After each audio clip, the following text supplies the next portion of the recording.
Ladies and gentlemen, good evening. Please be seated. We will be beginning the TV9 What India Thinks Today inaugural session in just a few minutes from now. Request you all to kindly be seated. We will be starting very, very shortly. Thank you.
The countdown for News 9's big event is over.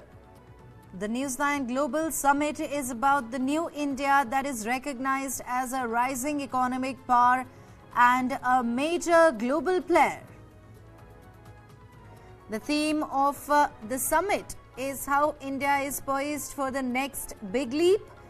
The What India Thinks Today Summit is being organized by the TV9 Group.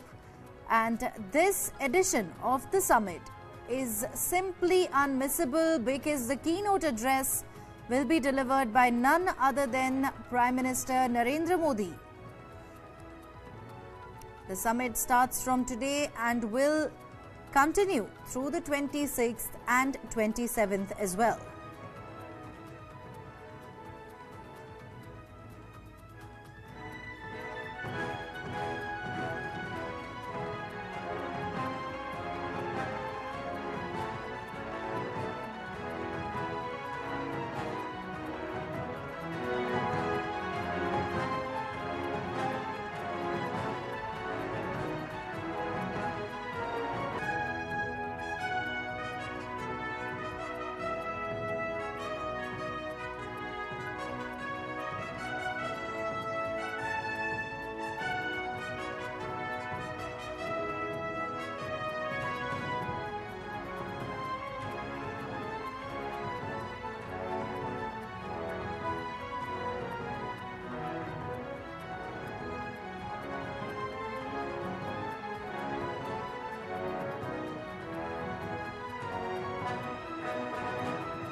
Ladies and gentlemen, may I request you all to kindly take your seats. We will be beginning with the inaugural of TV9 What India Thinks Today very, very shortly. May I request you all to kindly take your seats.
Hello hello hello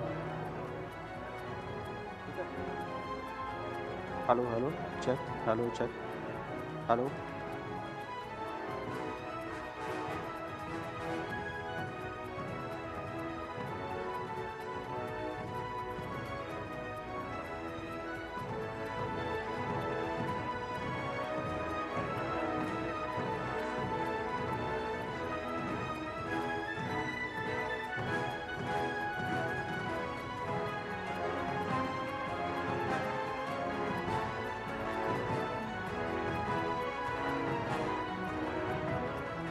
Check, check, check.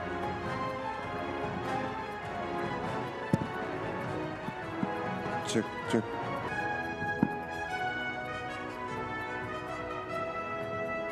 Check, check, check. Check, check.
For those who have just joined us, the countdown for News 9's big event is over.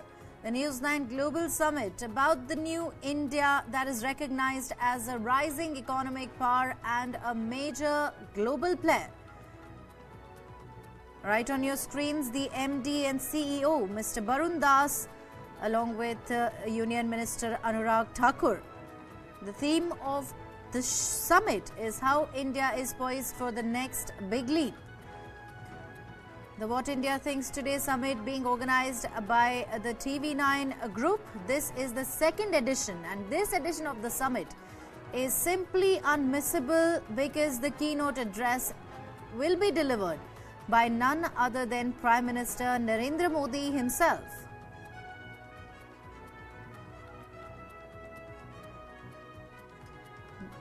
The What India Thinks Today Summit starts from today and will continue through the 26th and 27th of this month.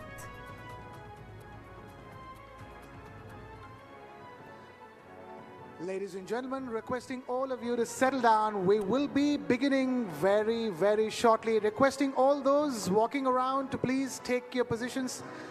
Please find chairs to sit down. We will be beginning in just moments from now. Requesting all of you to please take your seats.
check, check, check, check, check, check.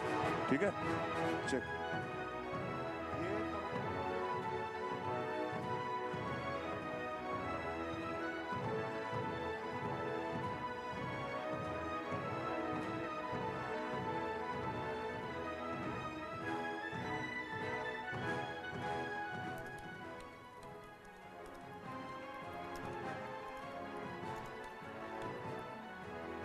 Hello. Ladies and gentlemen, just about 2 minutes or so left before we start the inaugural of TV9 What India Thinks Today. May I request you all to kindly take your seats. Unfortunately, a lot of cameras here and the view gets obstructed if people don't take their seats. So I'm humbly requesting everybody to please find chairs and sit down for clearing the camera field. Thank you so much.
The second season of TV9 Network's What India Thinks Today will begin just in a short while from now.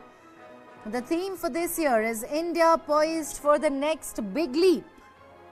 Several politicians, celebrities and dignitaries will be a part of this event. They will voice their opinion in this 3-day global summit. The News 9 Global Summit is about the new India that is recognized as a rising economic power and a major global player. The theme of the summit is how India is poised for the next big leap, and the What India Thinks Today summit is being organized by the TV9 group, and this edition is unmissable because the keynote address will be delivered by none other than Prime Minister Narendra Modi.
And finally, ladies and gentlemen, it is time to get started with the inaugural of TV9 What India Thinks Today. Please give it up for your hosts for this evening, TV9's Neha Khanna and Krishna Kumar.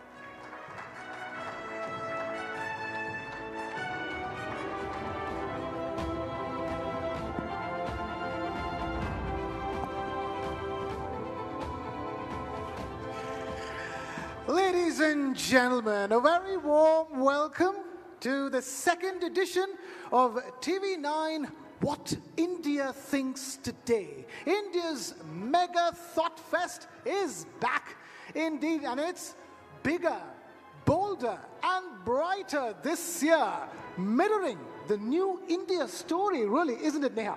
Mirroring the new India story, no doubt about that. It is going to be action-packed, I can tell you that, for the next 3 days. Yes. And of course, the one big thing that everyone is looking forward to is the keynote address, which will be delivered, ladies and gentlemen, tomorrow evening by none other than the Prime Minister of India, Shri Narendra Modi.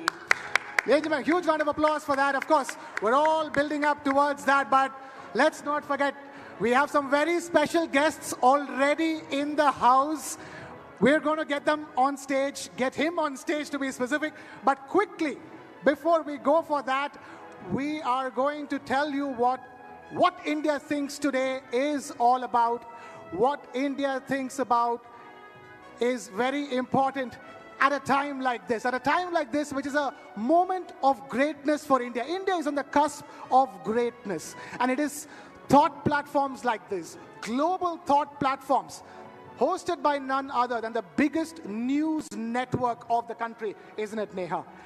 Absolutely, the second edition of TV9 What India Thinks Today Summit, the News 9 Global Summit that has brought together, even in the past, the best of thought leaders from all walks of life. And ladies and gentlemen, what you're going to witness over the next 3 days is going to be truly special. We're going to have newsmakers, we're going to have thought leaders, we're going to have policy makers, and like I said, the biggest name of them all, the one man everyone wants to listen to, the Honorable Prime Minister of India, Shri Narendra Modi, will be in our midst to deliver the keynote address tomorrow evening. Right, and we have, before we get to that, we have a bunch of people that we are honoring with our Nakshatra Samman Awards tonight. And today, the inaugural of What India Thinks Today, second edition, is all about India's soft power. And right now, we are counting down to those awards. We are counting down to some very interesting sessions we have in store, beginning with a big name who is going to be part of the first session. That, ladies and gentlemen, is none other than, okay, we're going to hold on and not tell you the name of the person. Let's not give it away so early, Krishna. Yes, absolutely. We have to build it up to that. We have a very special guest already amidst us who will be taking the stage in moments from now. But through the course of the evening, we will be discussing all about India's soft power, from the vibrant tapestry of Indian movies and music to India's vibrant tapestry of sporting achievements. Bear in mind, once upon a time, India was just a cricketing nation. Not anymore, because of some very important efforts taken by some very important gentlemen who's made sure... Who is in our midst right now. Who's our midst right now, who's making sure that India wins accolades, India wins goals across sporting arenas, and India has been celebrating that as well. So we will be talking about our achievements across sporting arenas, movies, music, and all the soft power that is pushing brand India forward on a global platform, isn't it, Neha? In fact, Krishna, we are not just calling it India's soft power, we are calling it India's smart power. Yeah. Because that's really how it is now. Gone are the days when Bollywood was India's biggest global export. We have gone way beyond that. Our musicians, our artists are doing us proud. they're winning Oscars, they're winning Grammys. And ladies and gentlemen, in our midst, we have today at least two gentlemen who've won multiple Grammys for India and done us proud on so many occasions. Right. Before we get to all of that, let's begin with where we have to begin. We are a team of over 3,000 people here at the TV9 Network putting together the What India Thinks Today Summit. But one man has been leading us from the front, and that is none other than our MD and CEO, Mr. Barun Das. Requesting Mr. Barun Das to come on stage, and also please put your hands together for Shri Anurag Thakur, who also joins us for our first session. Requesting both these gentlemen to please take the stage. And requesting Mr. Barun Das to first present Shri Anurag Thakur ji with a stole. Ladies and gentlemen, a huge round of applause.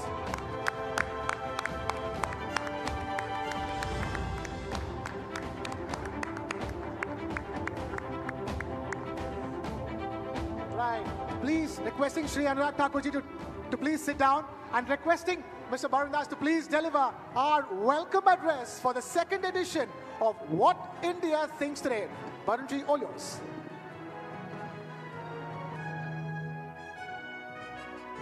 Thank you, Neha and Krishna. The Union Minister of Sports, Youth Affairs and Information and Broadcasting, Sri Anurag Thakur ji, distinguished guests, ladies and gentlemen, welcome to the inaugural.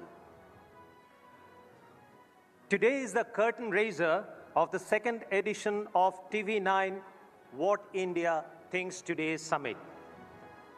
Over the next 2 days, we will be hosting several international thought leaders and cabinet ministers and industry captains discussing India's next big leap in the arena of geoeconomics and geopolitics.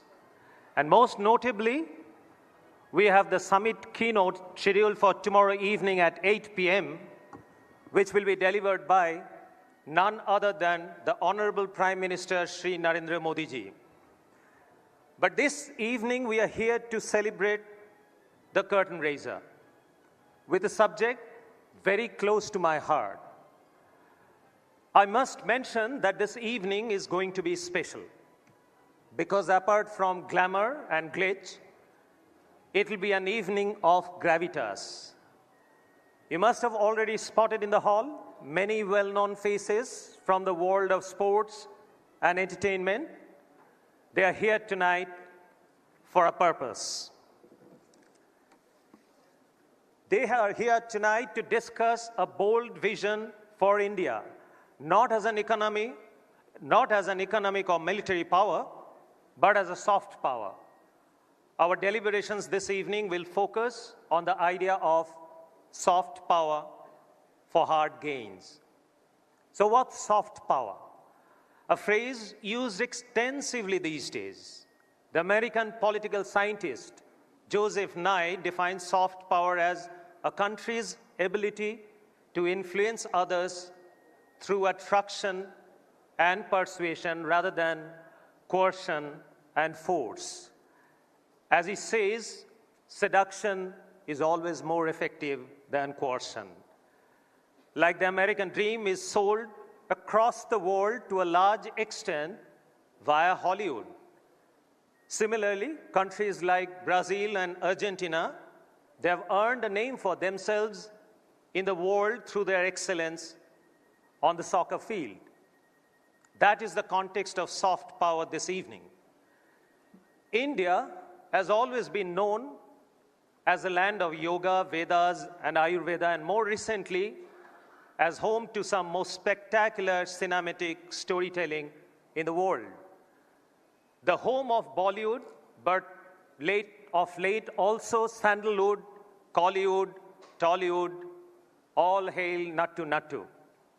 At the same time, our prowess as a sporting nation is on the rise. While our cricketers have been doing us proud for some decades now, there are other sports where India is making its mark in the global arena, thanks to the grit ambition and tenacity of some extraordinary sports star, and the vision of a prime minister, and of course, the able administration of a sports minister. Badminton, tennis, shooting, wrestling, boxing, athletics are some such sports. Thank you, Anurag ji. Now, as India rises in the global pecking order, earning a place for itself at the high table, there is immense opportunity for India to add to this heft through excellence in sports, movies, and music. After all, the perception of India is the sum of how the world sees us.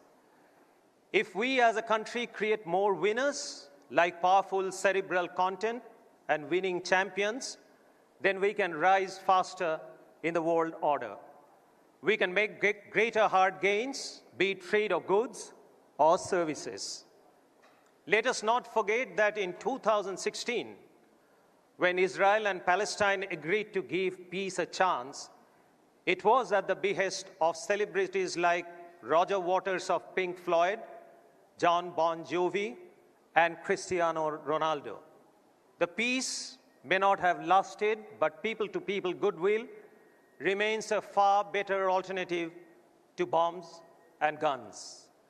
This evening, over several conversations, we'll hear policymakers, celebrities, sports champions, and brand gurus develop a roadmap to further burnish brand India.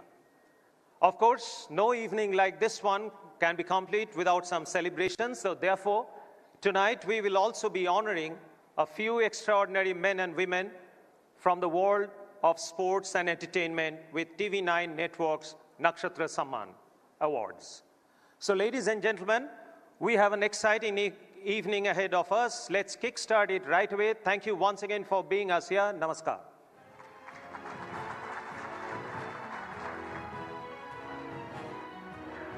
Thank you, Barun, for that. Requesting both Mr. Barun Das and Shri Anurag Thakur to please stay on stage. And before we go further, we have to talk about the sponsors for the day, isn't it, Neha? Absolutely. Let's remind all of you that TV9 What India Thinks Today is presented by Poonawalla FinCorp, co-powered by Zydus Wellness, Ultratech, Priya Gold, and Finolex Cables. A premier global platform that not just takes stock of India and where it has reached, but also sets the agenda for the path ahead. And with that, it's time now to invite upon stage Mr. Abhay Bhutada, Managing Director of Poonawalla FinCorp, for a special address.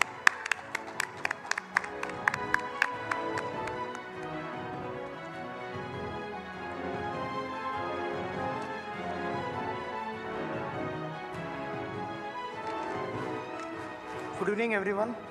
I think what India thinks today, I cannot just share my thoughts in 2-3 minutes, but considering the time limit, we'll have to speed up, and I will try to share in as much as possible in minimum time. So I'm privileged to be here at the TV network What India Thinks Global Summit 2024.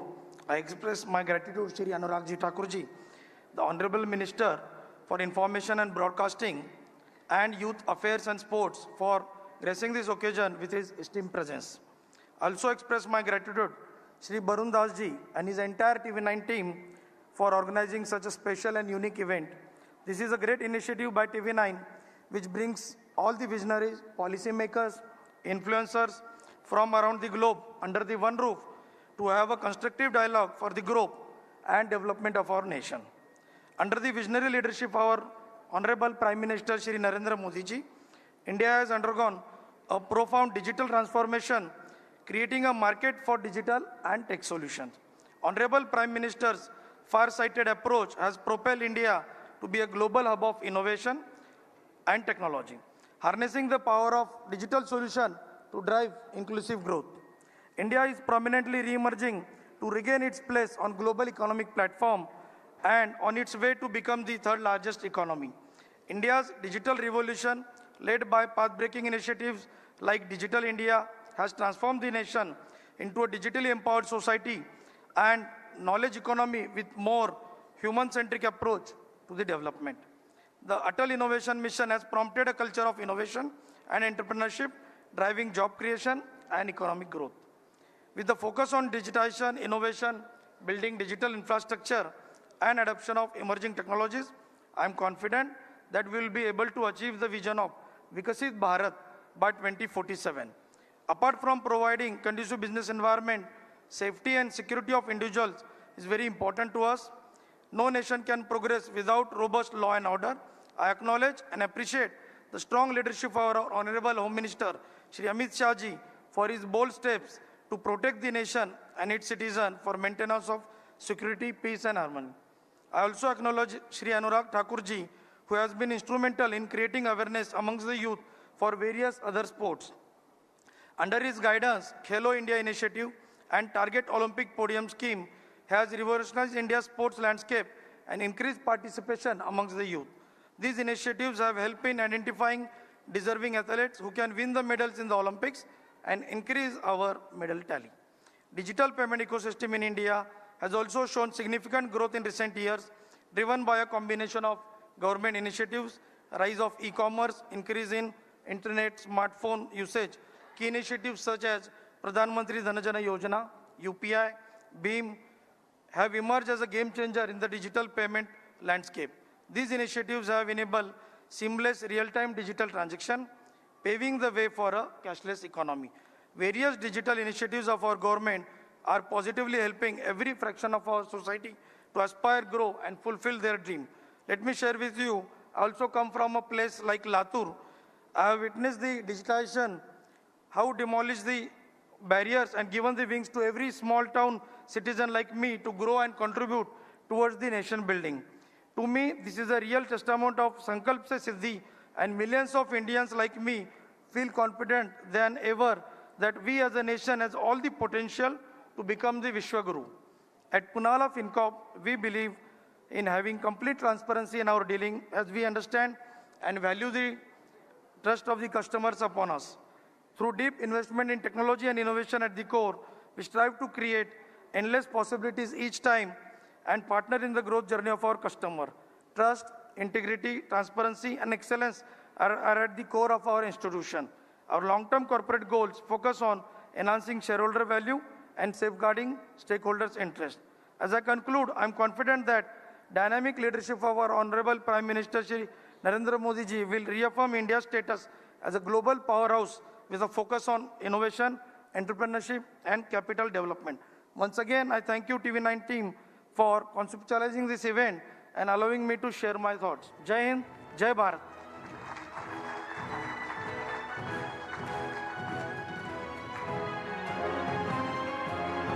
Thank you, Mr. Bhutra, for that special address. And we are all set to kick things off for the day. But before that, since we're talking about kicking things off, I'm going to request a very special gentleman to take the stage and present us with a memento, requesting Mr. Pierre Neubeck of Bundesliga to please take the stage and present a memento to our MD and CEO and Shri Anurag Thakur ji as well.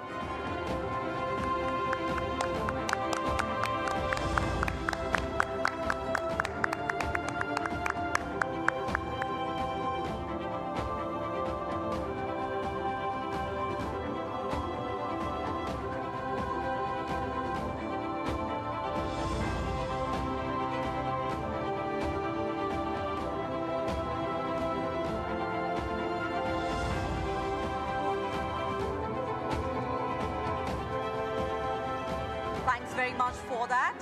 All right, ladies and gentlemen, let's get on with the show. Now, today is all about India's surging soft power, India's growing global clout, powered by everything from its vibrant tapestry of movies and music to its phenomenal sporting achievements. That's right, and that's why the inaugural is called Soft Power, Hard Gains. And with that, we are officially all set after Bundesliga as well to kick things off on the inaugural. Isn't it, Neha? Haha, nice wordplay there, Krishna, with terminology from the world of sports, because our first session, ladies and gentlemen, is titled Gearing Up for Sports Ascendancy. Even as the Indian cricket team dominates the world of cricket, India has long gone from being a one-sport nation. Today, India is a force to reckon with in a range of sporting arenas. And one man is playing a crucial role in that evolution. Take a look.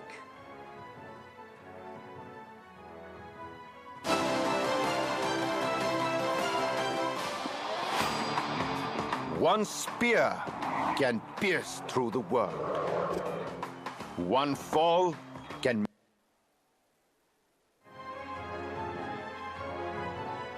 It's dreams of a billion.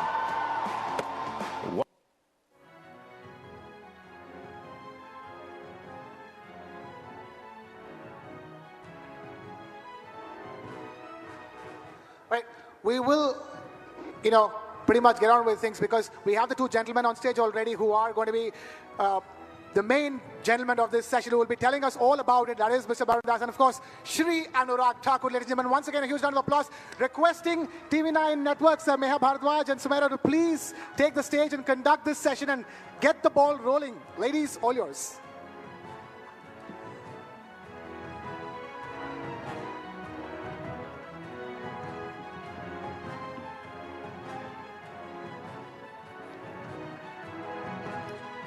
Good evening, ladies and gentlemen.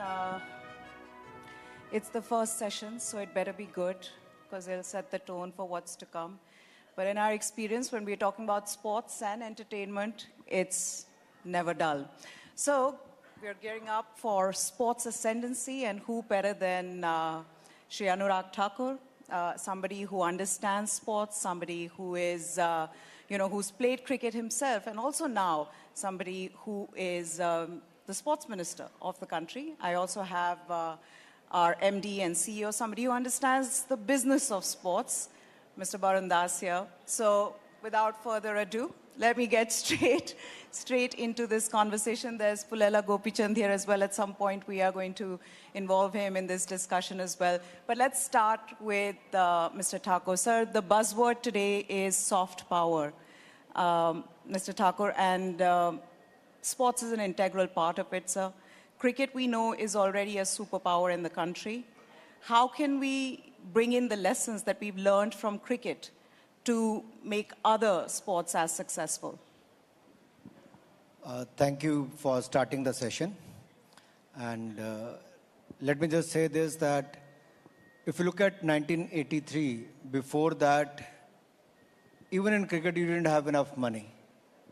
When the Indian cricket team won, even the BCCI didn't have enough money to pay them or to celebrate in a big way. But when they fought the case against Prasar Bharati and won the case, that is where they won the telecast rights and the game changed. Then the money came into the field of cricket, and that is how the Indian Cricket Board, the BCCI, how they done well with the professional working of BCCI for the last so many years. And over the last 2-3 decades, we have seen one after another cricketer who have come up on the international stage and done extremely well. So in cricket, we had a lot of stars to look up to. And today, in other sports also, we have a lot of stars we can look up to. So I think the time has started when the country, the mindset has changed, the way Prime Minister Modi said, "Kheloge to khiloge." It's all about participation, it's all about your involvement in sports rather than just thinking about winning and all that. On one hand, the government has increased the sports budget 3 times in the last 10 years. Apart than that, we have spent close to 3,000 crore rupees on creating about 300 sports infrastructure. Apart than that, we have a lot of other schemes for the benefit of players, so that they can perform well rather than worry about their facilities, how they can train, where they can train, who will fund for that. Now that is not the worry today. They all need to think about training hard and performing at the national and at the international stage. And that is why India has won for the first time ever 100+ medals in the Asian Games.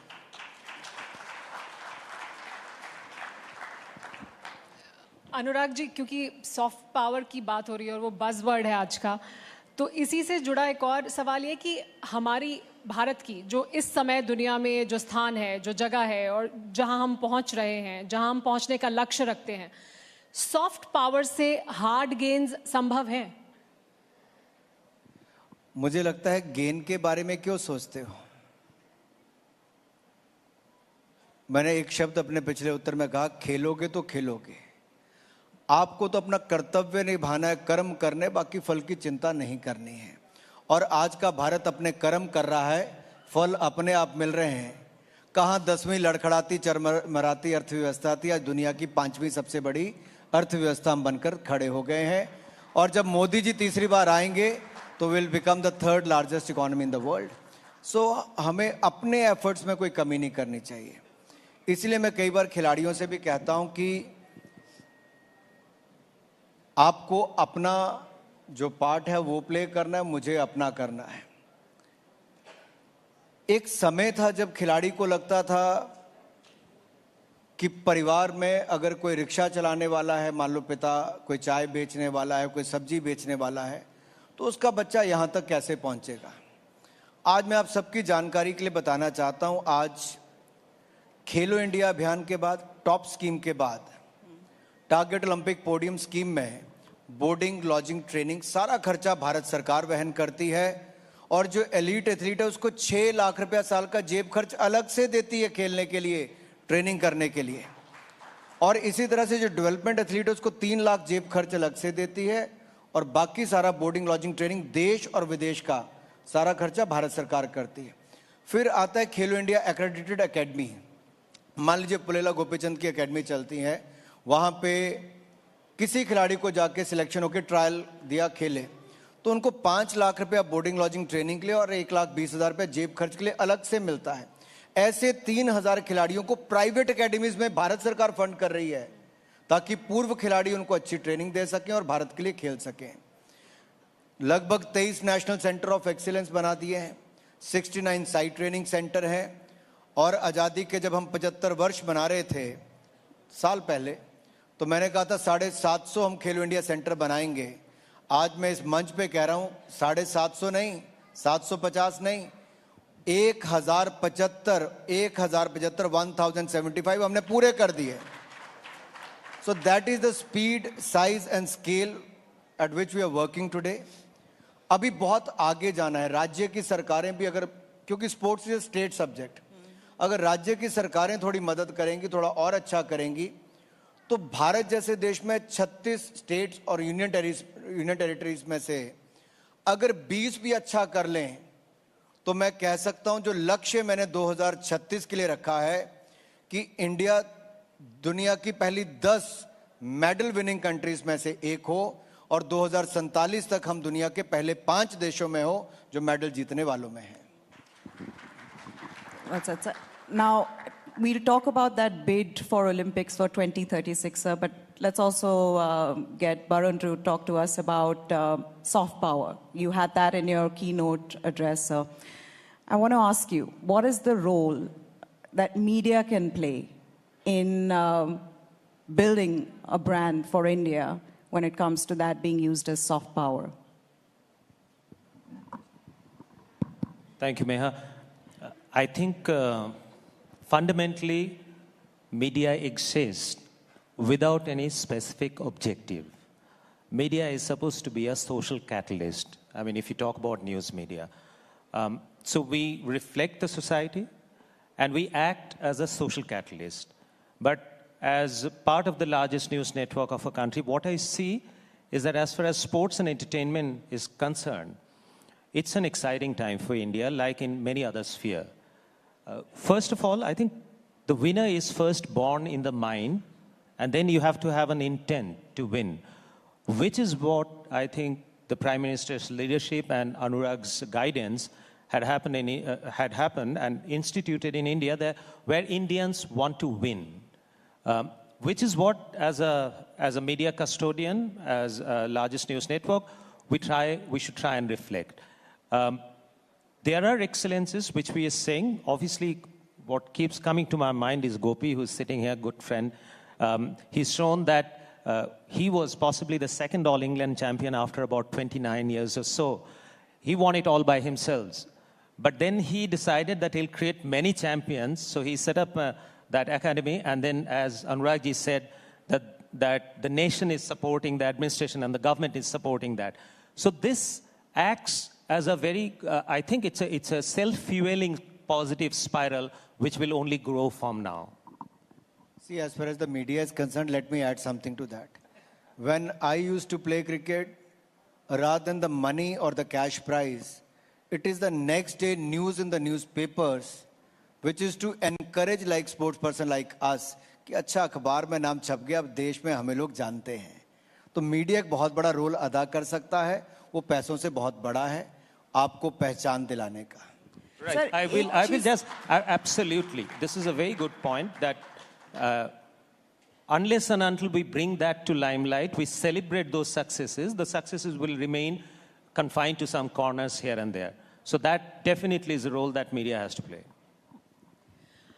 Anurag ji, और अभी क्योंकि आपने कहा कि जब आप cricket खेलते थे, तो ये एक सवाल ज़रूर सबके मन में आता है कि क्रिकेट भी आपका पैशन है, पॉलिटिक्स भी आपका पैशन है, तो एक पैशन को छोड़कर दूसरे पैशन को चुना है या वो साथ साथ कैसे, मतलब क्रिकेट को छोड़ा कैसे, राजनीति की तरफ ज़्यादा पैशनेट कैसे हो गए? देखिए, छोड़ना कोई नहीं चाहता. मैं पंजाब की और नॉर्थ जोन की टीम का कैप्टन था, ऑल इंडिया चैंपियन रहे, under 16, under 19, north zone under 19, all India champion, under 19 camp से लेकर रणजी ट्रॉफी तक सब खेले. लेकिन बहुत छोटी उम्र में छोड़ना पड़ गया, परिवार की परिस्थितियां ऐसी थी. लेकिन जब मैं 25 साल की उम्र में हिमाचल क्रिकेट संघ का अध्यक्ष बना, तब सबसे बड़ी चुनौती थी कि स्टेट में एक भी ग्राउंड नहीं है, कोई बड़ा मैच नहीं होता, कोई मैच जीता नहीं.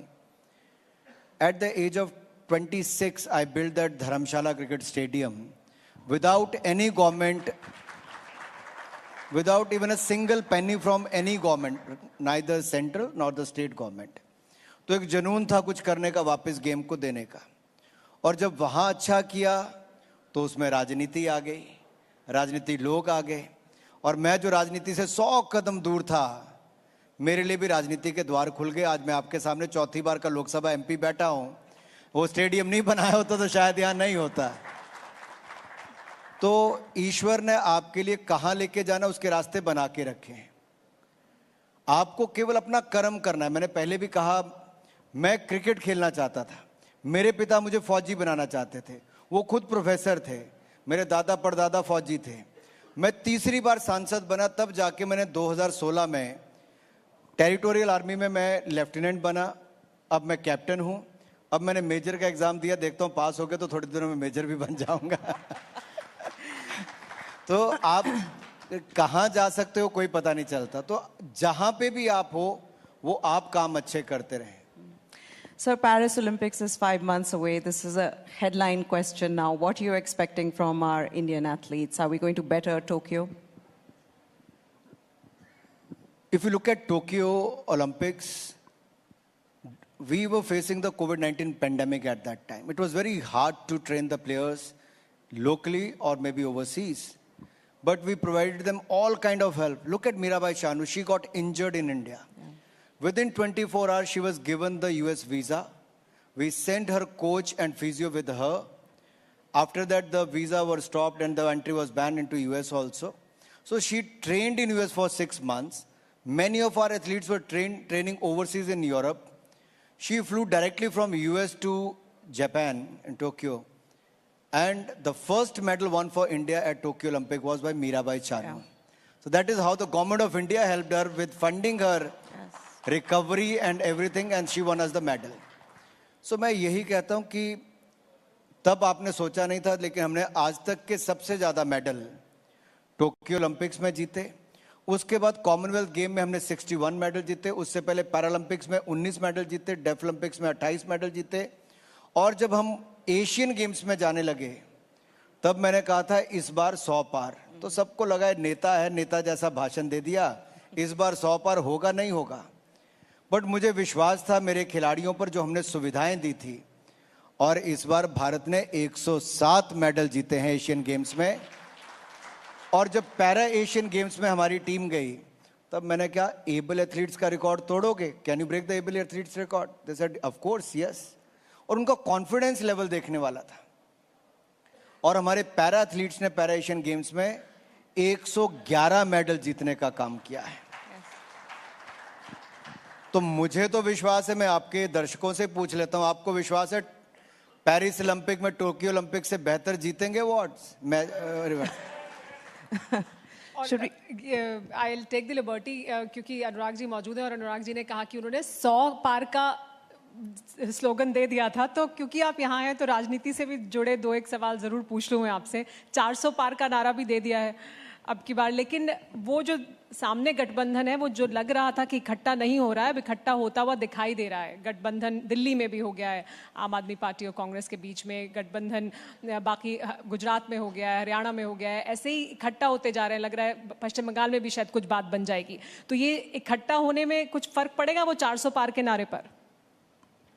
0 + 0 कितना होता है?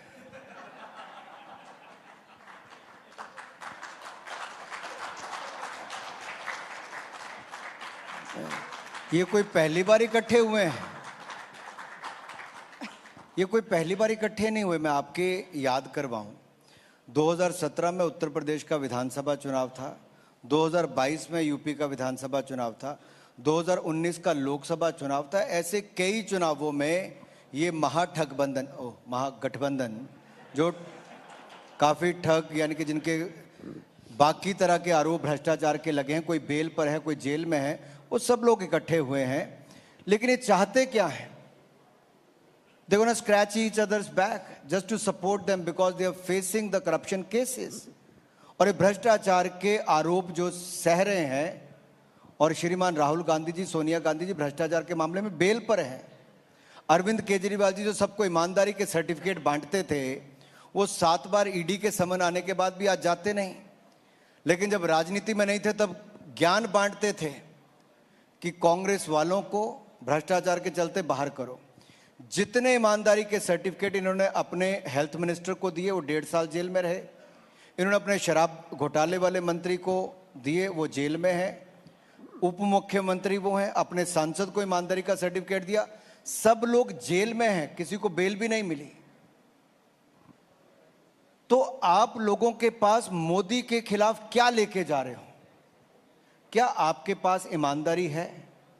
मैं गर्व के साथ सीना चौड़ा करके और सिर उठाकर कह सकता हूं, 2014 में हमने कहा था भ्रष्टाचार मुक्त शासन देंगे। आज 10 साल के बाद मैं कहता हूं 10 पैसे का भी भ्रष्टाचार भारत में नहीं हुआ, तो मोदी सरकार में ईमानदारी के साथ हमने काम किया है और आगे भी करेंगे। लेकिन देश में जो 70 साल में इन्होंने नींव डाल रखी भ्रष्टाचार की, वो सिस्टम में खत्म करते करते समय लगेगा। लेकिन आज मैं अपनी सरकार के बारे में तो कह सकता हूं, ईमानदारी के साथ मंत्री से लेकर प्रधानमंत्री ने काम किया है। दूसरा, आज हम भारत को, आपने बार बार सॉफ्ट पावर की बात कही।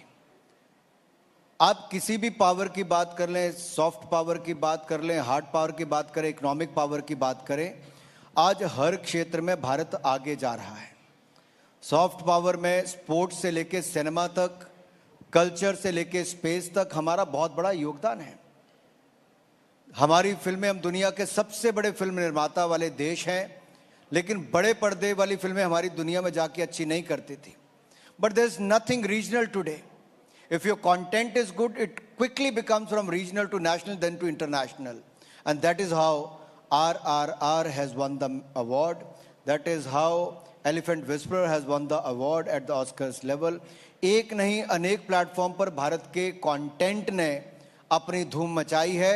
और आप मेरी बात मान के रखिए, अगले 10 वर्षों में India will be the content hub of the world, will be the content continent, if I have to say this. और ये मैं बहुत गंभीरता से इसलिए कह रहा हूं, टेक्नोलॉजी का जो रोल है, आज भारत में पोस्ट प्रोडक्शन की बहुत सारी संभावनाएं बनी हैं। हमारे यहाँ पे स्टोरी टेलिंग की कंट्री, बहुत सारे अवसर हैं नए कंटेंट क्रिएट करके देने का। ओटीटी ने एक नया अवसर खोले हैं। दूसरा मैं कहना चाहता हूँ, स्पोर्ट्स में हमने अच्छा किया। ये तीसरा, स्पेस की दुनिया में जापान और यूएस अब पहुंचा है। हमारे भारत ने चंद्रयान मिशन की सफलता करके साउथ पोल पर चंद्रमा के तिरंगा झंडा फहरा दिया है। ये भारत ने किया है स्पेस सेक्टर में भी। अब कोई सेक्टर आप लेंगे इकोनॉमी से लेके बाकी हम अच्छा ही कर रहे हैं, और मैं उत्तर यही देना चाहता हूं, जब हम अच्छा कर रहे हैं तो मुझे लगता है लोग भी अच्छा ही रिजल्ट देंगे, वोट भी अच्छा ही डालेंगे.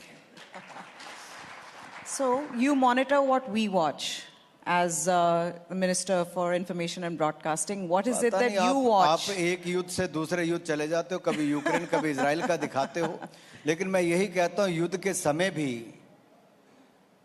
दुनिया भर की सप्लाई चेन डिसरप्ट हुई, लेकिन उस समय भी भारत ने जो फर्म स्टैंड लिया, चाहे ऑयल बाइंग का था, गैस का था, भारत ने अपना स्टैंड क्लियर किया कि हमारे लिए प्राथमिकता भारत की 140 करोड़ की जनता है, तो दुनिया को झुकना पड़ा और भारत की बात को मानना पड़ा.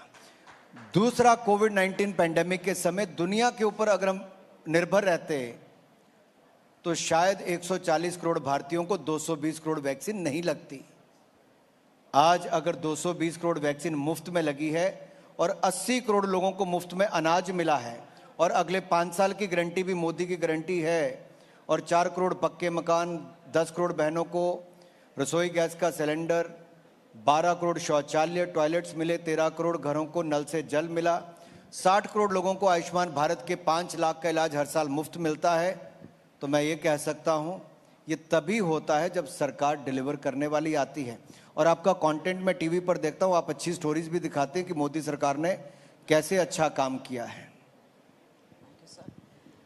Then let's also involve Barun in this. He's feeling a little left out. Let's talk about fitness, Barun. I know that you, Mr. Thakur, you guys are fitness enthusiasts. You're passionate sports lovers.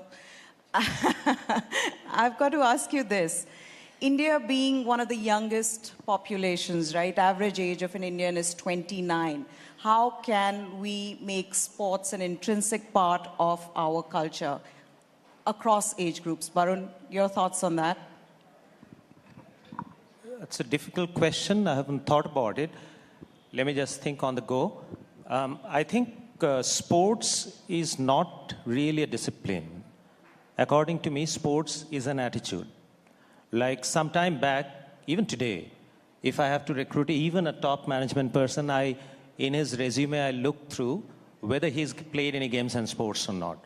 So I believe that we have a great opportunity to grab if we can inculcate sports to be an attitude in our country's citizens, which is what's happening now. Now, if you see what IPL has done, today you have one full, almost if you replace the 11 top players of Indian cricket team, you have another 11 filling up. India would produce so many pace bowlers, a series of them we've never thought. That's what IPL has done. And IPL also has inculcated appetite in youth. As I always maintain that there's no harm in earning fame and money, provided you have put in effort for it and you have the competence for it. So that is what is the opportunity to be grabbed. And badminton is another game where I think today there would be several players in top 50 which we've never seen. This sensitivity, when we celebrate these winning moments in media across the country, that's what drives the youth of a country to excel and to be accolated, to be celebrated, to be awarded. So that's what India's moment is all about. Okay, I've been asked to wrap up, but the journalist in me wants to ask you one last question, sir. Prime Minister Modi has spoken about the bid to Olympics for 2036. Is India ready? Are we ready to host an event of that scale in our country? And if we are, what city could that be in?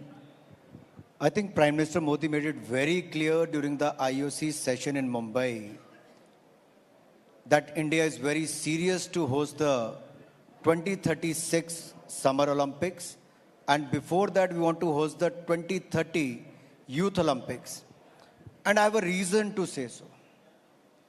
If you look at India today, in the last 10 years, from fragile 5, we have become the fifth largest economy of the world. On the other hand, if you look at Self-Reliant India campaign, the Atmanirbhar Bharat, from being the second largest importer of the mobile phones, India has become the second largest manufacturer of the mobile phones.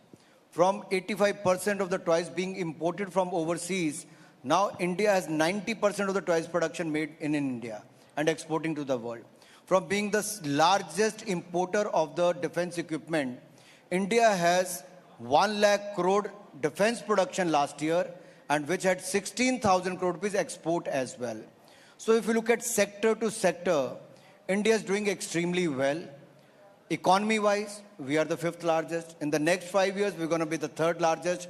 By 2036, Indian economy will be much larger.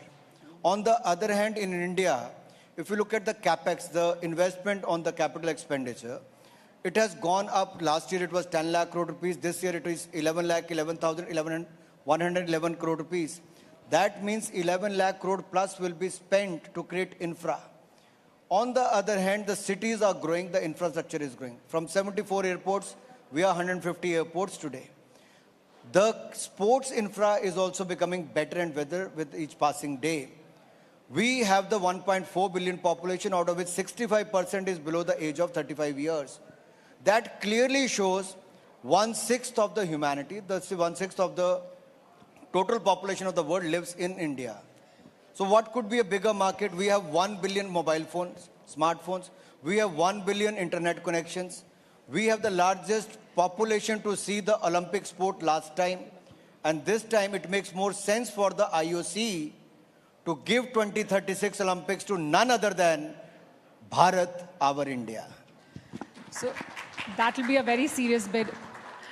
Okay, we have been asked that this is a wrap from us for now. Thank you so much, Mr. Minister, for joining us. Thank you, Barun, for joining us. Thank you. All right, ladies and gentlemen, huge round of applause for TV9's Meha and Smaran, and of course, requesting Shri Anurag ji and Mr. Barun Das to please stay on stage and move toward the awards section of the stage, because it is time now for our Nakshatra Samman Awards, the first set of Nakshatra Samman Awards for the night, isn't it, Neha? That's correct, Krishna. Now, as India gears up for sports ascendancy, requesting, sir, Anurag ji and Barun sir, to please move on to the awards section of the stage. Thank you very much, gentlemen. All right, now, as India gears up for sports ascendancy, the importance of infrastructure development remains supreme. And Shri Anurag Thakur has been instrumental in developing sporting infrastructure across India, which has helped Indians from humble backgrounds to excel in a wide range of sports going way beyond cricket. This is clearly mirrored in the Nakshatra Samman winners from the world of sports. That's right. The stories of all those sporting winners of Nakshatra Samman, from an athlete, Harmilan Bains, to badminton player Anmol Kharb, to para-cricketer Amar Hussain Lone, to professional shooter Sift Kaur Samra. They are all success stories built by the creation of infrastructure in India. As they say, banega to badhega India, isn't it, Neha? Absolutely, no two ways about it. Well, we will be felicitating all the sports Nakshatra Samman winners later tonight. But for now, let's get on with our first set of Nakshatra Samman with some very special winners. Time now to celebrate an actress who has been enthralling us with her performances for decades now. From the silver screen to OTT. She is the original must girl. She was the heartthrob of the 1990s and 2000s, is once again ruling our hearts thanks to OTT. She's performed some breakout roles that thrilled the public and critics alike.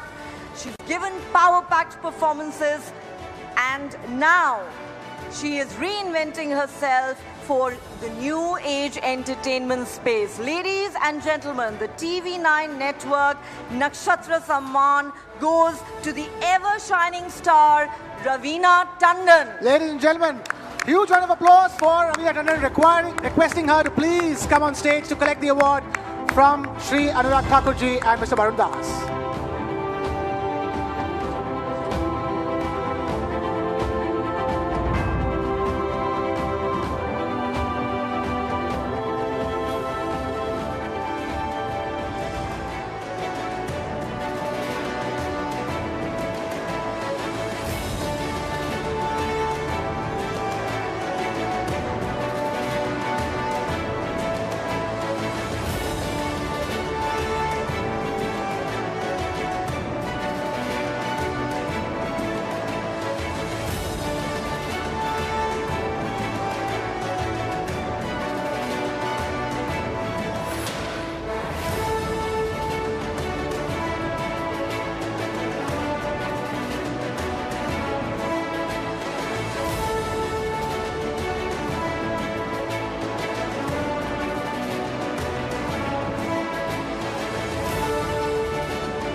Thank you very much, Ravina, for being here with us.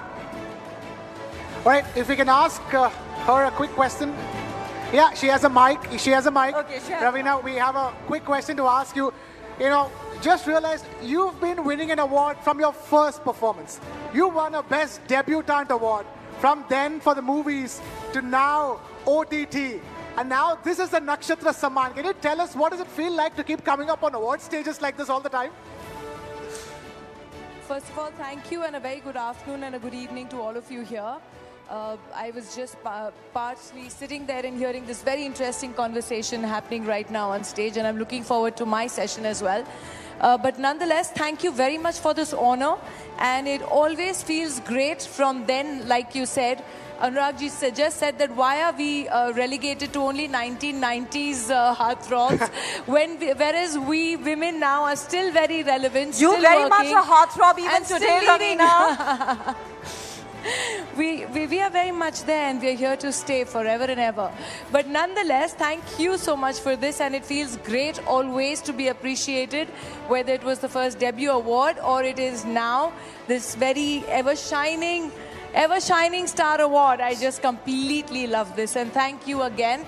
And like I said, I'm looking forward to being up there with you guys very soon. Can't wait, Ravina. Can't wait. And that award couldn't have been named better for somebody like you. Ever shining star. Ladies and gentlemen, huge round of applause for Ravina Tandon. All right. So that's the first big Nakshatra Samman award for the evening. But time now to move on to the other big winner in the first set of awards. With that, we're also thanking Shri Anurag Thakurji for taking time out to be with us. Thank you so much for being with us here at TV9 What India Thinks Today.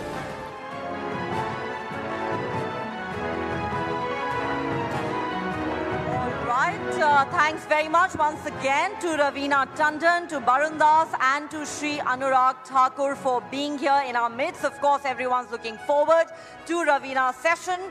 But now, ladies and gentlemen, it's time for the next session of TV9 What India Thinks Today, presented by Poonawalla FinCorp, co-powered by Zydus Wellness, Ultra Tech, Priya Gold, and Finolex Cables, where we will continue to stick with the world of sports. Absolutely, Neha. The next session is titled Sports Burnishing, an opportunity for new India. And it's all about how sport can be used as a fuel that can make brand India burn brighter in all its glory. And we have a very special panel of guests lined up for this session, ladies and gentlemen. Please put your hands together for Pulela Gopichand, former All-England champion and national badminton coach.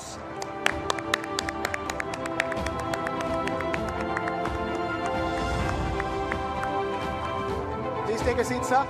Up next, we have Latika Khaneja, CEO, Collage Sports Management. Ladies and gentlemen, huge round of applause for Latika Khaneja.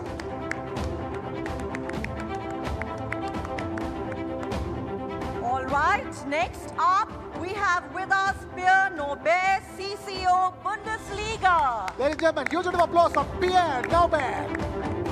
Guten Tag, Pierre. Please take the stage. And finally, we have Markus Kreischmeyer, former CEO, FK Austria Vienna, requesting him to please take the stage. Thank you so much to all of you for being here with us, and this session is going to be moderated by business strategist and marketing veteran Mr. Lloyd Matthias and TV9 Network's Shweta Kothari. If we could request both of them to take the floor, please.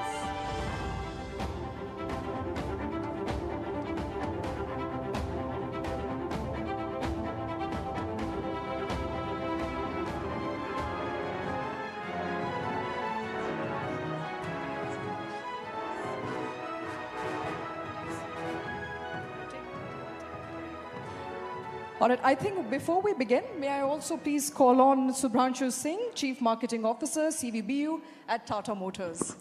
Subhranshu?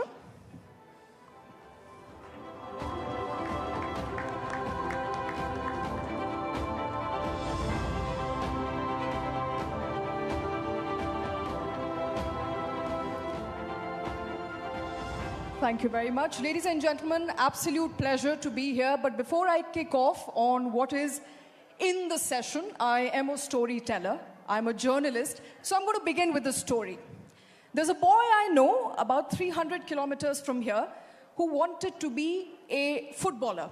He decided that at the age of 16, he will move out because the city that he is in does not possibly offer a turf or sporting professionals who will help him achieve his dreams.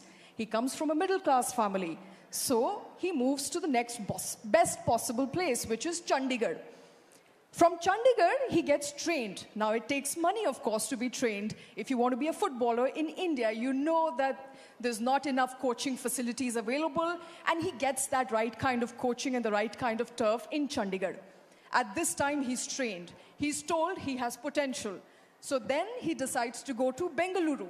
Bengaluru is where he starts his sort of professional football training as well as his journey. Now, it's already been 3 years in the process. He's now 21 years old. A lot of people are telling him that his time is over. A lot of others are telling him, don't listen to them. Your story is still unending. It's unfinished. It's not written off just as yet. Now, this is a story of a typical new India, where parents are not scared to send their children away because they believe sports has a future.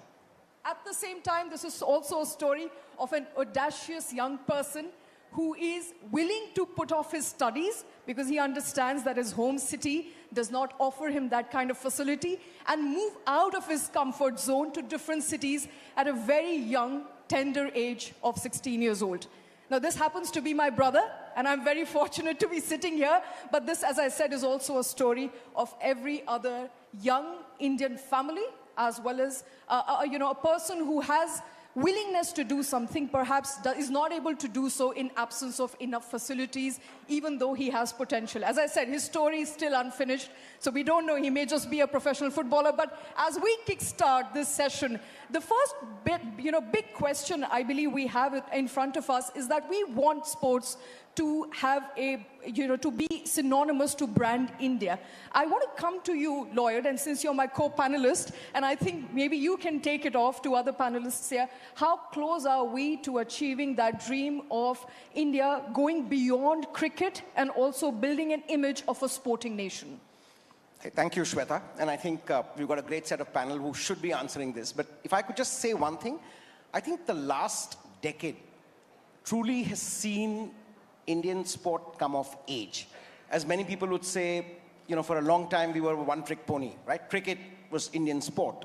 I think clearly what we've seen in the last decade is the coming of age of many other sports. Of course, athletics with Neerav Chopra was a big turning point, but across chess, across badminton, across the whole range of sports, I think today India has become a major force. And I think that has been one significant achievement. And clearly, just given the size of the growing Indian economy, I think you could say we're punching below our weight. I think that's slowly correcting itself. And I hope through the course of this session, we'll actually be able to probe deeper into this aspect. I think no better than Pullela to answer that question. Pullela, do you still think we are punching below our weight? Do you think we are getting there just as yet? We heard Sports Minister just before the session, and he talked about how India has had a pivotal journey in sports in the last decade. And I believe a lot of you agree that there have been significant changes. Would you agree with that? Well, I think the last 10 years have been phenomenal in Indian sport. I think the way the growth has been is enormous. The inspiration has been fantastic. No time before has the Prime Minister of the country spoken about sports so much. No time before has a prime news channel kicked off with sport as one of its major events. So I think we are looking at sport as a primary news making, as a primary decision making, people taking up sport. And I think I'll get back to your brother's story in that one bit, because what has happened is this huge inspiration, and also what the sports minister spoke about, Khelo India and all of that, has made kids in the country aspire, parents in the country think that this dream is possible. and they have taken up sport very, very rigorously. What is also happening is that kids, players are taking up sport, leaving education. Your brother left it at 16, so he at least has some leeway. But for some, it's happening at 9. And that is a big case of concern, wherein we have, because at the end of the day, sport has only a very thin margin of people. We have people speaking about how, and I don't know if I can articulate it very well, but we are talking about how there are 6,000 kids across various sports who are giving 6 lakhs a month and 3 lakhs a month and stuff. But in reality, what happens to the 5,600 people who don't make it? Where are they going for their jobs? Are they skilled enough for their next journey? I think this is a big case of concern for me, who has seen the entire ecosystem of sport. For me, I think if you fail at 21, and if you have the education and the skill set, like I really loved when Barun said, I will pick people who have played sport. But what happens if that guy doesn't have any education at all? And this is a cause of concern. So at 30, if you're a world champion, you have another 30 years to live, and you don't have the skill sets for the next set of your life, what happens to you? So these are more of the concerns, because we have grown too fast as a country in sport. We are still pushing forward in big force, and that is amazing. On that side of the story, I'm super excited, and it should continue.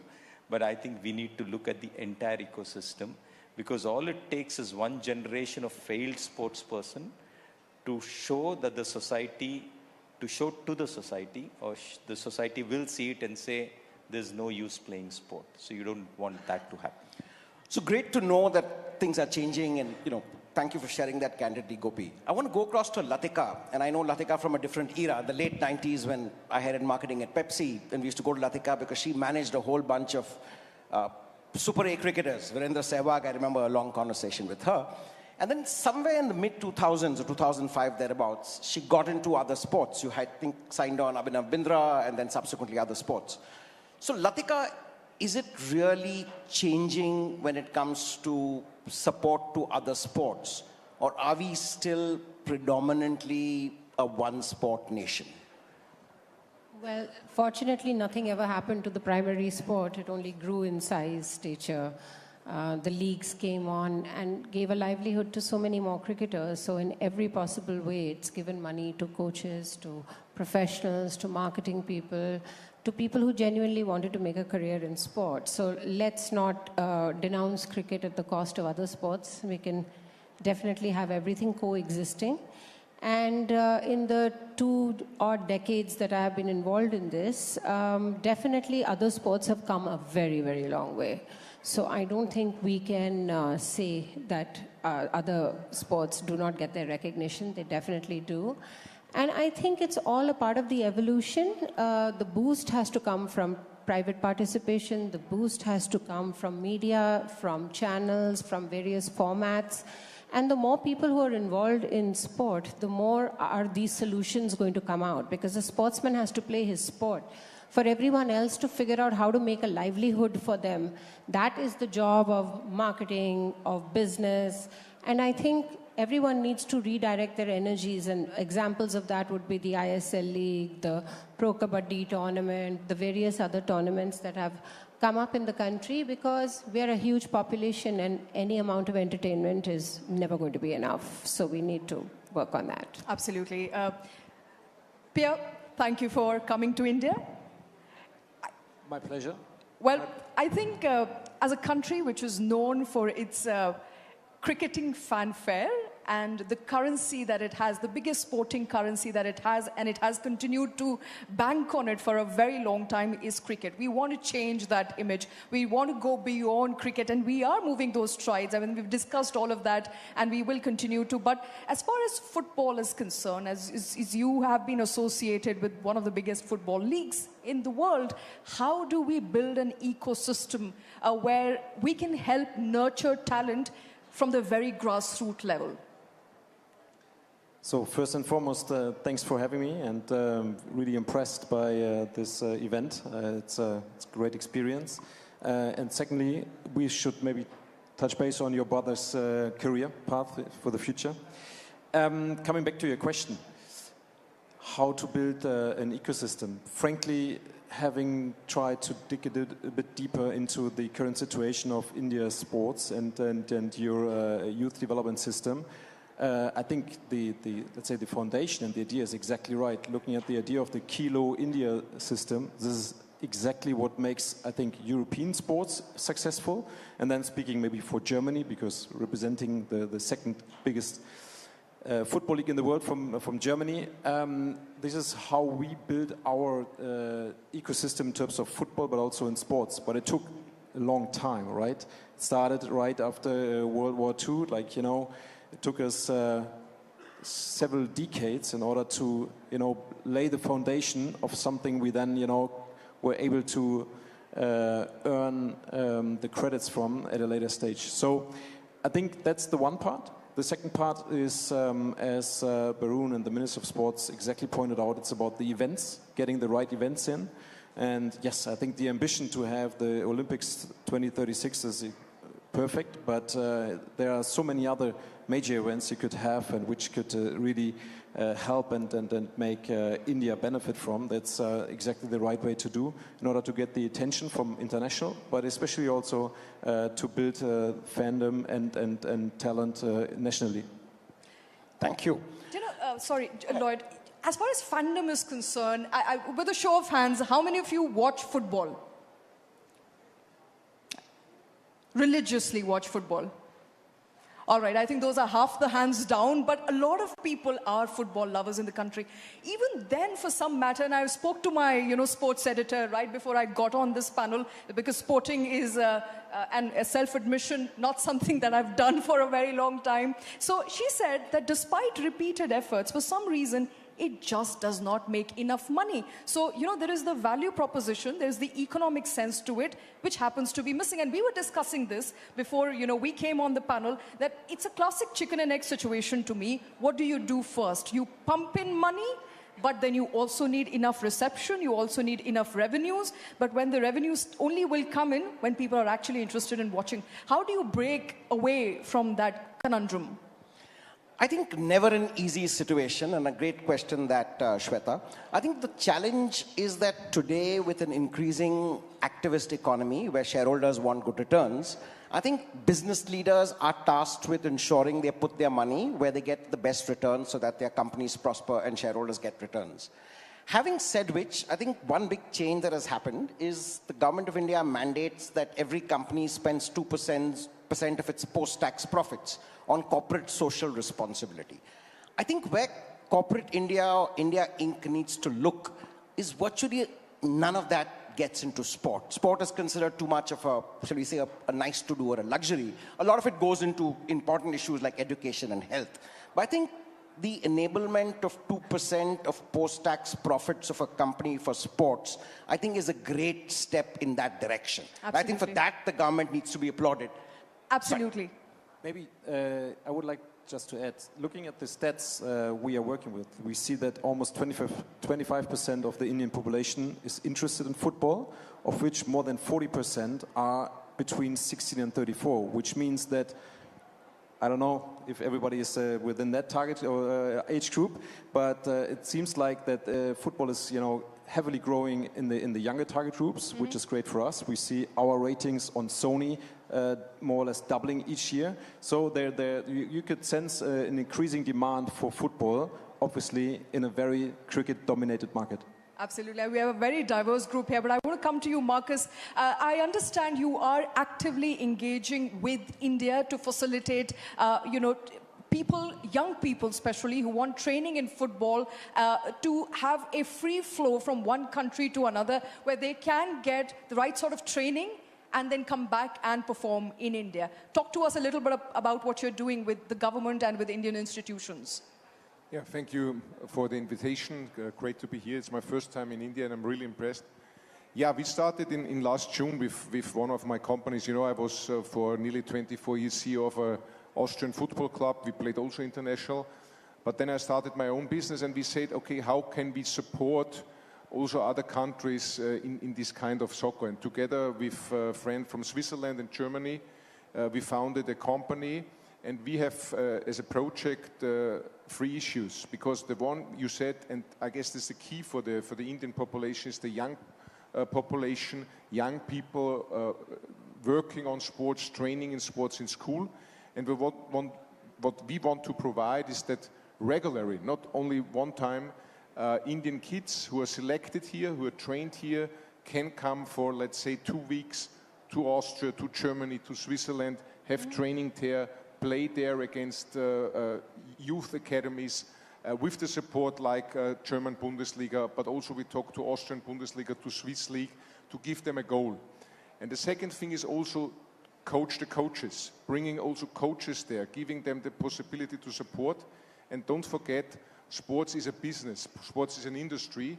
So we also created programs, for example, for young doctors, for young lawyers from India who wants to work in sports. And I guess the know-how we have, especially in this region, Germany, Austria, Switzerland, within the last years with hosting the FIFA and UEFA, for example, in Switzerland, is a big possibility for young Indians, for young management people also to come there. Not only the children who want to play soccer, but also young students to come to Europe and also in the other direction. Very important. Thank you, Marcus. I want to come to my friend Subhranshu, and he's CMO at Tata Motors. And the Tatas, as we all know, have always been invested in sport, even long before CSR and such things came in. I remember back in the 80s, the Tata Football Academy bought in Pele's Cosmos, and this was another era. But the Tatas have consciously worked closely with sports, and not just at the macro levels. But as a marketer and a business person, Subhranshu, do you think corporate India does enough for sport? Not just in a manner of the kind of returns they get, but also in terms of what needs to be done to build sports, the whole sports ecosystem in the country? Well, purely as a marketer, I can say that the short answer is yes. Because today the media ecosystem, all put together in terms of monetary value, is growing at about 15 to 16%, whereas the economy has grown by 7 to 8%. So you have the answer, it's a double the clock rate. But we must realize, you mentioned CSR and other efforts to promote sports, including the trebling of the budget from the government side. But as a marketer, I'm looking to reach them, audiences, premium advertising audiences. So there are 3 large trends which have shaped the sports ecosystem. One is India is getting more affluent. Even at 7%, we double the GDP every 10 years. Naturally, it leads to leisure, it leads to recreation, it leads to India pride, which is a very important thing. The second thing that's happened is digital and television have merged in many ways. Social networking became social media at the same time that television started getting more and more aggressively about premier events. So from a business standpoint, why we are interested in sports is to reach the right audiences, give them what is really pure play reality TV. There is a event happening, there is an undecided conclusion to it. There is a large fan audience, there are committed eyeballs. And that's very precious and advertising which you don't miss. But with the emergence of digital going into live broadcasting in sport, they're actually moving away from digital because it's not about cheaper click streams, it's not about take action now, it's about creating something that has cultural cachet, something that has uniqueness, finesse, and elevation. So that cultural sensibility and preciousness is incredibly important, and if a brand is meaningfully associated with a sport, it can really do magic for that brand. Terrific. I want to quickly get Gopi in, and as a sports superstar who brought us a lot of glory in a, shall we say, a less enabling atmosphere. And now as a sporting parent, your daughter Gayatri has achieved remarkably. What is your one big ask from policy makers, policy enablers, and from the corporate establishment? I mean, we've got Mr. Kant, we've got lots of big decision makers here. What do you think we need to do better to accelerate India's sporting prowess?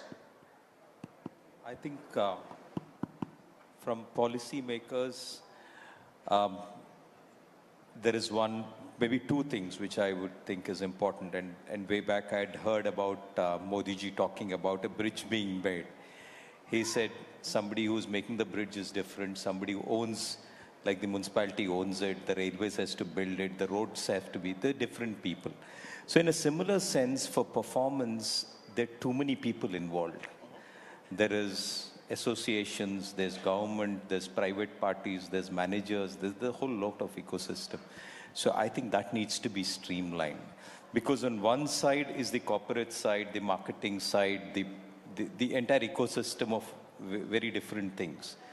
But performance is purely another ball game. It needs a set of people who are really committed, whether it's players, whether it's coaches and support staff, and an ecosystem which builds performance. We need to keep that isolated from the rest of it. So I would really look at policy and say, boss, get this done for us. Okay. The second thing for me which would be important is that what happens to, because there are thousands and thousands of people who are taking up sport. A very small percentage of them are successful. What happens to the huge number which we don't make it? How are we going to ensure that their lives are secure? So this would be also something which I would want to really look at sports policy. And one legislation which I would really love to see is government telling that we are not under bureaucrats. Sports administration is not under politicians, but sports is managed by professionals and people who know stuff and who are sports persons. That, from a legislation point, I would really want to see. All right, fair enough. Latika, I think 2 to 3 very important points that Gopi made there. One, of course, is that sports should be managed by professionals. And the other is what happens to those who don't really succeed. If they don't have enough education, what are the leeways for them? As far as your understanding of managing sports for years now is concerned, what is your big ask of the government? What should they do now, especially at a time when India is aspiring to host Olympics? Let's address that as well. How do we up that performance? The whole question of sports marketing, and it's a lot of foreign universities do offer courses in sports marketing or sports management. And a lot of children are very interested because they automatically assume that an interest in sports translates into some sort of skill at management, which is not necessarily true. The evolution of jobs which run parallel to it. Now, people who are in sports, sports coaches, sports association, people to manage the associations, people to manage the sport. But that is primarily, I think, to start a sport with the whole intent of making a career out of it and having 3 different options is not really the way it's going to be. Sport has to be played for sport's sake.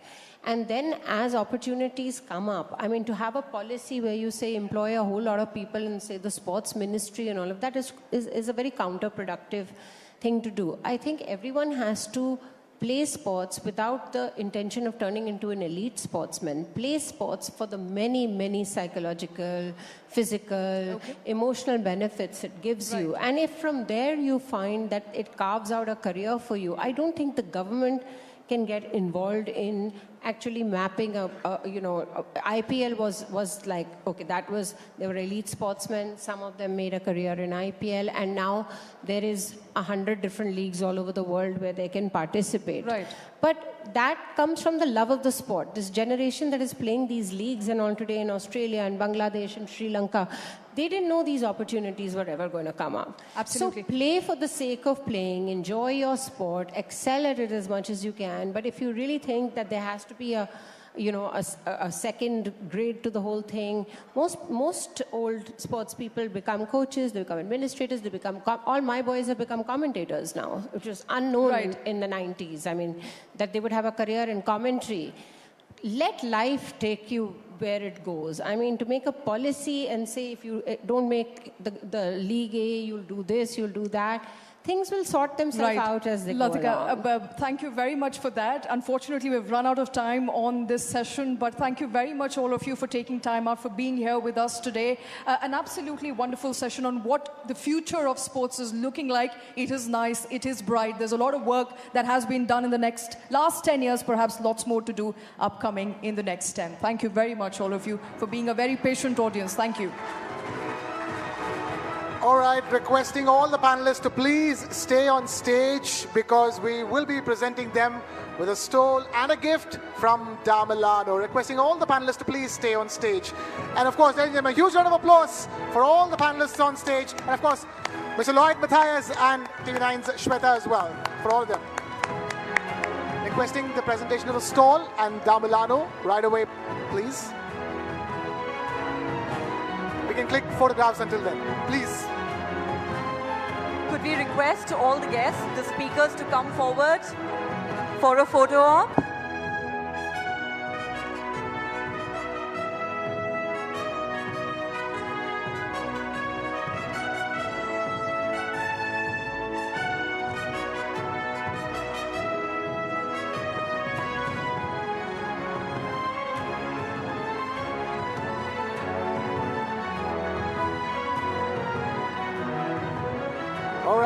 And with that, yes, we are presenting all the gifts with for the panelists with Da Milano and the stole as well.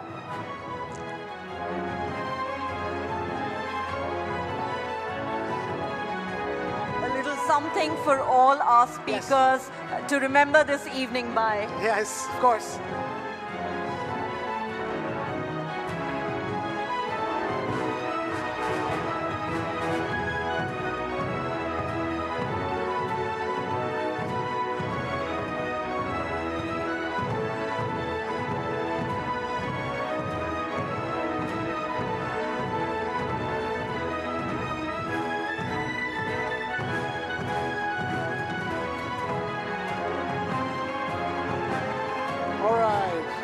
And with that, we move on.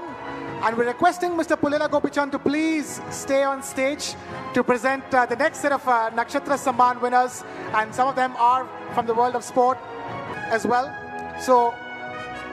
And we're requesting Mr. Amitabh Kant to please take stage. We have Mr. Amitabh Kant with us, ladies and gentlemen. Huge round of applause for Mr. Amitabh Kant, requesting him to first present these awards and we're requesting them to take the stage at the award stage. We're requesting Mr. Gopi Chand and Mr. Amitabh Kant to please take the award stage. To please take the award stage.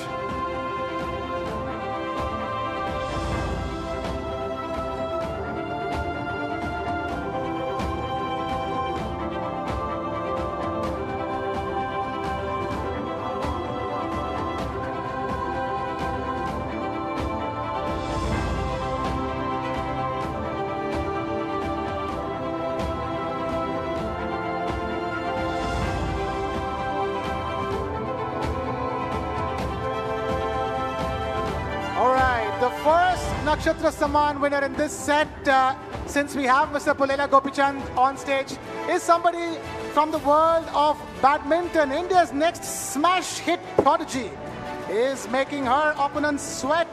Her spirited performance clinched Asian glory, and now the world is at her feet. At just the age of 17, this teen sensation is out to set some new records.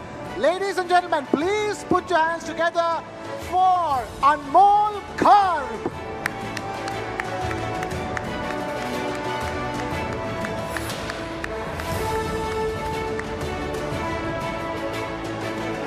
Requesting Anmol Karp to please take the stage and receive the award from Mr. Amitabh Kant and Mr. Pullela Gopichand.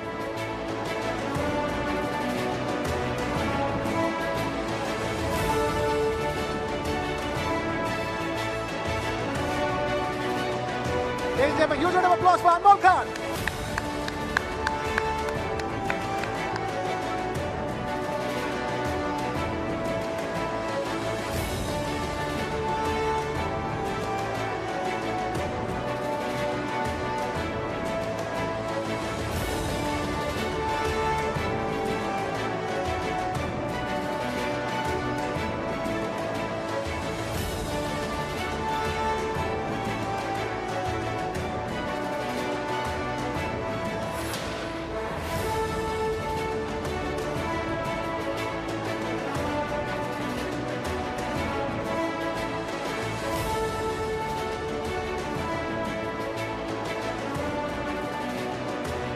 Right. Anmol, please don't leave the stage. We have a question for you. The mic is being passed on to you. I have a very simple question to ask. From the time you picked up that badminton racket, today, Mr. Pulela Gopichand, no less, is presenting you the Nakshatra Samman Award. What does that feel like? I'm feeling very happy and I'm feeling very proud that I'm standing here and receiving a award from him. It's like a very big thing for me because he's like the god for Indian badminton, so I'm very happy. The god of Indian badminton himself presenting the award to Anmol Karb. Who could be the future goddess? Anmol, thank you so much for being with us tonight. Time now for the next award. Neha, we have a very special flautist Grammy Award winner, don't we? Absolutely. His melodies speak to the soul. A Bansuri maestro, ladies and gentlemen, who knows how to keep his audience spellbound, transcending boundaries, touching hearts with his ethereal music. His brilliance shines even brighter on the world stage. The TV9 Network Nakshatra Samman goes to the global star Rakesh Chaurasia.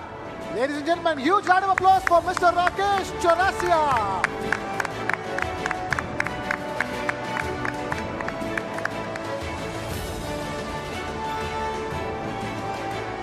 Could we please have Mr. Rakesh Chaurasia on stage?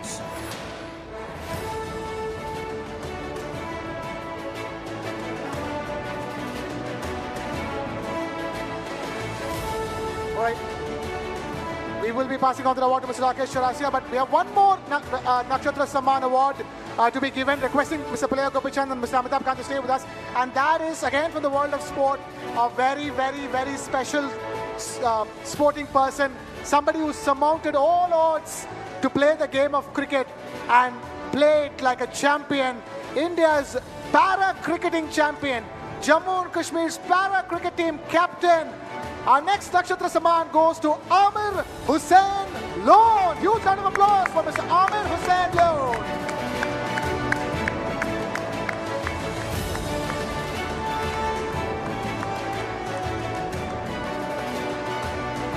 We do understand Mr. Amir Hussain Lone is here with his family, ladies and gentlemen. So wonderful to see the wife and the proud kid accompanying Mr. Chaurasia. I beg your pardon, Mr. Lone.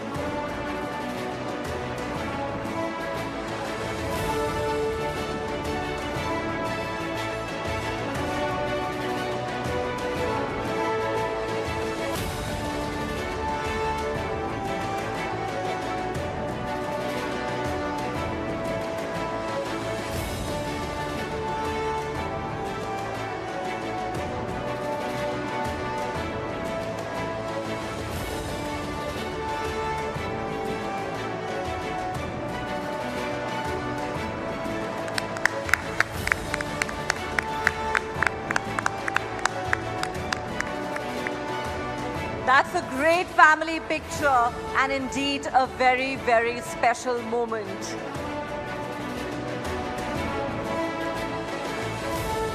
A special cricketer and a special award, ladies and gentlemen. Even as India is dominating England in the Test cricket, there you go. India is making new strides in the world of para-cricket with the likes of Amir Hussain Lone. His bravery and his tenacity has brought him to this stage, and it'll take him to many, many more stages after this. We here at the TV9 Network are extremely happy to present him with this award. Thank you, Amir Hussain Lone and family. And of course, thank you, Mr. Pulela Gopichand and Mr. Amitabh Kant for giving this award. Requesting Mr. Amitabh Kant to not quickly leave us. He has just joined us. Mr. Amitabh Kant, please stay with us. We will be bringing you on stage for that fascinating discussion we're going to be having with you. Absolutely. Well, ladies and gentlemen, after that award ceremony, it's time for our next session on TV9 What India Thinks Today, presented by Poonawalla FinCorp, special partner Servacon. It's called Brand India, leveraging soft power. Right. And talking about branding, Neha, taglines are crucial for branding. And around 35 years ago, a very famous tagline was born. It was meant to promote the state of Kerala's tourism initiative. It was called God's Own Country. I can't help but think how apt it still is. And it can be used for not just one state in India, but for brand India as a whole, isn't it, Neha? I couldn't agree more with you, Krishna. And we have the man who was instrumental in the creation of that iconic tagline right in our midst this evening, ladies and gentlemen. India's might as a nation is not only in terms of its hard power, that's economic prowess or its strong government, it goes far beyond that. And who better to talk about leveraging India's soft power than our next guest? That's right, ladies and gentlemen, please put your hands together for Mr. Amitabh Kant. India's G20 Sherpa, Mr. Amitabh Kant. Requesting him to please have you on stage, sir, for the next session. And to conduct this session, let's invite on stage TV9 Network's Kartik Malhotra and Kartikesh Sharma. All right, gentlemen, all yours.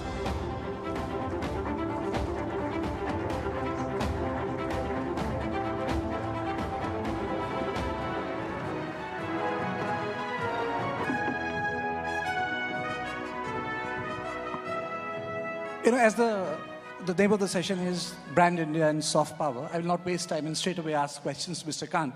He doesn't need any introduction, but what is a soft power? How is it different from hard power? Prime Minister Narendra Modi has used parts of hard power, parts of soft power, which we call smart power.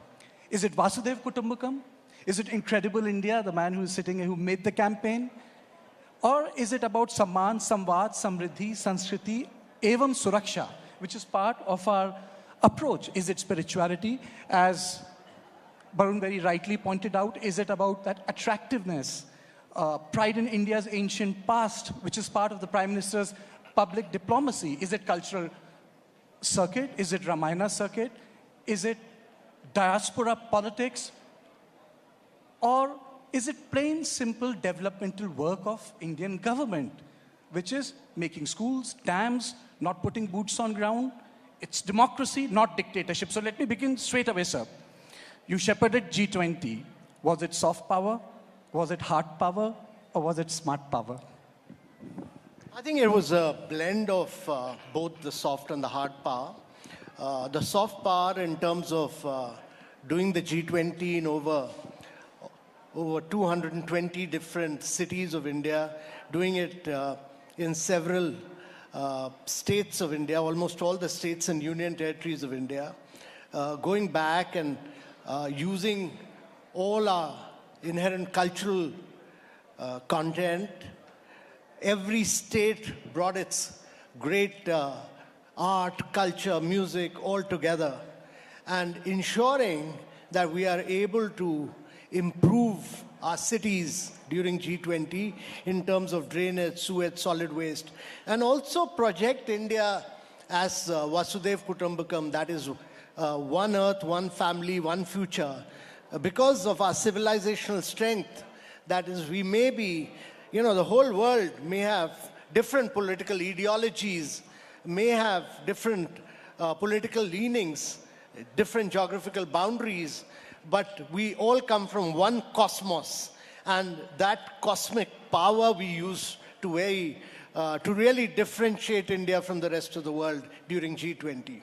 Sir, I want to spend some more time on G20, and of course you have literally shepherded the whole G20 initiative, and in fact it went well beyond a festival. Festivals have a start time and an end time, and streets are decorated for a while. But look at New Delhi right now, for example. We are still dotted with G20. G20, thanks to you, has pretty much become part of the DNA of the country right now. Now, I want to understand from you in the context of soft power. Is soft power anything more than great packaging over a product that already is robust? So, you know, it's soft power is a concept which was used by an American professor. 1990. Yeah, Joseph Nye, and he used it to say that it's not America which is famous because of its hard power, because of its economic strength, but it's famous because of its huge ability to have an impact on the minds of people across the world. And that's because of the brands it has created. In the Indian context during G20, we were able to straddle different worlds. We were able to bring G7 together. We were able to bring all the emerging markets together. We were able to bring Russia, China all together. On all 83 paras, bring consensus on all paras. It demonstrated India's great ability to work with all countries of the world and bring consensus. You know, the important thing about multilateral is nothing works without a consensus. To bring consensus on issues of development, on issues of sustainable development. Would you call it diplomacy, sir? Would you call it soft power? What is that thin line between diplomacy and soft power? So the thin line was, it was a great combination of India's hard power, the fact that India was growing at rapid rates. It was a great combination of unique political leadership. If it wasn't for the stature and the great standing of the Prime Minister, it would have been very difficult to get consensus in the Russia-Ukraine para. It was, you know, the great hard power of the fact that you know, we had demonstrated India's digital strength through the digital public infrastructure. You know, everybody has a digital identity. We do 46% of the real-time fast payment. The world accepted that it's leapfrog technologically in many parts, many areas of growth and progress. Okay. You know, you made the Incredible India campaign. You rebuild the imagination around tourism. So there are two questions. One, when we talk about soft power, what are its core?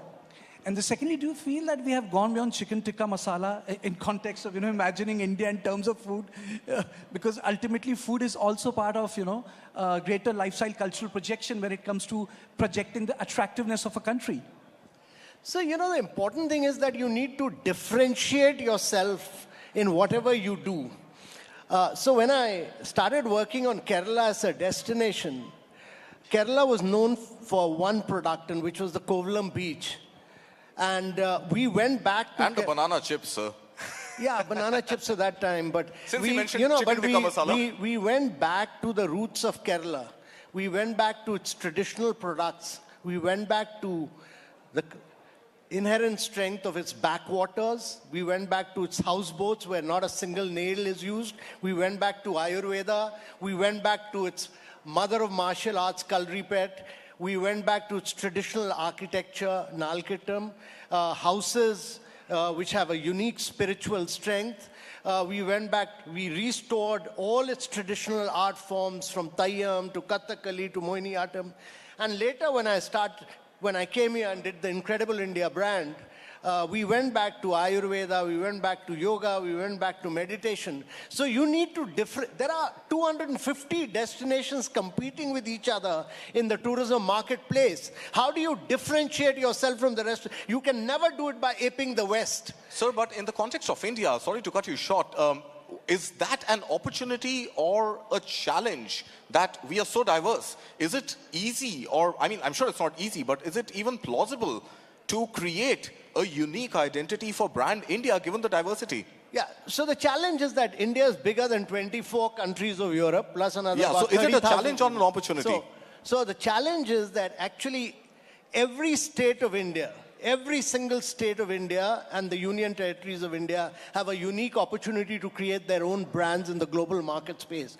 And tourism can grow and prosper much like what Rajasthan has done, much like what Kashmir has done, much like what Kerala has done. If every state of India becomes a global tourism brand, India's tourism will grow by 10x simply by doing that. So, you know, tourism is the biggest job creator. Its multiplier impact is enormous. And every state of India must take this opportunity of really driving travel and tourism. So ODOP, should that now progress from one district, one product to one district, one tourism? Is there merit in considering a services-based argument for ODOP? So I don't think there's merit in one district, one tourism, but there's definitely merit in one state, one tourism, because tourism is a private sector play. So, you know, from the time you arrive to the time you depart, you get in touch with a number of private sector players.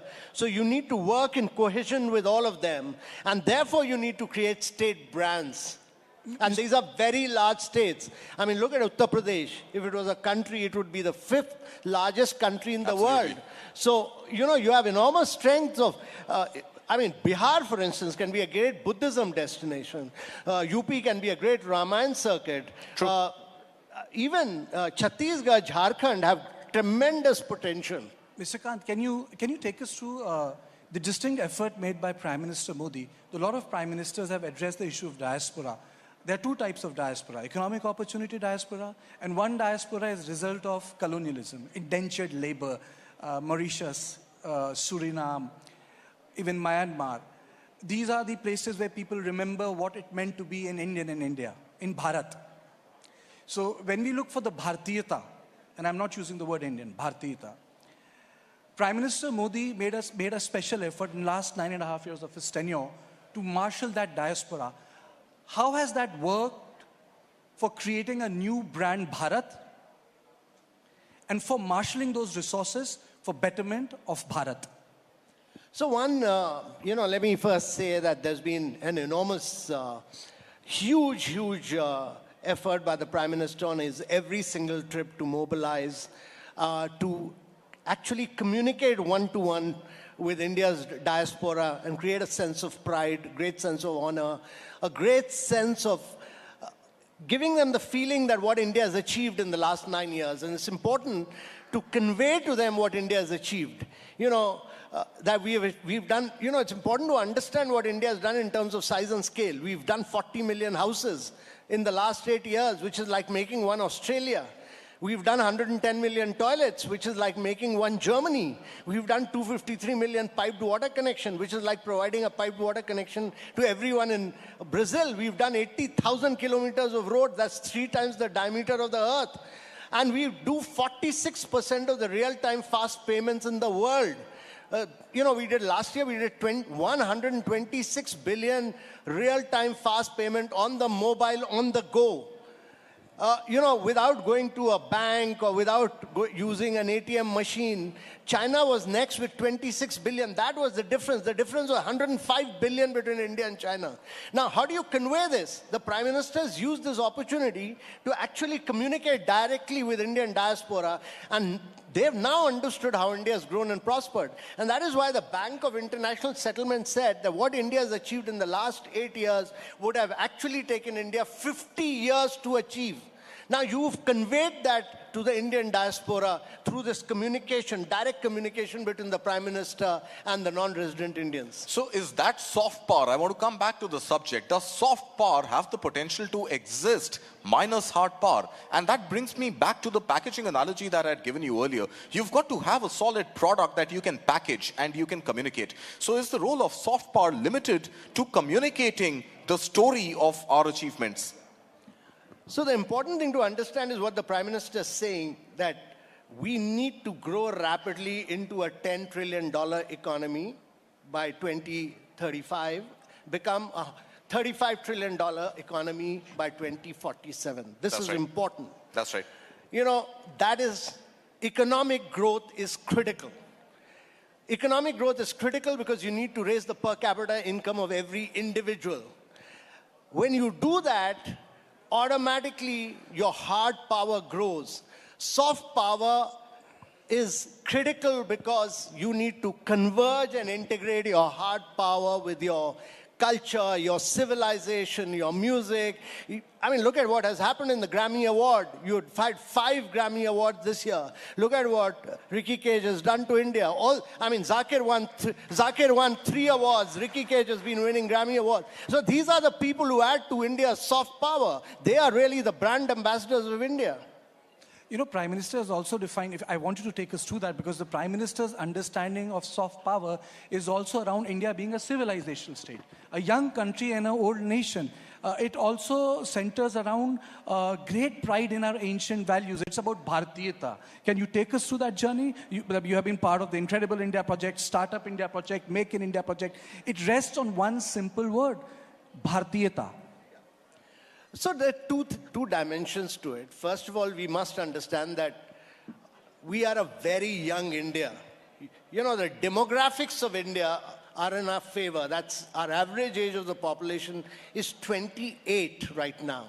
Even when we are 120, 47, the average age will be about 34, 35. Even then, we'll be the youngest nation in the world. Second is that there is a huge civilizational strength to India. I mean, when India got colonized in 1700, India's contribution to global GDP was 24%. By the time we became independent, it had come down to 5%. What the Prime Minister is saying is that during our Amrit Kal period, we should accelerate the pace of our growth because we have very low dependency burden as far as demographics is concerned.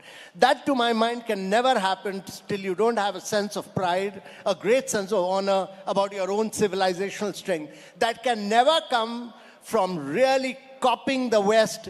And that means that you must have a sense of pride of your own culture, your own art, your own music, and actually saying that this is India's civilization. Every young Indian must have a sense of pride on its own civilization. And when you have that inherent strength, you will drive India's growth story will be driven. Sir, is pride enough? And I know that there is, of course, the $35 trillion target by 2047. You also just refer to that. And you're saying that you need better growth, faster growth to translate to better per capita income. But even at $35 trillion, you will have a per capita GDP, which would still be a fraction of what the developed world, gives its people today, given the vast size of our population. Obviously, we have our challenges, and with those challenges, we've got to grow even faster than, despite being the fastest economy of the world, is not enough for a country like India. So civilizational strength and attributes aside, there has got to be some scope of soft power, which I see being deployed by Prime Minister Modi, by the entire cabinet, and luminaries like you who worked on the India story for so long, where even hard economic issues like GDP are now pretty much, on the lips of every Indian. It's not something that was construed as a very hardcore economic subject. Today, thanks to perhaps soft power, these very hardcore economic concepts are now absolute lexical usage. So just a couple of points. First, if you're a $35 trillion economy by 2047 means that you would have taken the per capita income of every Indian to close to about $17,500. Compared to US, which still has about $76,000 per capita GDP. Yeah. You see, not comparing, just giving statistics. It's very important to understand that we are a country of 1.4 billion people. That means you would have transformed the lives of 1.4 billion people in the world. That's important. Second is that India has got into a lot of sunrise areas of growth. This has never happened historically. If you look at it, it's never happened in India's history that you've started looking at electric mobility, you've started looking at battery storage, you're looking at semiconductors, you're doing mobile manufacturing. Apple and Samsung, I think they're producing a lot more in India than China. All these new areas of growth. And the third very critical thing is that if you look at the last 2 decades, all technological innovations that come from the western part of the world, whether it was Apple, Google, Meta, Amazon, and in China from Tencent and Alibaba, what India did was to create this open source, open API, globally interoperable model by which everybody can do a digital transaction. The private sector competes with global players. PhonePe competes with Google Pay here.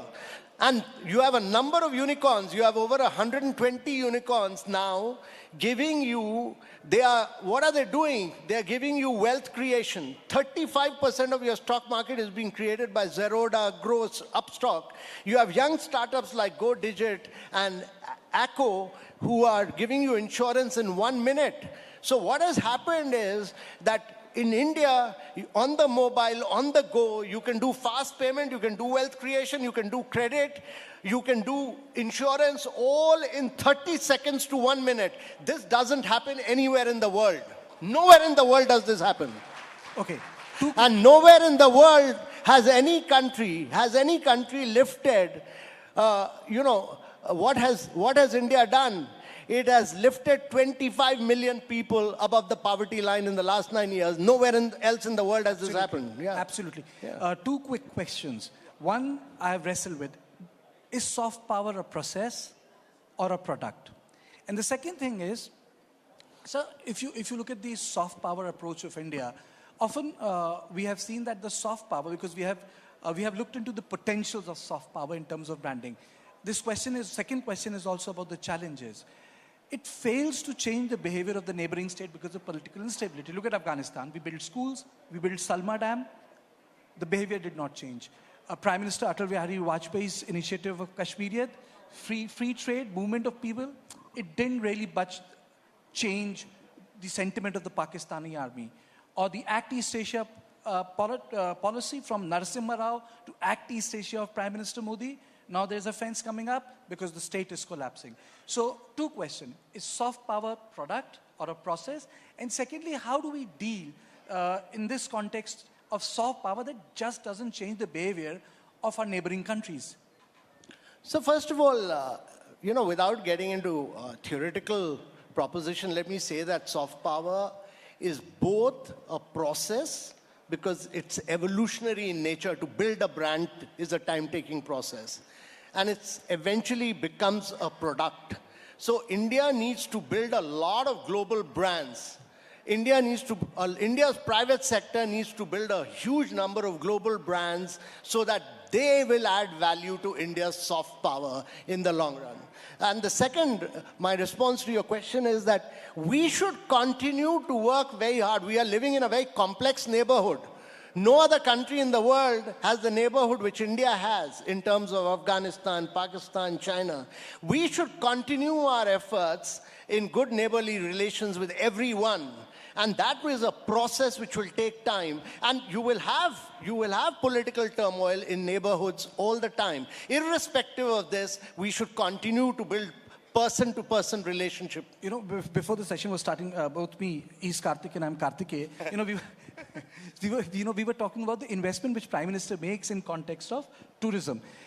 Today he went for a deep sea dive at Beth Dwarka, Sudarshan Setu. Prime Minister's investment in tourism is path-breaking. He makes it a point. Can you take us through what are the reasons why he's making such a personal investment when it comes to our own country? And if I can just add one little 2 cents to that question, are we likely to see tourism don the flavor of nationalism, #Lakshadweep, or temple tourism, #Ayodhya? So firstly, I don't think I've come across any speech of the Prime Minister where he hasn't dwelt at length on the tourism aspect and the immense potential of tourism.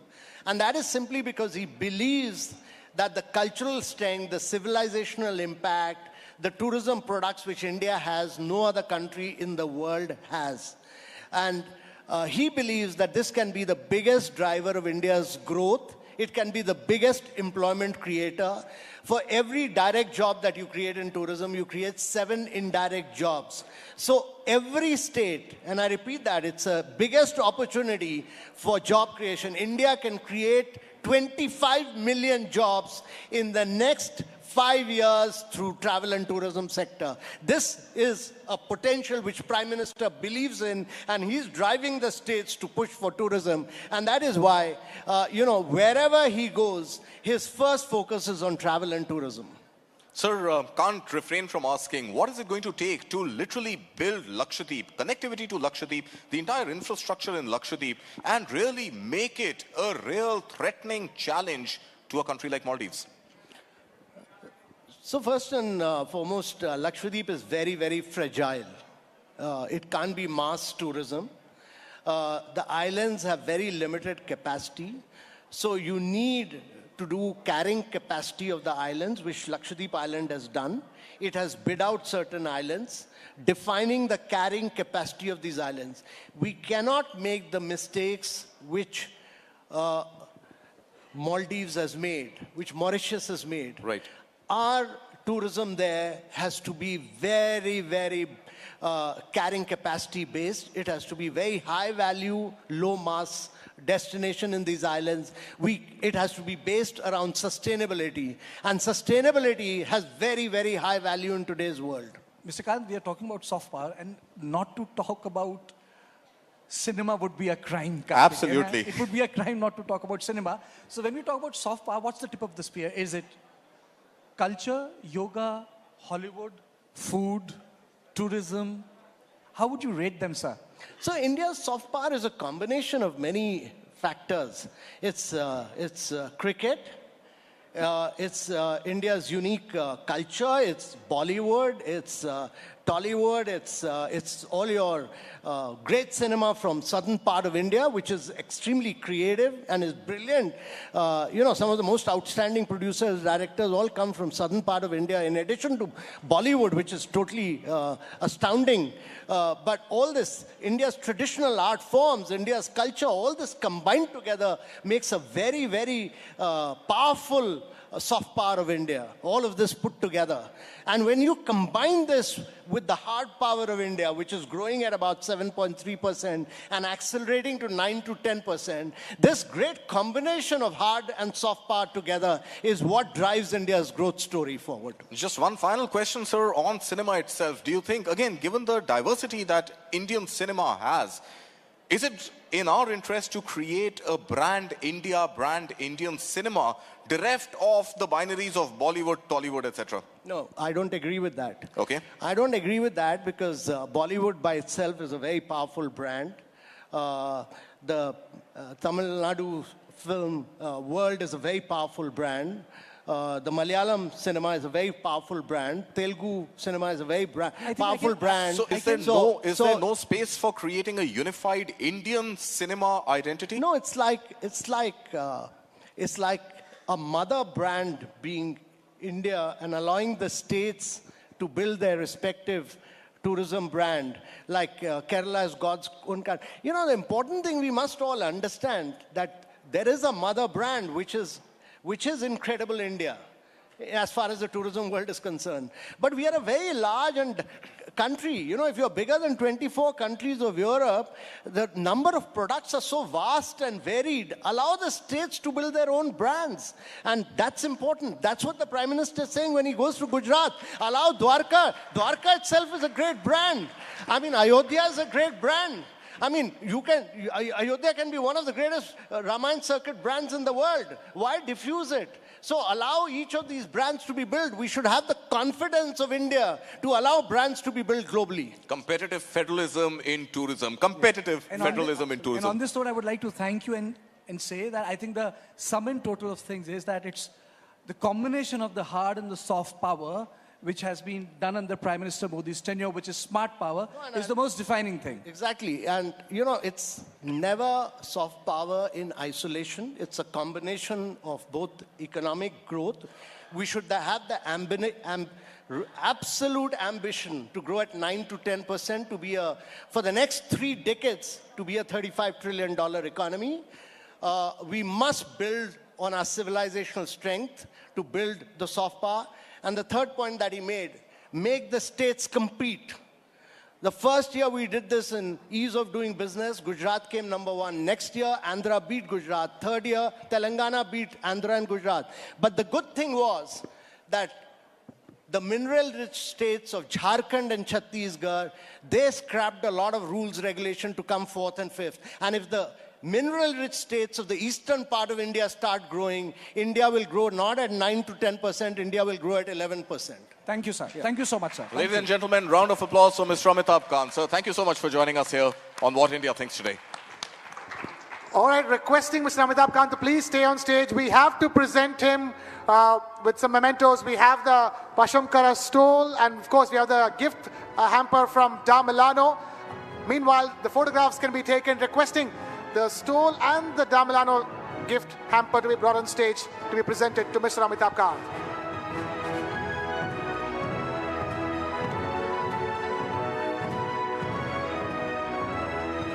Mr. Amitabh Kant, thank you so much for taking time out to be with us here on TV9. What India Thinks Today. Ladies and gentlemen, huge round of applause for Mr. Amitabh Kant.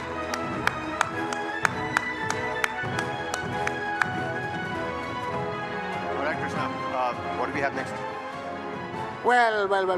That was a fascinating conversation with Mr. Amitabh Kant. People are still looking at him even as he takes our leave, because that's how engrossing and engaging that particular conversation was. We have a lot of them lined up. Absolutely, Krishna. More lined up for the day. But before requesting everybody to take their seats, because we have something very important that we want to talk about. And that is the conversations that we have on TV9 Group's English news platform. The world's first news OTT, News 9 Plus. That's right, ladies and gentlemen. TV9 Group's bold foray into English news begins with the world's first news OTT, which is News 9 Plus. And it has some fascinating conversations in the form of its flagship show. The flagship show, ladies and gentlemen, on News 9 Plus is Duologue. If you're wondering what Duologue is, take a look at this. Start with the end in mind. You need to know where you want to reach. Every morning that we wake up, we are exercising our choice. The destiny is decided. The results are known that I'm going to win. Life of a goalkeeper is something which has always intrigued me. When you come into a stadium, this is the highest level of pressure. When I set out to do something, I decide in my mind that failure is not an option. What you feel very strongly about, those are the stories to tell. I have a mind which is absolutely restless. Mind and body are entangled sensations. That brings me back to golf. It's an amazing game. This is not a perfect game. You only learn from them. If you have a formula to a success, then you can replicate it. I feel this is my first step. I'm starting now. Winner is first born in the mind. I think, therefore I am. We are all about our mind. Ladies and gentlemen, huge round of applause for Duologue. We were all about our mind, the most cerebral talk show. As you can see, we here at TV9 are fantastic at creating conversations, and those conversations on Duologue Season 2 they are fascinating. They've just dropped on India and the world's first news OTT, which is News 9 Plus. So clearly, Mr. Barun Das is not just driving the network forward, he's driving the downloads forward as well with the flagship show, Duologue. Some amazing guests, as you've seen, Jeev Milkha Singh, Oliver Khan, Dr. Deepak Chopra. We're talking about filmmaker Rakesh Oprakash Mehra and a star like Allu Arjun. All of them on Season 2 of Duologue, which you will get to see only on News 9 Plus. So make sure you download News 9 Plus and catch India's most cerebral talk show, award-winning one at that. And with that, it's time now to move on to our next session. That's right, Krishna. I mean, we've been talking about soft power. What a great conversation there with India's G20 Sherpa as well. But this next session, ladies and gentlemen, is all about women power. There are nearly 70 crore women in India. That's right, 70 crore. Nearly half of the 140-odd crore population, Kabir. Now, when we as a nation are so keen on leveraging all different kinds of power, soft power, hard power, smart power, all of these at our disposal, how can we not talk about our biggest superpower, our Nari Shakti? Take a look at that.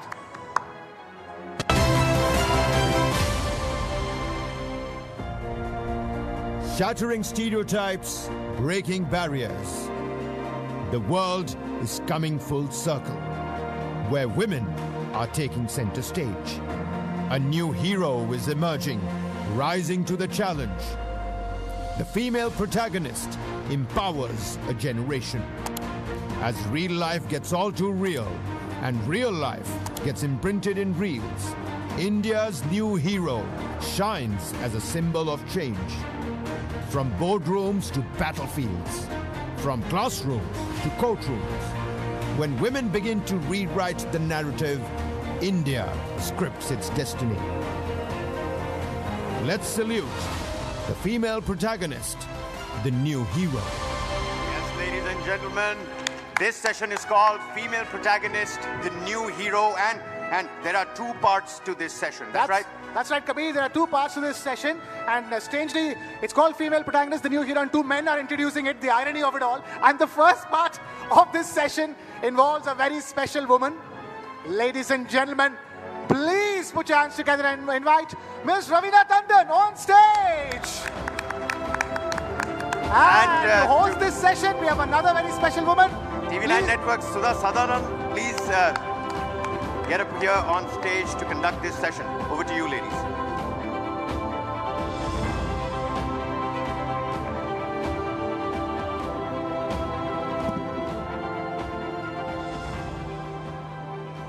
Of mine, can you hear me? These colleagues of mine, Krishna and Kabir, the two Ks, actually stole my line. I was going to say hard pa, soft pa, but woman's pa, it's incomparable. Won't you agree? And considering we teach you your first word as women to say ma, or amma, you need to owe it to us. Ladies and gentlemen, big round of applause for women's pa. Sorry, Amma.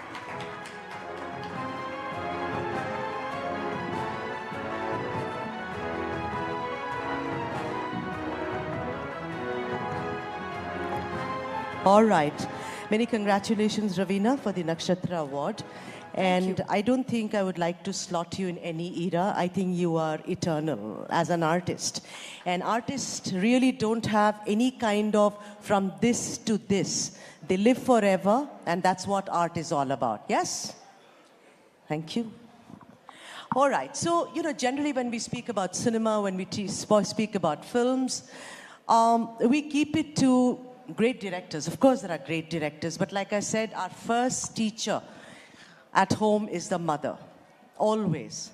Now, Raveena, you come from a fantastic film family. Ravi Tandon ji, your father, I remember all the films, Khudgars, Khel Khel Mein, Majboor, shows that I only saw films, did nothing else. Also, your uncle, McMohan, the famous Sambha from Sholay, iconic. Who doesn't know him? But I have read an interview by Ravi ji where he said, all that is fine, she had talent, बहुत talented ladki thi. Lekin it was the mother, Veena ji, which I do not think many people know about this. These are little nuggets that one needs to know. Isn't that right, Raveena? I think I agree with you because you are right. My dad would never refrain from mentioning my mother every time when it came to giving her due credit for the upbringing, because ultimately and honestly, especially being experienced, I have two grown-up children now. I have two adoptive and I have two biological children as well. And I do think that the upbringing, the major part contributing towards any child's nourishment, nurturing, and their upbringing is the mother. And same way, I think it was my mum who played a very integral part as far as I'm concerned. And like you yourself did quote my father. पापा ने यही कहा था शायद interview में जो आपने मुझे बताया कि it was all in the genes. And that's because of dancing. Talk a little about that. Was she a trained dancer? How did that happen? Did it come to you genetically? Or did she actually teach you and you didn't even realize कि ये बात के लिए हो रहा है? I think it was genetics because कहीं ना कहीं मम्मी ने तो 15 साल किया हुआ था बिरजू महाराज के अंडर कथक, तो उनमें always एक artistic था ही trait, and वो कहीं ना कहीं शायद हमारे खून में भी आ गया very naturally. So I think it was genetics, क्योंकि जब मैंने अपना करियर का शुरुआत किया तो बिल्कुल ऐसे नहीं था कि ट्रेनिंग ली और मम्मी ने ट्रेनिंग दिया, इन्होंने ट्रेनिंग दिया, कुछ एक्चुअली अनहर्ड था कि मैं फिल्म ज्वाइन करूंगी, बिकॉज किसी के जहन में आया भी नहीं था कि I am going to join the movies one day, and it just kind of just happened for me. So that is how it was. Lovely. So you see, there is one, these days the most popular thing is Nepo kids, we keep hearing it. But the point is that here is somebody who's from a film family and well spun, बिल्कुल घुस जाओ film में, उस type की family. आप nepo kids की बात करेंगे तो हमारी आधी पॉलिटिक्स, आधी इंडस्ट्री खत्म हो जाएगी. लेकिन आपका जहाँ तक ताल्लुक है, what I'm coming to, Raveena, जहाँ तक आप हमारे देश की बात कर रहे हैं, अगर नेपोटिज्म की बात करेंगे. But you joined Genesis. I mean, you see, you did not say, okay, I'm going to now join cinema. So I want to then, your first film happens in 1991, which is Patthar Ke Phool. Tell us a bit about that. Were you just picked up from there? You were working with Prahlad Kakkar. Talk about that. Well, शुरुआत तो वैसे ही हुई थी. I was doing my post and pre-production work with Prahlad Kakkar. I was his assistant. And everyone used to tell me, you're not cut out for being behind the screen. You need to be in front of the screen. And that's how the journey started. And one day I was just offered this one big film. And I just said yes to it. It was actually very interesting the way I started. Yeah. I had been offered a lot of movies and I had been constantly saying no because I actually wanted to get into direction. Right. I had not thought of acting because a lot of actors, probably since they're children, they want to grow up to become actors, right? I did not want to get into acting. And I never looked at myself in the mirror and said, oh my God, I'm going to be a star one day. Because if you'd look at me when I was 13 or 14, you would not even turn around and say, oh my God, this one's going to be a star. I was this round, roly-poly kid with two, oil in my hair and two plaits and doing my 8th and 9th standard. But interestingly so, I said no to a lot of films initially. And Salman Khan's film, that was his first film, was a very big hit, Maine Pyar Kiya. And soon after that, I was offered his second film because somehow people had seen me in the advertising world. And they kind of approached me for his second film. And I remember going, I was in my FIJC, and I went to college canteen mein and maine apne doston ko bola, guess what? I've been offered a film with Salman Khan. And they were like, are you serious? They were like, हाथ जोड़ के यार तू इस film को हाँ कर दे उसके बाद तू फिल्में कर नहीं कर we don't care, we just want to come and sit on your shooting and meet Salman Khan. And that's how I signed my first film, just because my friends wanted to meet and hang with Salman Khan. Right. And that is exactly how I planned my career. And today we talk about swag, we talk about women, which is so fantastic, women on bikes and everything. Correct me if I'm wrong, here is a woman we see who went to Mithibai College in an open jeep. Am I right or am I wrong? Yes, you are absolutely right. I also do believe that how much ever I do contribute, to be fair to all the fantastic men sitting here in our audience, that even though I contribute a 70% of upbringing to my mum and to all the mothers that are there who nurture and nourish their kids, I do believe that behind every strong daughter is an doting and a strong father. Love.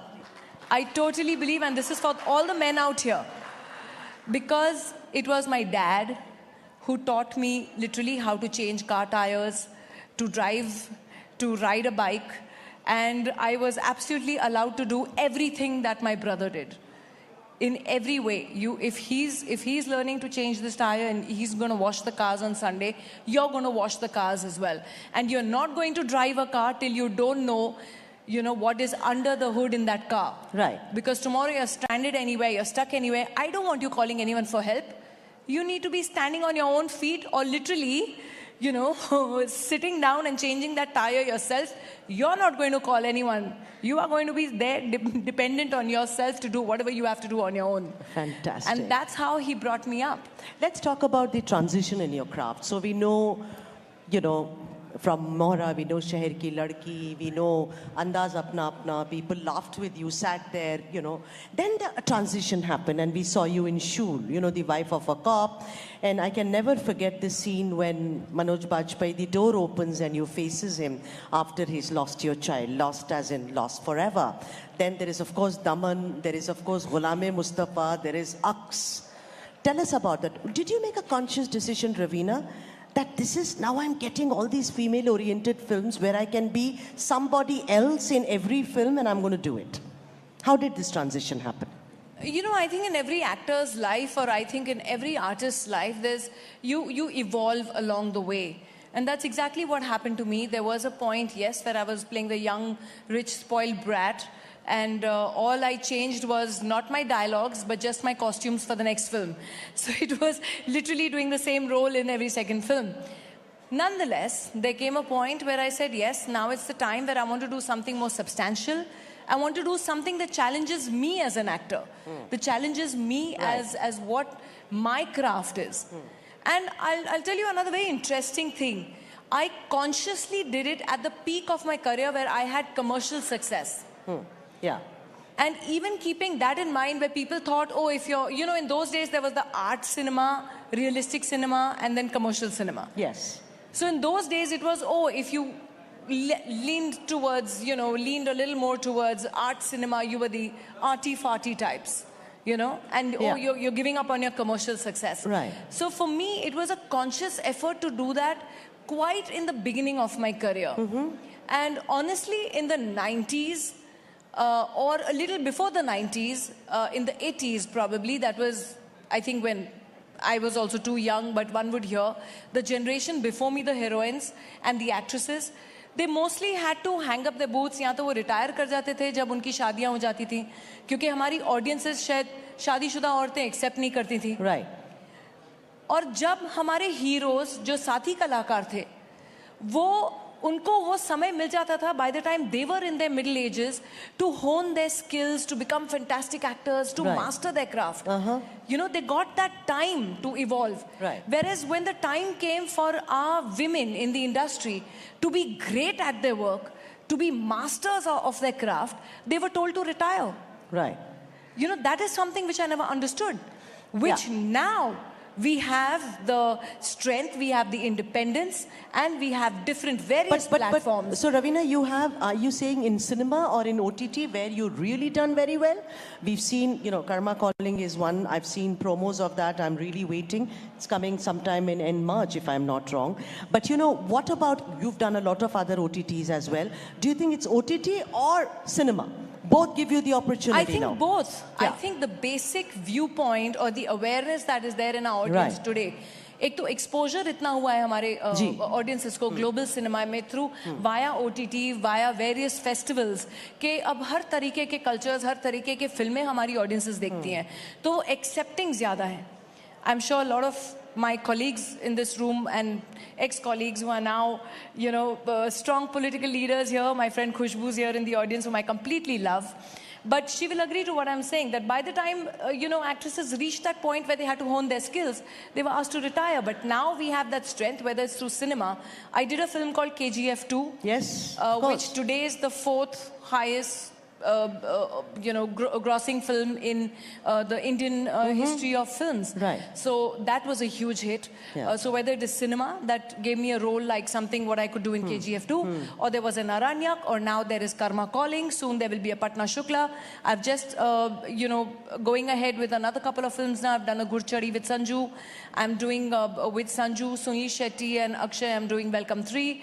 So it's all these, you know, this time where I think women have actually come onto their own era in our industry as well. Yes. And we have actually stood our ground and said, hello, we ain't retiring. We at ain't all. retiring. I think we need a round of applause. And from all the men, more than the women here, that, you know, we ain't retiring, we ain't going anywhere, we're staying right here. You know, let's talk about tropes now, you know, stereotypes. And go back to the time, Khushbu, I mean, it all happened in our, you know, where you had either a Devi or a Dayan. There was nothing in between. So a Devi would be this, you know, a woman clad in a sari and not knowing that we can be very wicked. But then, you know, also the stereotypical thing that you can't take such a woman home. You know, don't you think at least that thing has been blurred, Ravina? You know, I'll actually little cut you midway in this, because I think I broke that stereotype with a film called Daman. Yes. For which I won the national award. Kalpana Lajmi. Yes. Kalpana Lajmi. Yes. And Yes. at a time when you rightfully said, when our films were depicting ke bhala hai, bura hai, jaisa bhi hai, mera pati, mera devta hai, you know, we were depicting that. And even though the villain was the worst person that you saw on screen, but the hero's बहन would always stand in front and said, "Goli, pehle mujhe lagegi, phir mere suhag ko." You know, whereas I probably would have stepped and said, "Go get him, dude." It's like, but nonetheless, jokes apart, we did make a film called Daman in the year 2000, which spoke about marital rape and domestic violence, which till date is being debated in the Supreme Court. That's right, marital rape, yes. And we still haven't passed that law, which I'm hoping that we do soon, because there are a lot of stereotypes to be broken. Because earlier on, everyone was कि ठीक है, whatever the जो भी झगड़े हैं, जो भी violence है, वो घर की चार दीवारी से बाहर नहीं जाए. And women were victimized throughout. And that is exactly what that woman, the movie Daman spoke about in the year in 2000. Right. And we are in 2024. Right. Yes. 24 years down the line, I still feel that that topic is still so relevant, that we are still talking about women not being able to come out and are constantly quiet on being victimized, whether it is domestic violence or it is rape or it is every horrific form of abuse. All right, so, India poised for the next big leap. We have shining examples of women. I mean, if I name all of them, it's going to take at least 15 minutes. But I'm going to take two names. Indra Nooyi is one, and the other is Meera Nair, and comes from your field. Great filmmaker, started way back. Salam Bombay was what, like 35 years ago, right? I want to ask you that, what does it take? I mean, we are one nation which makes the largest number of films and fantastic cinema. Look at where our cinema has gone. What do you think will take? How do you look at the future for our cinema to be right on top, doing even better than this? Because sky is the limit, Raveena Tandon. I definitely feel that as far as our Indian cinema is concerned, where I do see that I do see in today's day and age a very united front. Right. So we have strong films coming from every part of our country, north, south, east, west. And it is pretty incomparable. Actually, I cannot even say that we can compare to anyone else or any other industry, because actually today, if you see, we are the greatest industry that is there globally. Yes, true. The amount of films per annual that we come out with, the production value, the costing of the films that we make. Today, whether a Bahubali or if you see a film like RRR, they probably cost much more than a Mission Impossible 4. Right. And the kind of monies that we put in and the kind of investment that we've done and the kind of returns also that we're getting. It's high time that our industry is touted today as taking a global stand and not waiting anymore to be called the second best and definitely not to be called Bollywood. Trust me, all the industry insiders hate the word Bollywood. That is something that does not conform with us at all. And also Sandalwood and Tollywood Bollywood, and Collywood. Lollywood and Tollywood and Mollywood and Sollywood, and we are very sorry wood. We don't want to be known as any wood.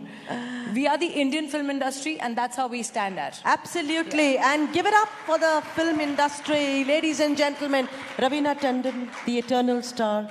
What a pleasure it has been. Thank you very so much. very much. And many congratulations for the Nakshatra Award. And that's the way to go. Nari Shakti. Thank you so much. It was a pleasure. Well, Nari Shakti in the truest sense of the term. Ladies and gentlemen, another huge round of applause for both these women.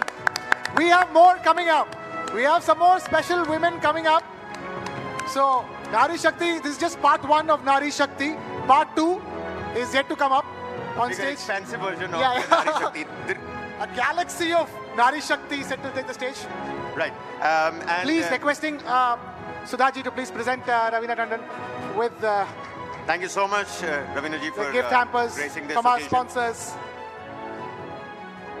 All right, Krishna, in the meantime, before we call on the next set of panelists, the expanded version of this Nari Shakti, we have a few more Nakshatra Sammans that are supposed to be given out. That's right. We have our next set of Nakshatra Samman Awards. And to give away the next set of Nakshatra Samman Awards, we have some very special people joining us. I'm going to request one by one the award givers for the next set of Nakshatra Samman. I'm going to request Mr. Ricky Cage to please come on stage now. On to the award section, please. On to the award stage, please, on the left. Requesting Mr. Christopher Ripley, CEO of Sinclair Media Group, to also please take the award stage, sir, on the left. A loud round of applause for Mr. Ripley. Mr. Christopher Ripley, CEO of Sinclair Group, all the way from the United States of America. And also requesting a very special guest who's just joined us on stage to give away the award, Mr. Shekhar Kapoor. I know you're mobbed. right in front. Requesting Mr. Shekhar Kapoor to please join us on the award stage on the left. I think it's going to take some more time with Yeah, Mr. Shekhar Kapoor. that's why I'm just repeating, Mr. Shekhar Kapoor. Don't be Mr. India and get, you know. Mr. Shekhar Kapoor to the on the award stage section with over Mr. there. Ricky Cage and Mr. Christopher Ripley. Ladies and gentlemen, huge round of applause for Mr. Shekhar Kapoor. All right then. Well, Krishna, it has been an incredible year for this next person that we're going to award with the Nakshatra Samman, this Indian flutist who has won 2 Grammy Awards for Best Contemporary Instrumental Album, ladies and gentlemen, and Best Global Music Performance for a very special track. Not 1, 2 Grammys in 1 Grammy Award session. Ladies and gentlemen, take a look at this.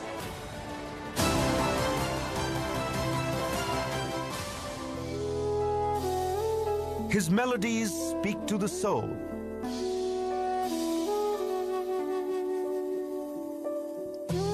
A Bansuri maestro who knows how to keep his audience spellbound. Transcending boundaries, touching hearts with his ethereal music. His brilliance shines even brighter on the world stage. TV9 Network Nakshatra Samman goes to the global star, Rakesh Chaurasia. Ladies and gentlemen, global star Rakesh Chaurasia requesting him to please come on stage and take the Nakshatra Samman from Ricky Cage, another global star, music himself, and of course, Mr. Shekhar Kapoor and Mr. Christopher Ripley.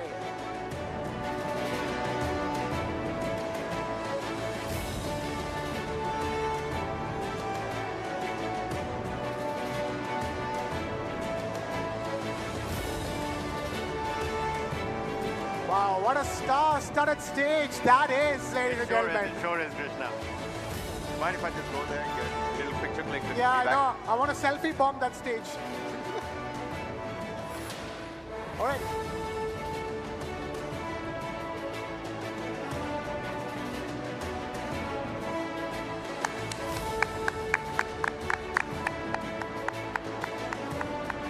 What a year it has been for Mr. Rakesh Chaurasia, ladies and gentlemen. What For a Indian year. music. For Indian music. What a year for Indian music. And Mr. Chaurasia, please don't go. We do have a couple of questions for you as well. May you please make sure the mic lands up in the award section. Of course, he's been presented with the Pashamkara stole and the Damalano gift hamper as well. All right, Mr. Chaurasia, thank you for staying with us. Quick question. The question is quite far away. It's fine. All right. Well, you were taking all those Grammys so far away from us here in India. We were all watching and so proud to watch you do that. To watch you do that. Playing the Indian Bansuri flute and garnering a global audience. Sir, tell us, what was that moment like? I mean, music is about awards. We all know that. But what is it to play the Indian Bansuri and win a global award with it? Well, I would like to, first of all, a big blessing from my guru, Padma Vibhushan Pandit Hari Prasad Chaurasia, and then I would like to thank Ustad Zakir Hussain for getting me into this collaboration, my family, my kids, and my wife, who was wishing more than me to have this award. But when the name was called, I stood up and I didn't know what to do. Because I was not expecting, because here it was fine, like, okay, we might get it, you know, because we have big names. But when the category was announcing there with huge amount of artists and everything to get this, but the first thing what came in my mind that I'm grabbing something for my country through my music. Oh, lovely, lovely. It's for the country, Thank you. ladies and gentlemen. It's for the country, it's for India, Indian Bansuri player, Indian flautist, so as it's called in English. Thank you so much, sir. Thank you. For Thank you, everybody. Thank you so much. gracing us with your presence. All our esteemed award givers, Mr. Cage, Mr. Ripley, and Requesting Mr. all of them to please stay do on on stage. with us. All right, Mr. Ripley, Mr. Cage, and Mr. Shekhar Kapoor requesting you guys to stay on stage. Mr. Chaurasia, please, thank you for joining us. We have another very, very special couple of awards to give. Next up is an athlete from Punjab who is the Indian record holder in the 1500 meters category. Please, ladies and gentlemen, put your hands together. Before that, take a look at this. Before that,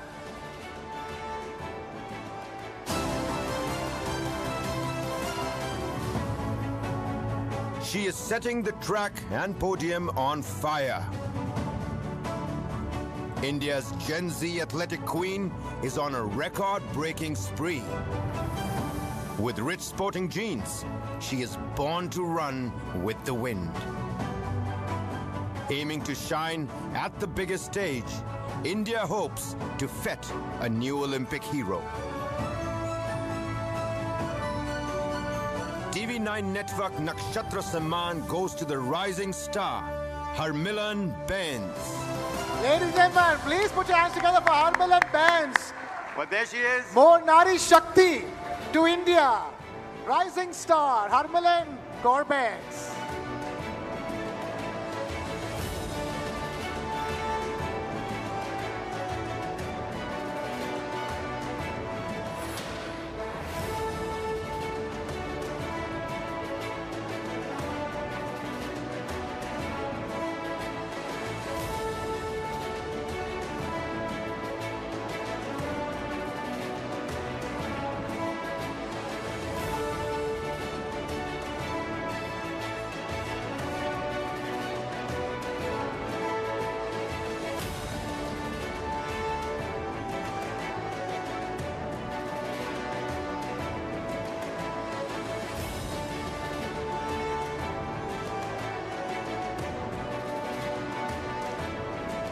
Harmilan, stay with us, stay with us. We've come to you this time. You've been running for India. I'm getting all the laurels for it. We've run towards you this time around. So tell us, I've been asked to come on stage as well. I mean, look at the gentleman who is giving you these awards. I mean, these are gentlemen who, are distinguished gentlemen, League of Extraordinary Gentlemen, if I may. And we've been talking about Nari Shakti before this came about. Tell us, where does your Shakti come from? And, where do you get, because it's not 100 meters. It's not 200 meters. It's 1,500 meters, Harmilan. Well, this Nari Shakti for 1,500 meters come from my dad. And for the 1,500 meters, I just give my all the, for 1,500 meters, my everything to my dad, and for 800 meter everything for my mom. I won 2 medals over there in Asian Games, one for my dad and one for my mom. When I won, the only thing was like my parents were talking about to win medal in Asian Games just because my mom had a medal in Asian Games.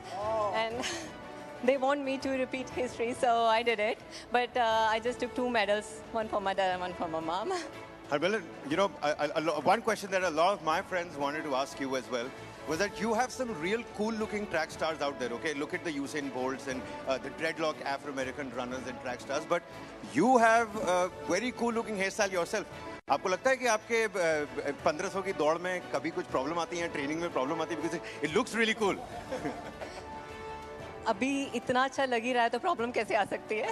Well, there you have it, Harmilan Bains, ladies and gentlemen. That's not all. Again, asking Mr. Cage, Mr. Ripley, and Mr. Kapoor, please stay on with us. One more person that we have to.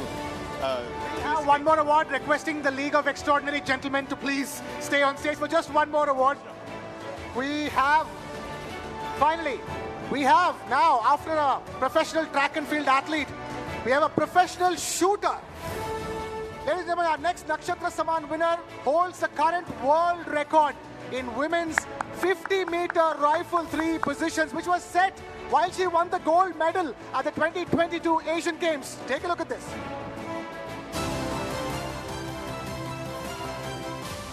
An accidental shooter, her marksmanship has left the world awestruck.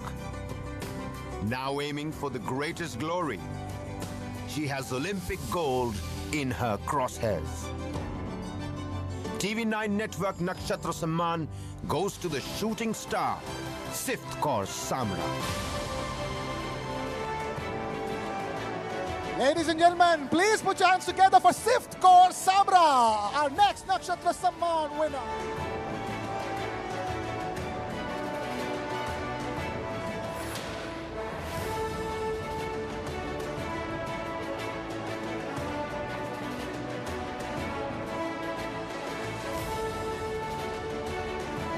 Ladies and gentlemen, keep the applause rolling, please. Sift Kaur Samra.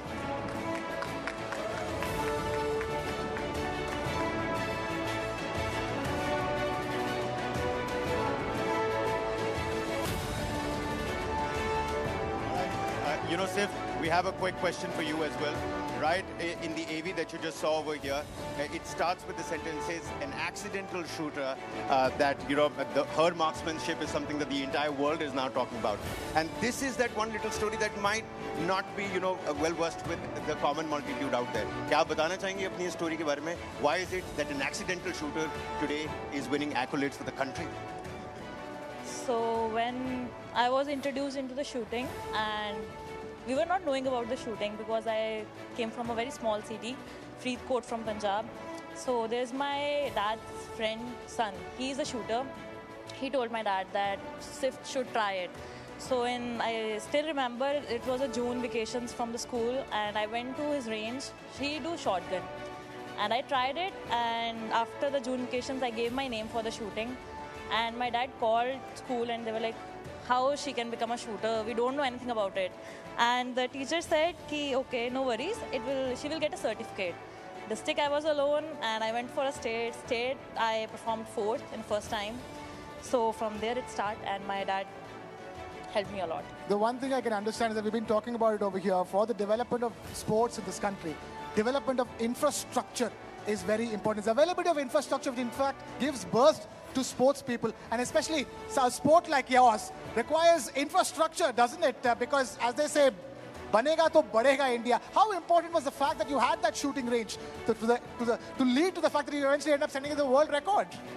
That's the point that now the India government is doing great. But in 2016, my dad made that range at my home for my training, and I had range at my home, like in a small city. So this is all that my dad did for me. And now also I have my mom. I would really love to invite her on the stage. She's Please here. Please do. Proud mother making videos. This, ladies and gentlemen, is the actual shooting star that is now coming up on stage. A loud round of applause.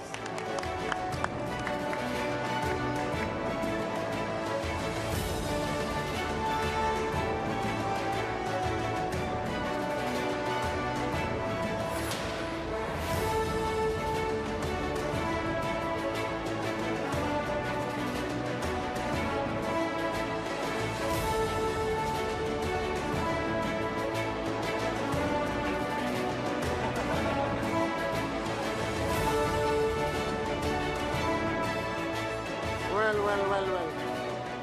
This award session is quite the sporting activity for me and Kabir. Right, requesting all the gentlemen now to please, you can take Thank you so much, Thank you so much for that. Please, you can take leave from the stage and take your seats. We will be calling you guys back very soon for a panel.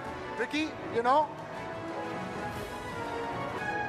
All right, ladies and gentlemen, time now to get some more exemplary women like we promised who have joined us tonight and call them up on stage. Yes, and continuing with our focus on female protagonist, the new hero.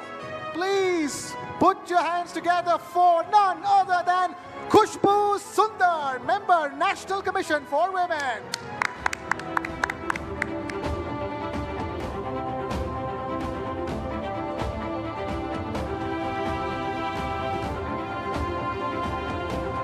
All right, also calling up on stage, please put your hands together for Miriam Meisel, Director, Stiftung Bayern.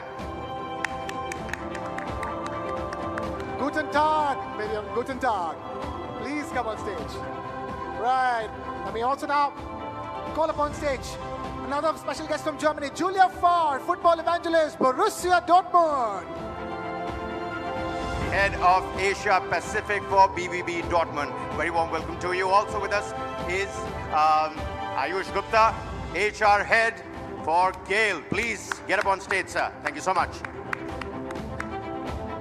And to moderate this session, we have some double Nari Shakti again. We have with us TV9 Network's Sudha Sadanand and Neha Khanna, requesting both the ladies to please take the stage.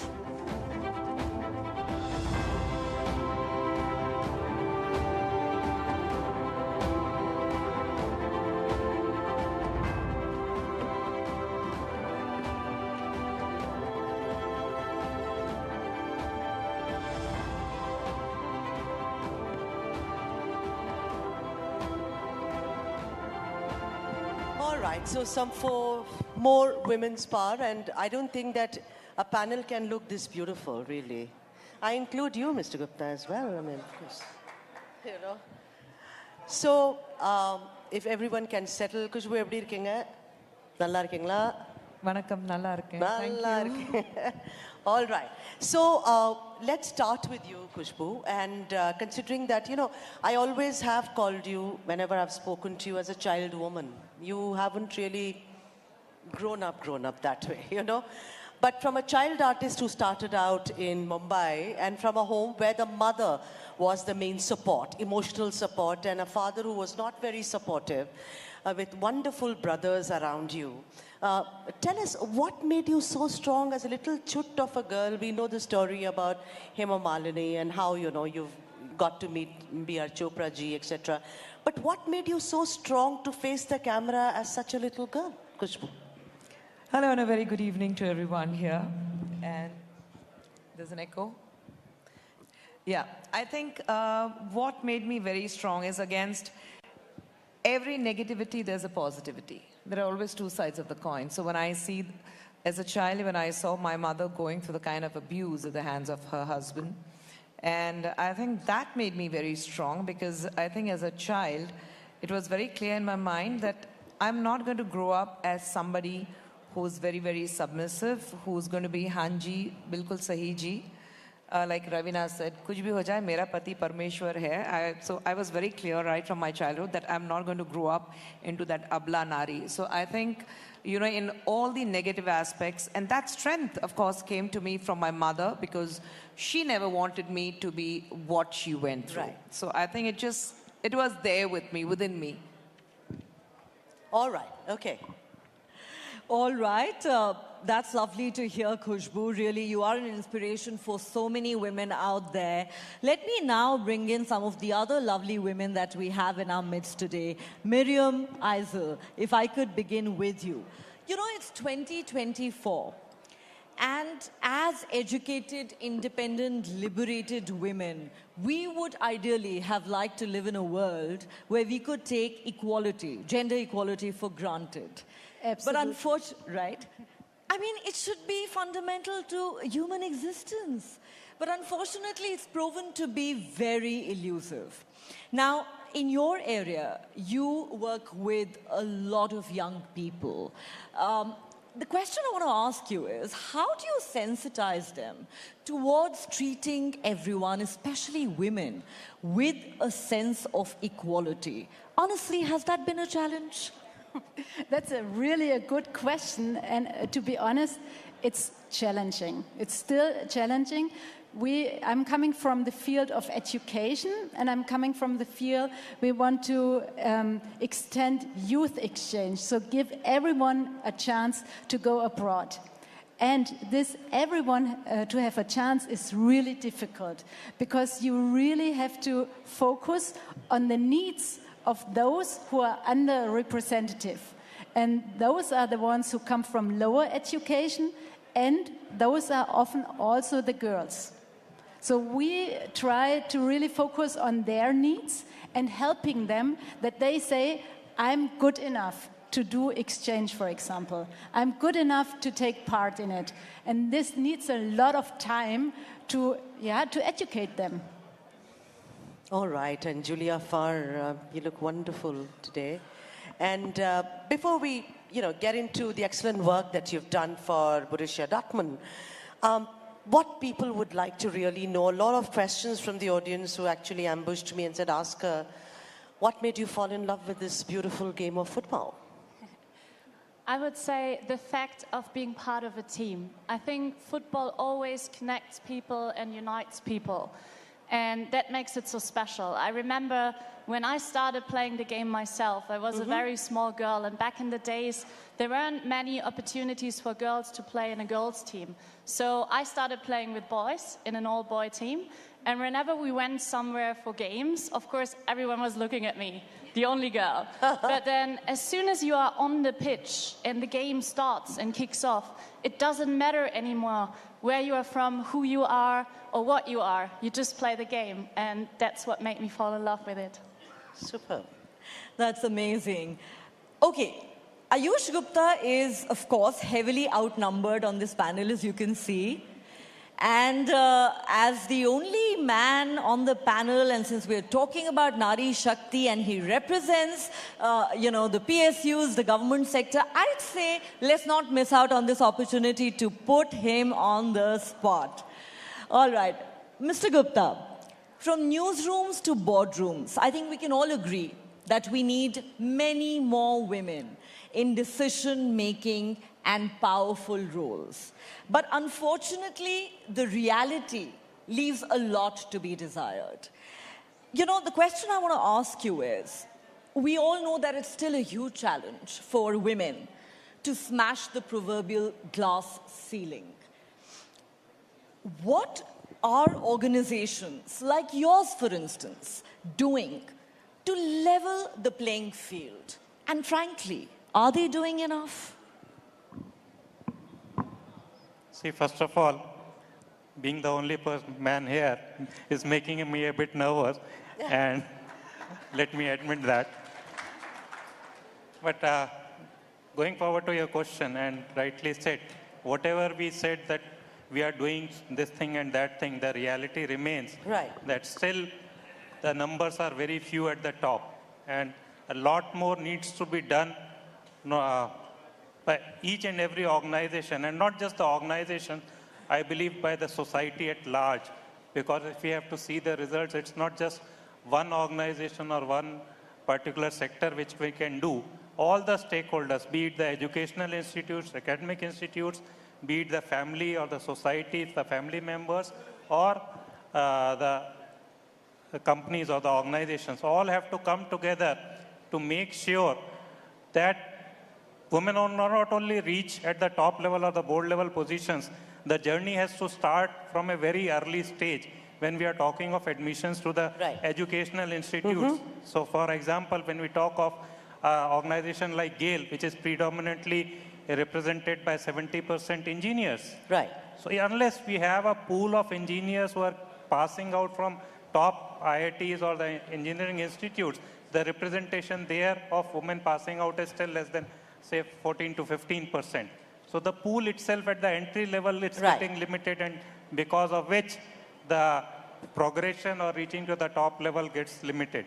At an organizational level, many more programs like from an early stage mentoring to making sure a fair and equal opportunity is provided at each milestone in their career when they reach up to the top is really, really important. All right. Khushbu, today I think Prime Minister Narendra Modi is one of the Prime Ministers that we have who has spoken, appreciated and respect Tamil like no one can. Do you agree? I mean, Sengol, talk about Sengol.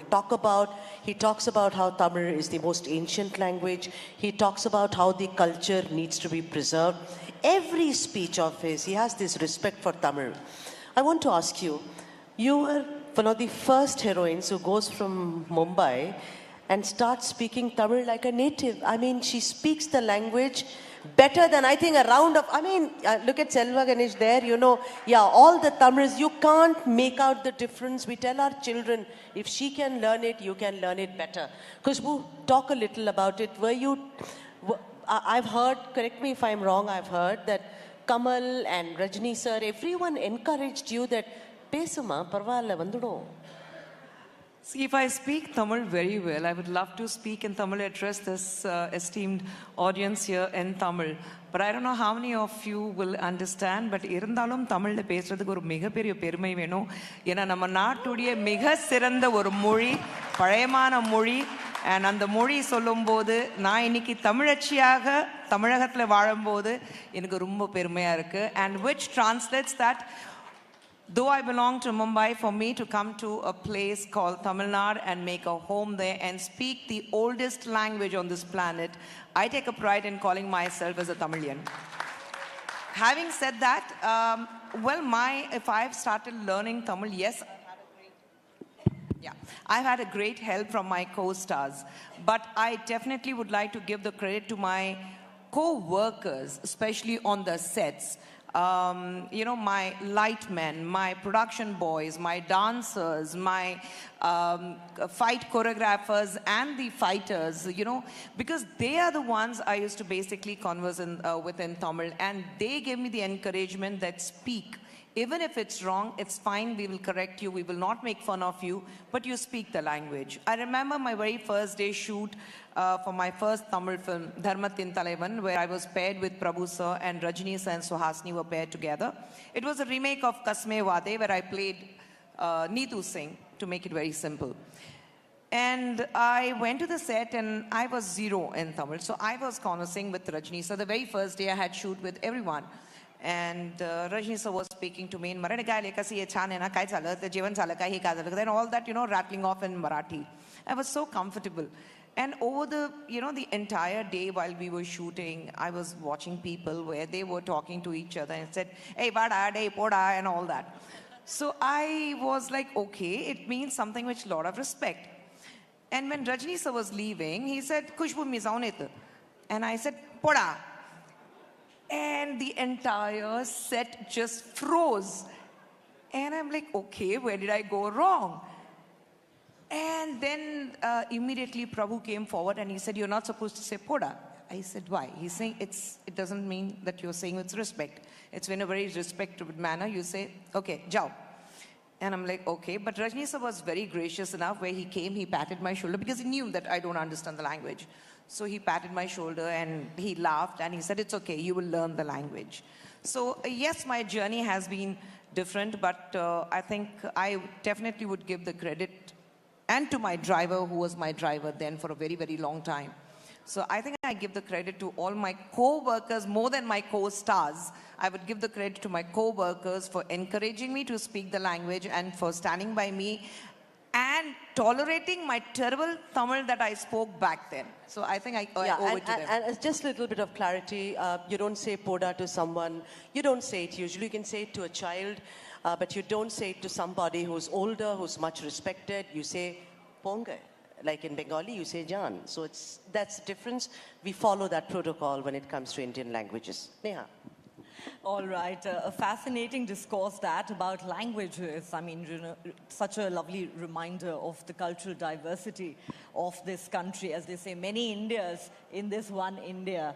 All right, Miriam, let me come back to you. You know, there are a lot of youth exchange programs that you helm. You work with a lot of people who are immigrants, who come from different cultural backgrounds, low-income families, and also those who are differently abled. Now, when you add the female gender to the mix, does it get that much more challenging and complicated? What has that journey been like for you personally? And I'm sure that as an educationist, you've had a fabulous learning curve as well, working with all these young people.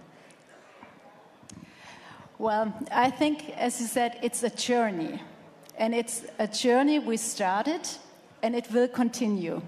So I think the most important thing on this journey is that we do not stop to encourage each other. And I think this is the most important thing for the girls as well and for women, that we encourage each other. And we say, you can do it. I think that for men, this is a little bit different because they say, I can do it, I can do it. So, but we are sometimes a little bit more shy and say, oh no, I'm not that qualified and I can't do it because I'm a girl and I come from that background.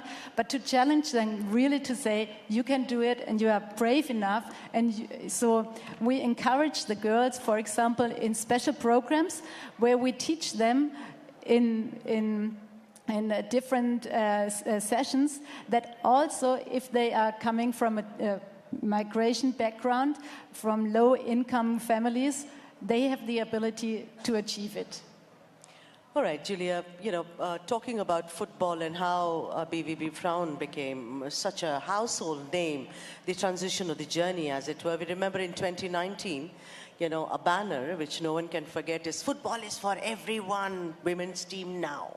Right, and then 2 years later, the club delivered and Pvt Ltd was formed. Talk a little about that journey. How easy and how exciting was that, Julia?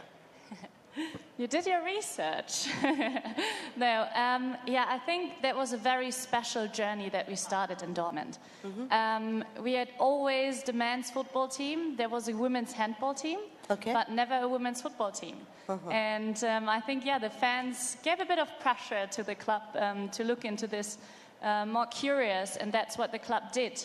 But then, giving a bit of like background insights, the club was actually sitting together with the fans and consulted them and asked them, how should we do it? We had the chance, or we had the option to just buy another club that's already existing, that already has a structure, and just play and take over their players, their league, and everything. Or we could have bought a license to start a little higher. But then the fans said to us as well, well, we are Dortmund, we are Borussia Dortmund. We come from a region which is a working class region. Right. So it wouldn't be authentic if we go out and just start somewhere in the second Bundesliga or first Bundesliga already. So the fans decided with the club together that we go on a journey. We start from the lowest league. We start from the bottom and work our way up. And that's what we are doing. So everything that we are doing is very healthy, a healthy development, a healthy growth. And the fans are fully behind it. And that's what we wanted, to bring everyone together. Fabulous. All right. Mr. Gupta, if you could just indulge me for a moment. Before I come to you with my next question, I'd love to actually put a question to Khushbu, one of my favorites in this room. You know, Khushbu, we've talked, of course, about how language has never been a barrier for you. But I want you to focus for a moment on sexism in the film industry and misogyny in celluloid. You know, we'd like to believe we've come a long way. We have a lot of women-oriented movies being made. OTT platforms have revolutionized the entertainment industry, opened up a lot of doors.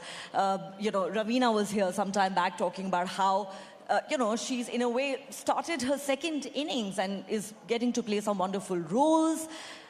But, you know, just when you think that we've made progress, we've come a long way, along comes a film like Animal. And it reignites this whole debate about how we project women on the big screen. Now, I don't know what your personal view on that movie are. I have very strong views, which I will keep to myself for now. You're also a member of the National Commission for Women. So when we talk about domestic violence, when we talk about misogyny that's projected in celluloid, how do you see it?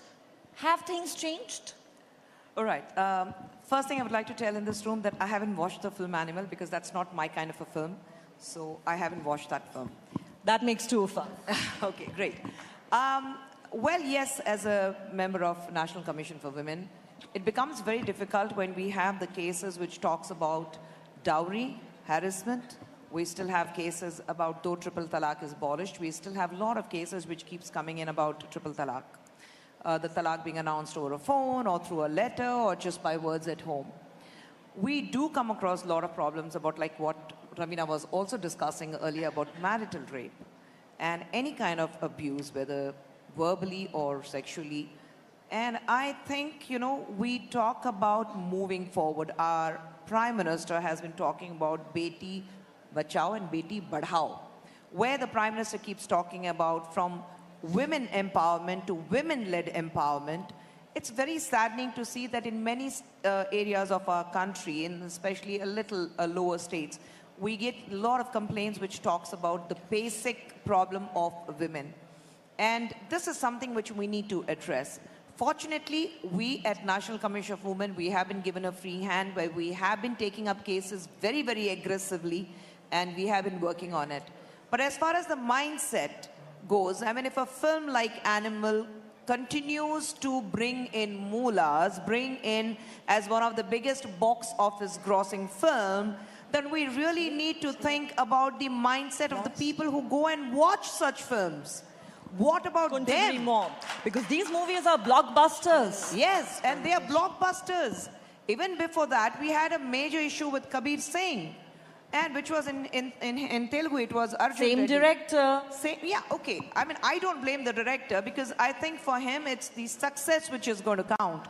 But I am talking about if there is something which is there out on a public forum where we talk about gender equality, we talk about equal respect to women, talking about her dignity, talking about how she should be projected and how she should be respected. And yet you come across a film like Animal and people throng to go and watch these kind of films. And they're all youngsters. They are men, they're all youngsters, they're educated youngsters. They say, oh, we love the film. And I'm like, guys, what's going on in your mind? I mean, I wouldn't want my girls to watch that film. And my girls did go and watch that film because they wanted to know what is it about. They came back and said, Amma, please don't watch that film. My girls warned me, don't go and watch that film. So I think the mindset of the film goer, the mindset of the people who buy these tickets time and again, because you have a lot of repeat audiences in this movie, in these kind of films. So we need to understand that mindset before we talk about the change in a society. So what we show in films is what is actually happening in the society. So the mindset of the people who watch these kind of films need to change. And that is really, really worrying me as to if films like Animal, with so much of misogyny, what you see in the film, if that film is doing so well, where are we heading? I think that's a very valid point. Very valid. We need to look inwards. We can, raise objection to these kind of films being made. We can, object to some of India's biggest stars acting in these movies. But what about those hordes of people who flocking to the theaters and making these movies mega hits? Absolutely. And moving right away from that kind of a thought, we at TV9, we believe in wow, Mr. Gupta. Wow, we onboard women. And that's an initiative we seriously think about, we adhere to day in and day out. According to you, Mr. Gupta, much like TV9, I mean, some may say it's baby steps, but let me tell you that they walk the talk when it comes to that. How does women at decision-making positions help an organization achieve better? Not achieve their goals, but achieve their goals better, Mr. Gupta? See, women at the boardroom, when they come there, they are not just helping the organizations to deliver better in terms of the quality of decision making, in terms of the diversity of the thoughts and the ideas which they bring at the board level. They are not just doing well for themselves, they are doing better. They also become the inspiring role models for the generations to come within and outside the organization. So this is the biggest achievement or the highlight, I would say. When women come at the top, they are not just doing well for themselves, then they are doing well for the entire generation which they are following, they are looking forward to, and they learn and get inspired. And I believe that is what the theme of this year's International Women's Day also is, inspiring inclusion. So that is where they inspire others and bring them forward to take leadership roles. What a wonderful response that is. And on that note, many thanks to all of you. I think it was very brilliant and riveting session. Thank you, Khushbu. Thank you so much, Miriam. Thank you, Julia. Mr. Gupta, it was a pleasure. Please give it up for the lovely panel, ladies and gentlemen. More power to these lovely women.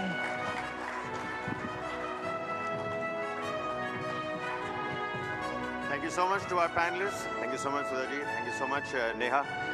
A little bit of a photo ops. Maybe that can take place. What a riveting session, ladies and gentlemen. Talking about, movies, soft power, football, all encompassing what women bring to the table. Nari Shakti over there. All right. A round lot of applause. And with that, folks, that's a wrap on our session on female protagonist, the new hero. But it is now time to also put the spotlight on our presenting sponsor, because we must do that. TV9 What India Thinks Today Summit, Poonawalla FinCorp, ladies and gentlemen. Here's a short snippet. Take a look at that.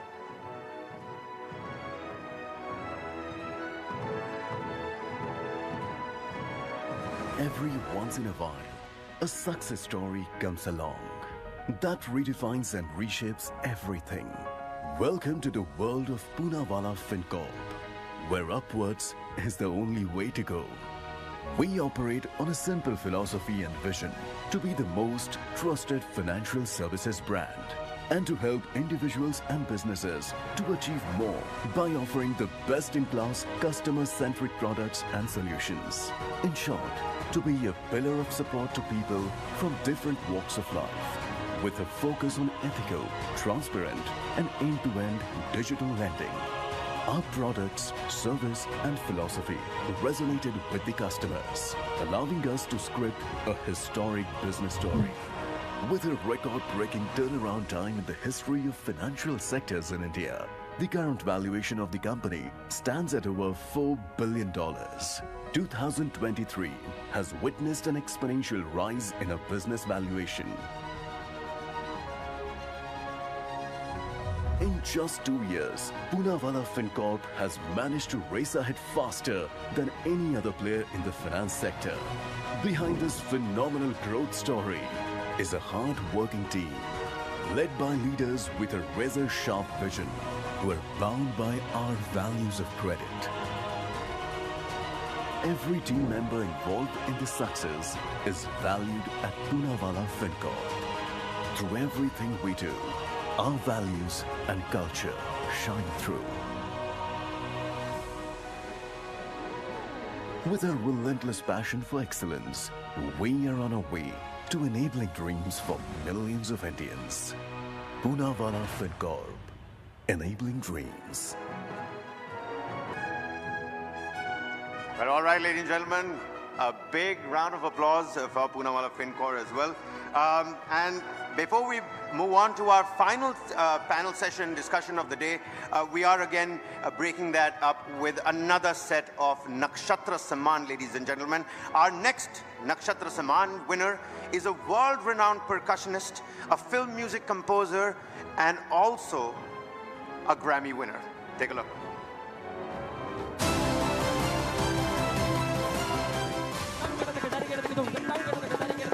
Classical or fusion.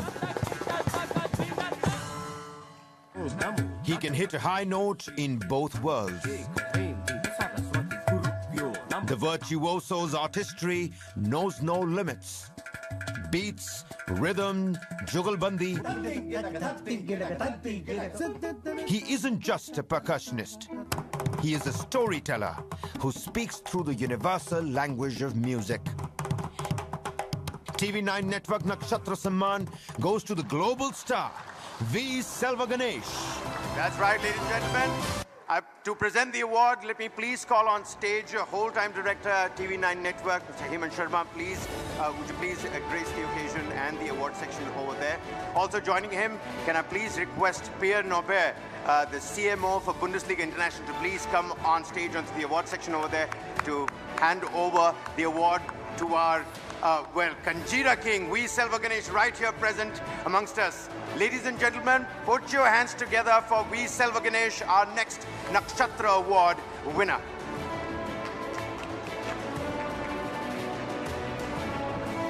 And of course, Hemant sir, whole-time director, TV9 News Network. Please here amongst us. Please come to the stage, sir. Hemant Sharma sir, if we could have you on stage as well.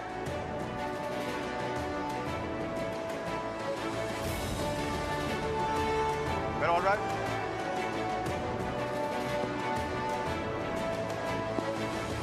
Barun sir, I'm going to have to ask you to please come and present this award, sir.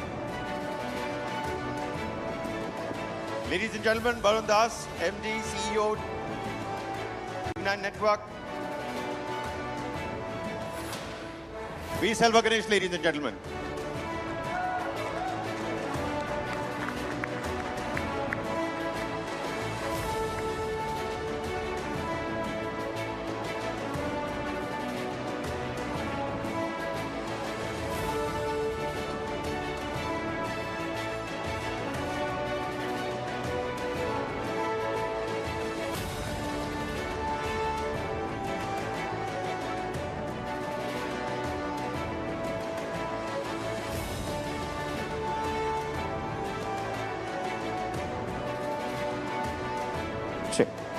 Thank you so much, sir. Many, many congratulations to you, sir. Thank you.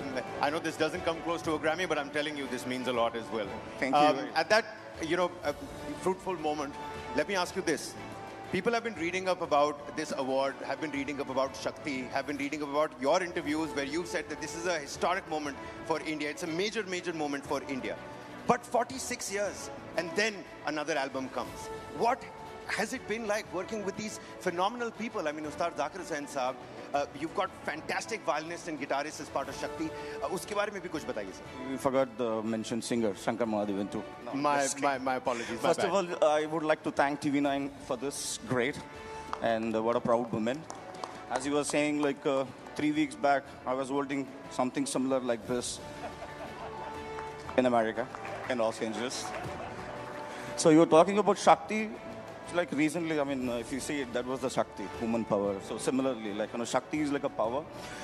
This band, like, it's 50 years. So they started in 70s when I was like a 3-4 year kid.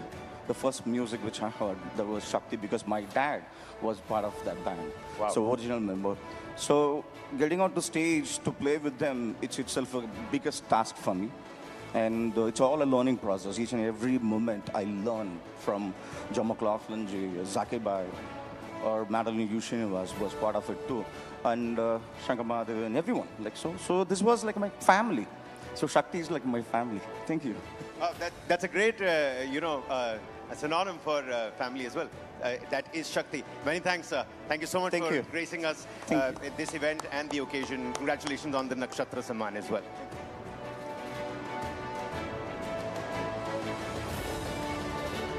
All right, Neha, over to you. Many, many congratulations to the winners. And with that, ladies and gentlemen, it's now time for the last and final panel discussion of the day as our focus remains on India's soft superpower. Coming up next is our session titled Boundless Bharat Beyond Bollywood, where we analyze what's reshaping India's entertainment landscape. And it's not just that, Neha. It's not just the glitz and the glamour of Bollywood anymore. Movies from across India are making a mark globally. We've already heard the G20 Sherpa talk about it. We've already heard the ladies talk about it. The esteemed panelists, they're all talking about how it's not just Bollywood. Who can forget RRR, ladies and gentlemen, Natu Natu. And moreover, uncover the democratization of music as traditional TV channels give way to music applications. Don't you have your music and your shuffle at a touch of a button, ladies and gentlemen? And to talk about embracing innovation and creativity in this boundless era of Bharat, let's call on stage, ladies and gentlemen, put your hands together for Shekhar Kapoor, actor, director, producer. Mr. Shekhar Kapoor, if we could have you on stage, please. Next, let's please call on stage Mr. Ricky Cage. Can I please have you on stage? Music composer, humanitarian, and environmentalist. Next up, Christopher Ripley, CEO, Sinclair Broadcast Group. And of course, the man that we just presented the Nakshatra Samman with, V. Selva Ganesh, award-winning Indian percussionist. Ladies and gentlemen, before we call on the moderator, okay, there's a small little snippet, a video that we'd like to show you, ladies and gentlemen, about how Bharat is now boundless. It is beyond Bollywood, for sure. Take a look. Let's take a look at this AV.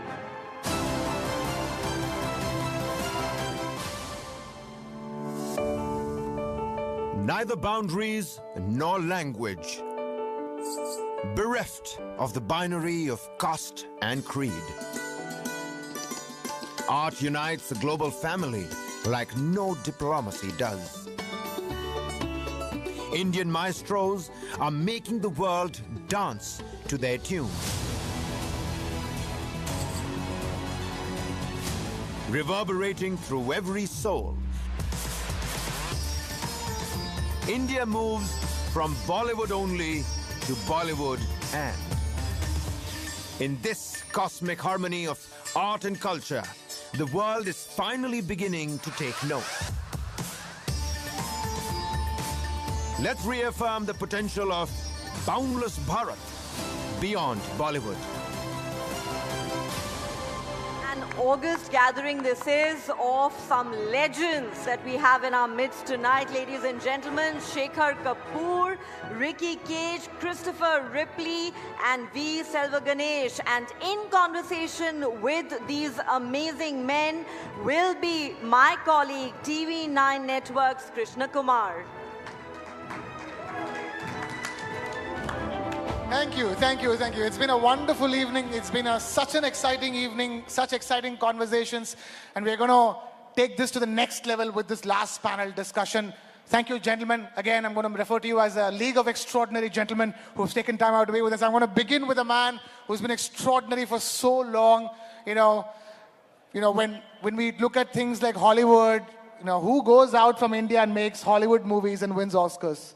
We didn't know we could do that in the first place. There was an Indian sitting over here who did it a long time ago, and we have people, multiple, they go and just win Grammy Awards every year and come back, also over here. I'm going to begin with the man who took India outside of India and made that name about Indian talent, Mr. Shekhar Kapoor. You're seeing what's happening. You're seeing Natu being performed on Oscar stage. You've been on part of multiple Oscars ceremonies. Tell us, when you look at that, we're calling this beyond Bollywood for a reason. You're looking at films not made in the Hindi language in India, doing what they're doing. What does Shekhar Kapoor think when he looks at all of these things?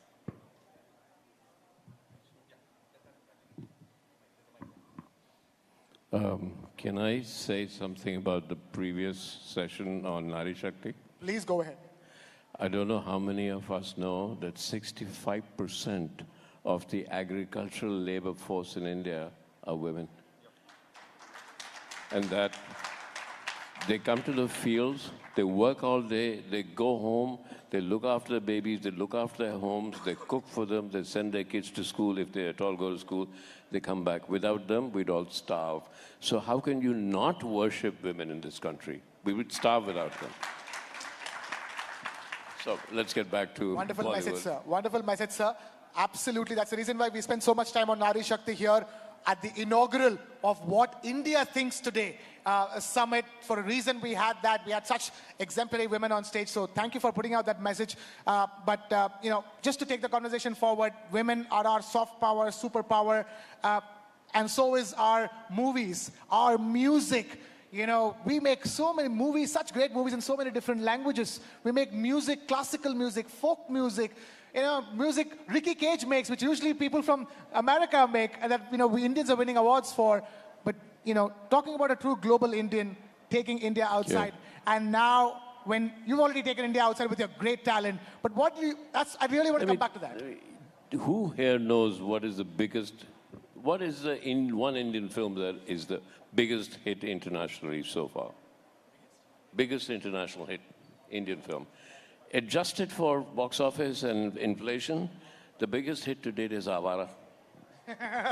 If you adjusted it today, Raj Kapoor's Avara has been the biggest Indian hit ever. So this is not a new phenomenon. There was a time when I first went overseas that people from all over Eastern Europe, I went in to repair my watch in Los Angeles, and the guy sat there and looked at me and said, "You're from India?" I said, "Yes." He said, "Avara ho." I went to Russia, and they especially said, "Oh, you're Kapoor, Raj Kapoor, Raj Kapoor." I was given a suite at the hotel, and I hadn't got the guts to say, "I'm not related to Raj Kapoor." So Indian films, actually we lost out because Hollywood came and they had the marketing muscle. And with this huge marketing muscle, they edged us out because at that time, India was going through a foreign exchange problem. We didn't. Now we are back. Now we are back with such a bang. And I promise you, and then you can take the discussion here, because, can I say this? Please go ahead. You know what our Prime Minister says is $5 trillion economy? I promise you here, with the new technology of AI, we will deliver an extra $1 trillion with Indian content. And I've not picked out this figure. I work with technology all the time. AI is going to make, because there are more teenagers in India than anywhere else in the world. There are more young people. And the new filmmakers that will go out and conquer Hollywood, you know where they are right now? They're in the slums of Dharavi sitting, trying to learn animation. And they will go on with this new technology called Sora. They'll come out, they're making 1-minute films when they'll make half-an-hour films, and you'll find this little kid from Dharavi suddenly getting an Oscar because they have the hunger. We have the hunger. We want to go out and conquer the world. For too long we've been dominated. Too long, as our Prime Minister says, we are finally giving up the colonial mindset. We're finally giving up the fact that we were ruled by white people once. We're finally giving that up. And these kids, I've seen them, they are going to conquer us. And new technology, AI, is going to give us an extra $1 trillion a year in our economy. What a word. From the man who taught the world from India how to make a film on Elizabeth. Let's hold that thought for a moment. A guy from India taught the world how to tell the story of Elizabeth. I'm going to come to the Grammy winners in just a bit, since Mr. Shekhar Kapoor spoke such important things about Hollywood and their marketing might, which is the reason why we weren't there. I'm going to take this conversation to Mr. Christopher Ripley and then bring it back to Mr. Selva Ganesh and Ricky Cage. Mr. Ripley, what can we learn as India, lessons from that marketing might of Hollywood? Because we're seeing Korean art and culture doing the same thing. You know, it's India's turn, isn't it? Indian content's turn, isn't it? After Hollywood and Korean art and cinema. Well, first, there's been a lot of talk about soft power. And I think of soft power sort of like being cool. And the surest way to be uncool is to try really hard to be cool. And so soft power is very similar to that. It can only be a byproduct. It cannot be the main objective.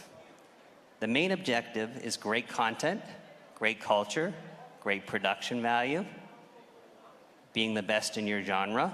Those are the lessons from Hollywood that India, I think, is on the cusp of nailing a bunch of those categories. When you do that, you get soft power. All right, great content, great culture, great production. Fair point, I would say. Talking about culture, to the Grammy men on the stage, India, I mean, look at the music that India has. And often, for the longest time, it's always been movie songs, Bollywood songs, is the only export. Now that's changed. Now that's changing. We have people like Ricky Cage going every day, Grammys again this year. Another award this year. That's how it's seeming like.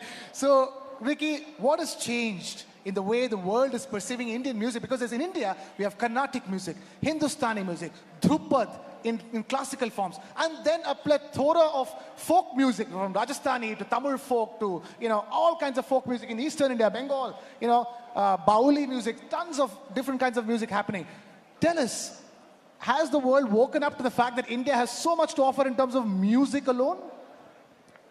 So thanks for that question, first of all. So I've got some insight into this, and my opinion is a little unpopular, and my opinion is a little controversial, but I will nevertheless put it out. We love stuff like that. Please go ahead. So, in my opinion, I feel that, or let me put it back, let me make a more personal comment. While I was growing up, I would travel very often to the United States, and I would watch a whole lot of Bollywood musicians and Bollywood composers perform concerts across America. Sometimes I would watch them even in Europe, I would watch them in Russia, watch them in all these different countries. And I would see that these Bollywood composers and Bollywood musicians were always able to fill complete stadiums, they were able to fill complete arenas, and they would get huge crowds. But the only people who would show up for their concerts are people from the Indian diaspora. Because, and I'm not talking about movies, I'm talking purely about the music. Purely about the music because I'm a musician. Because Bollywood music, barring a few exceptions, had not actually broken cultural barriers. They were just catering to people from within India and the diaspora all over the world. Whereas when I was 19 years old, I had gone to San Francisco and I'd watched a concert of Pandit Ravi Shankar. And when I watched Pandit Ravi Shankar's concert, that was a very eye-opening experience because the demographic of the audience within the theater was very representative of the demographic of the city itself. The city had a 70% Caucasian population. It was a 70% Caucasian population in the theater, 5% Asian population in the city, 5% Asian population inside the theater. And I realized that this gentleman, Pandit Ravi Shankar, is playing pure Indian classical music and traditional music And he's able to break cultural barriers so much so that he is exposing people who would normally not be exposed to Indian culture and music. And he was getting them to pay a large ticket price to actually watch him perform. And then that is when I realized that it's the traditional musicians who are doing this. And at the same time, conversely, in India, now he made Indian music popular all over the world. Everybody knows who Pandit Ravi Shankar is, correct? Everybody knows who he was? Yes? Yes. Okay, everybody knows he won the Bharat Ratna? Yes. Everybody knows that his daughters are Anushka Shankar, Nora Jones? Yes. Okay, everybody knows him as being the greatest sitarist ever? Of course. Okay. Can anybody over here name one album of Pandit Ravi Shankar? He's made 70 albums. Can anyone over here name one album of his? Okay, you can. Can anybody name a song of his? Can anybody hum a tune of his? Can't use ChatGPT for this. And that is what? Okay, you can. Okay, so 2 people, okay, in the whole audience. That's about it. So that shows that we ourselves are not appreciating our culture, and we're not realizing that our culture and our traditional musicians are actually making it on the global stage, like Selva Ganesh over here, brilliant musician. And he won a Grammy Award this year. Shakti won a Grammy Award. Rakesh Chaurasia won a Grammy Award. Ustad Zakir Hussain, Shankar Mahadevan, Pandit Vishwamohan Bhatt. All of these are traditional Indian musicians who are making it on the global stage. And we in India are the only ones who are not appreciating them. Okay.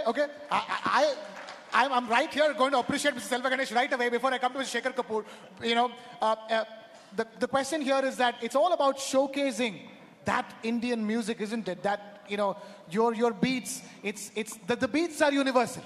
There is just no difference. It's the same thing because the world goes around on the same beats. Tell us about what goes on in your mind when you're showcasing the Kanjira to a global audience. Before that, I would really appreciate Ricky, like, you know, the way he expressed it. And he's very true. It's very true. Rhythmic, like, you know, I mean, I wouldn't even say like a showcasing something because it is our tradition, right? And the gate openness where Allah Ka Kanjab, I mean, if I'm a percussion player, I would put it in that way, and that perspective. Allah Ka Kanjab, Saad Zakir Hussain, Zakir Bhai, they've already opened it. So it became easier for us. We don't have to do anything. We just do our best. We just give our 100%. That's it. So which really needed for right now, for any musician, for this generation, give 100% to the music. Don't ever expect anything. Like, you know, I mean, I follow the footstep of all these 3 legendary musicians who's like, and I would put it in my way, my father. I mean, actually, Ricky, he's also a Grammy winner. So my father and John McLaughlin, John G, and Zakir Bhai, they always do that. Like, you know, whenever they started the album or any band or something or a live concert, they don't expect anything. They just work hard, correct? So they work hard. Like, you know, I mean, that's the showcase what I wanted to really do it. Right. Since so much of talk about Pandit Ravi Shankar, the first ever Grammy nomination for India, this is FYI, was for Pandit Ravi Shankar's Sound of Sitar back in 1967. We've come a long way since then. In the last 10 years alone, Indians have picked up 8 Grammys. And he won the Lifetime Achievement Award also. Right. So I'm going to bring this back to Mr. Shekhar Kapoor. So music clearly has taken new tones. It's not just Bollywood songs anymore. There's so much of Indian music to be showcased. We hear you are planning to do Masoom 2. That's what we understand. How many of you want to watch Masoom 2? Look at that. Everybody wants to watch Masoom 2. Big round of applause. What a film Masoom was back in the day. The man who challenged Bollywood conventions back in the day. Today, sir, Bollywood has been truly challenged. Bollywood itself is evolving. It's changing. Indian movies and the kind of Indian movies that get showcased to outside audiences, like he's talking about, if you're showcasing it in New York, it has to be representative of the city of New York.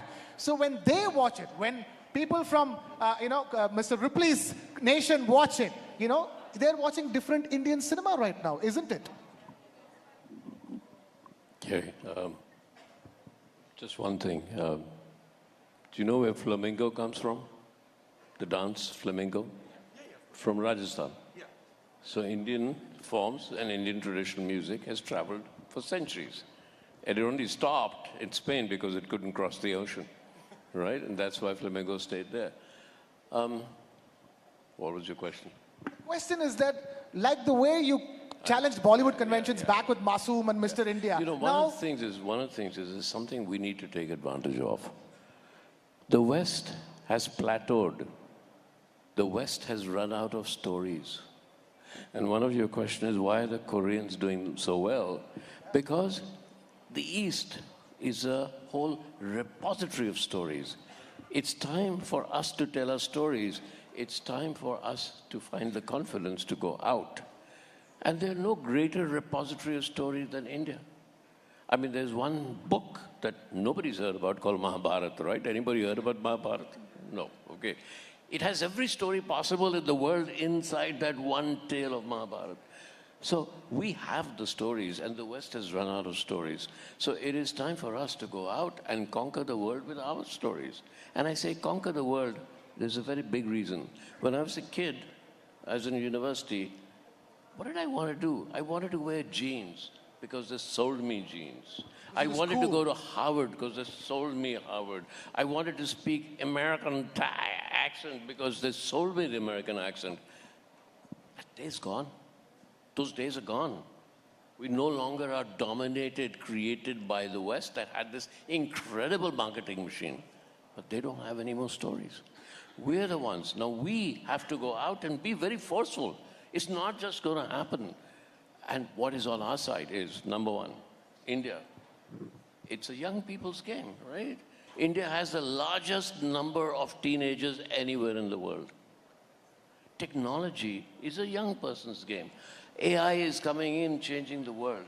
We need to be confident now. And the world has already said, Korea has shown us. There was a time when I saw that there were two Korean stories. There was Squid Games, that was the biggest hit on Netflix, and there was this other American film about Chinese in America. I forget the name. Something about bangles or kada. Yeah.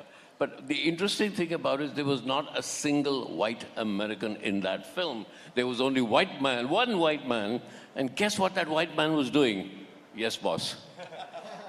And I thought, hang on, that's what Indians used to do in English films. Yes, boss. Life is changing. The world is changing. We have the stories, but everyone in the room here, and TV9, thank you for saying this, and thank you for putting us up here to actually come up and encourage Indian filmmakers to say, it's not just India. You have the world, you have the capacity, and technology is helping you. Everything is helping you. Do you know, when I was offered Elizabeth, I said no 3 times. And then I sat down and I said, I'm Indian. I've been asked to make a film about Elizabeth, and she conquered us. Colonization started with her, and I was a colonized person. And then I picked Kate Blanchett, her first film, Kate Blanchett, I found her. And she said, oh, I'm Australian. I was colonized. So we were a lot of colonial people that sat down and said, how do we teach the British a lesson about their own culture and make a film about their own queen? You did. You taught them a lesson on telling their own story. Yeah. And then I sat down and said, who am I? Because art comes through you, right? Art cannot come from somewhere exterior. So I said, okay, I'm not British. I'm not American. I'm Asian.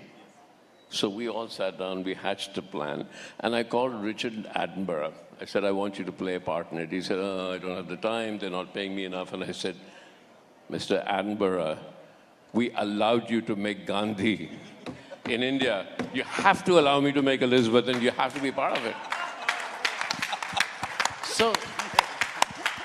So you got to fight back. It's not going to be easy.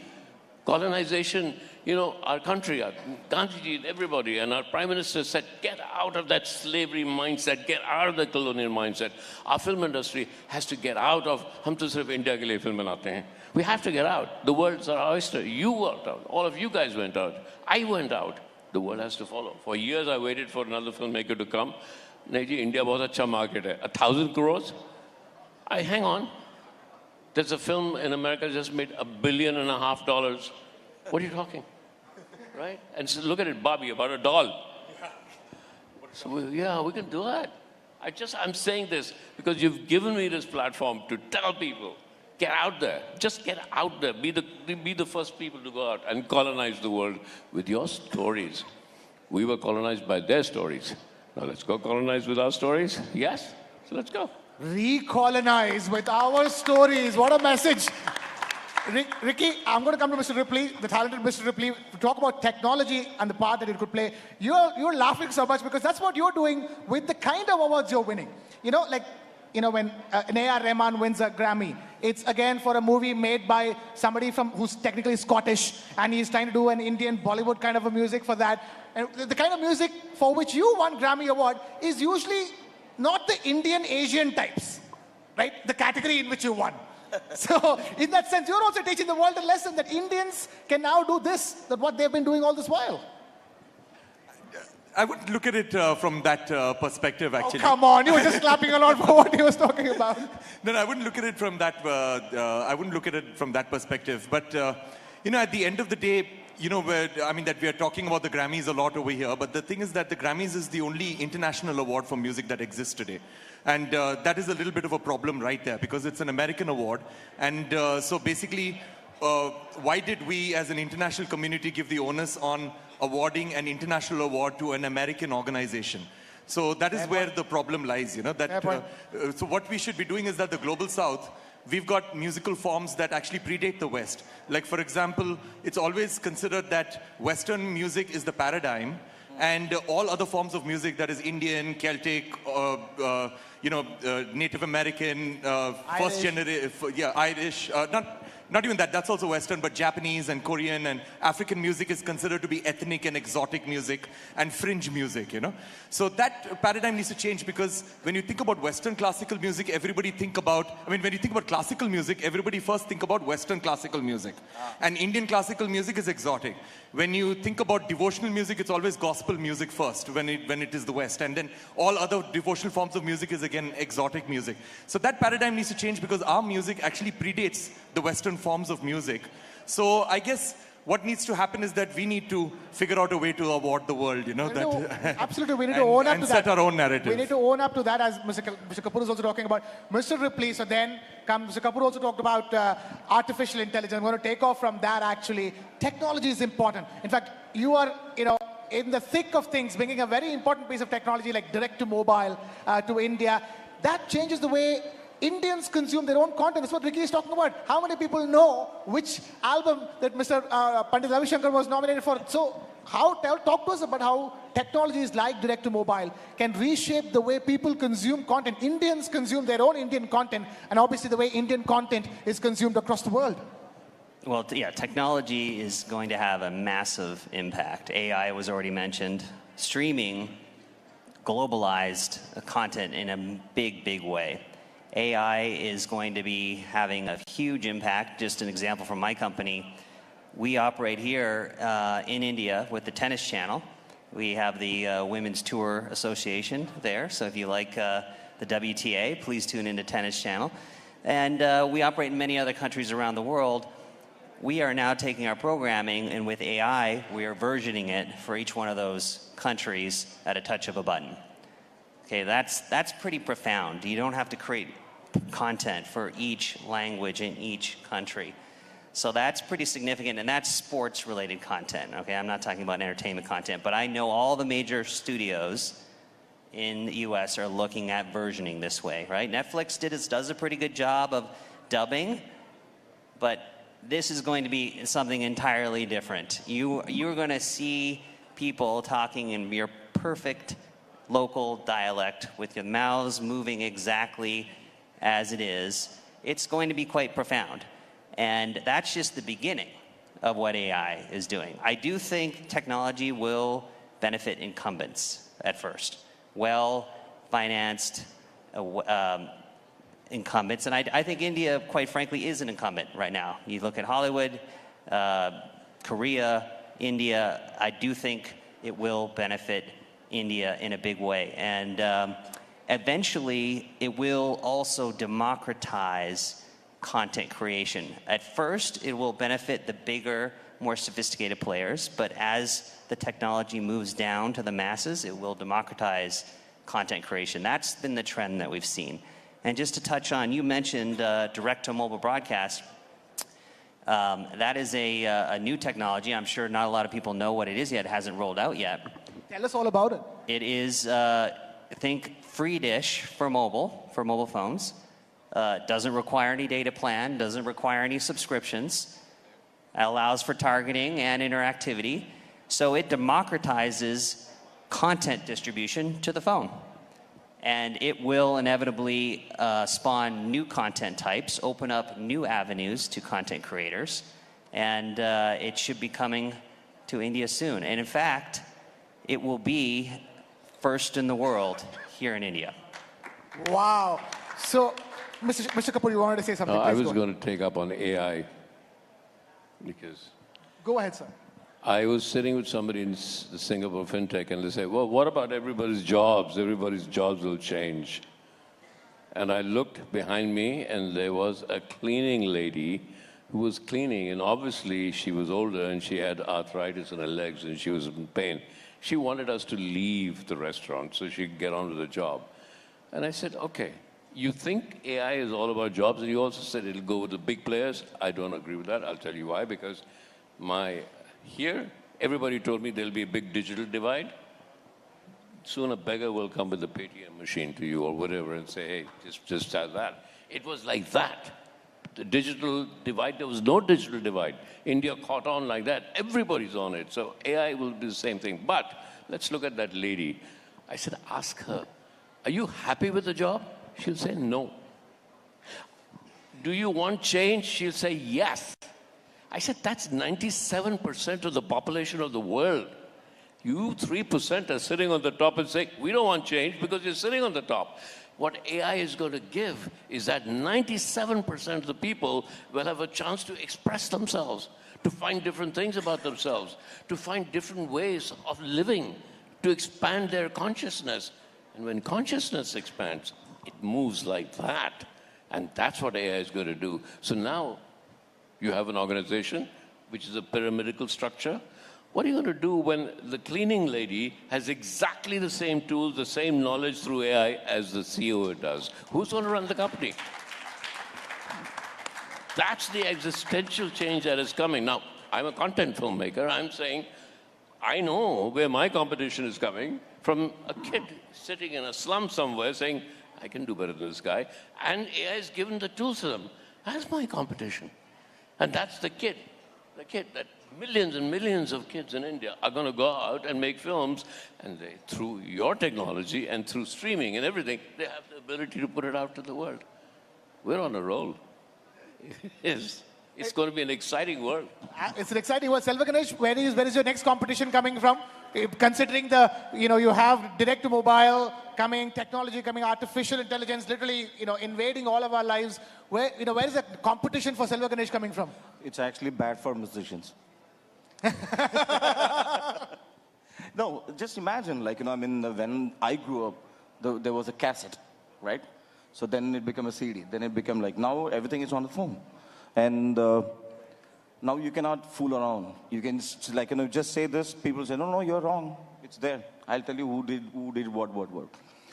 So competition, do you think it was not there when the cassette player was there?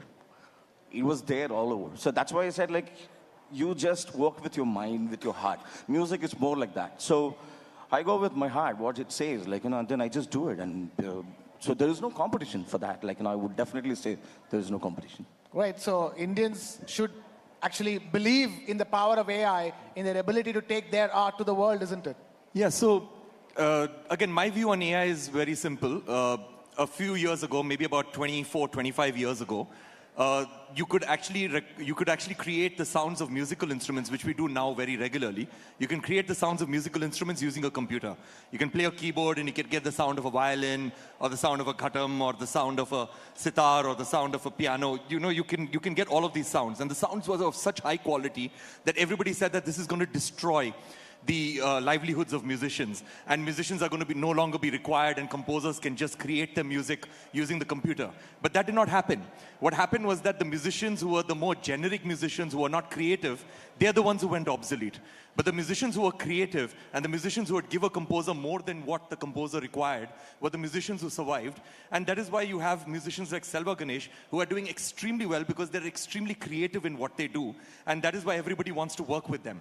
It's the same thing with AI. What's going to happen with AI is that the filmmakers, the ad filmmakers, the short filmmakers who need generic music. Like, for example, if I'm a filmmaker and I need music for a horror film and I need generic horror music, or I'm making a romantic film and I need generic romantic music which does not require too much of creativity, AI is going to be perfect for that.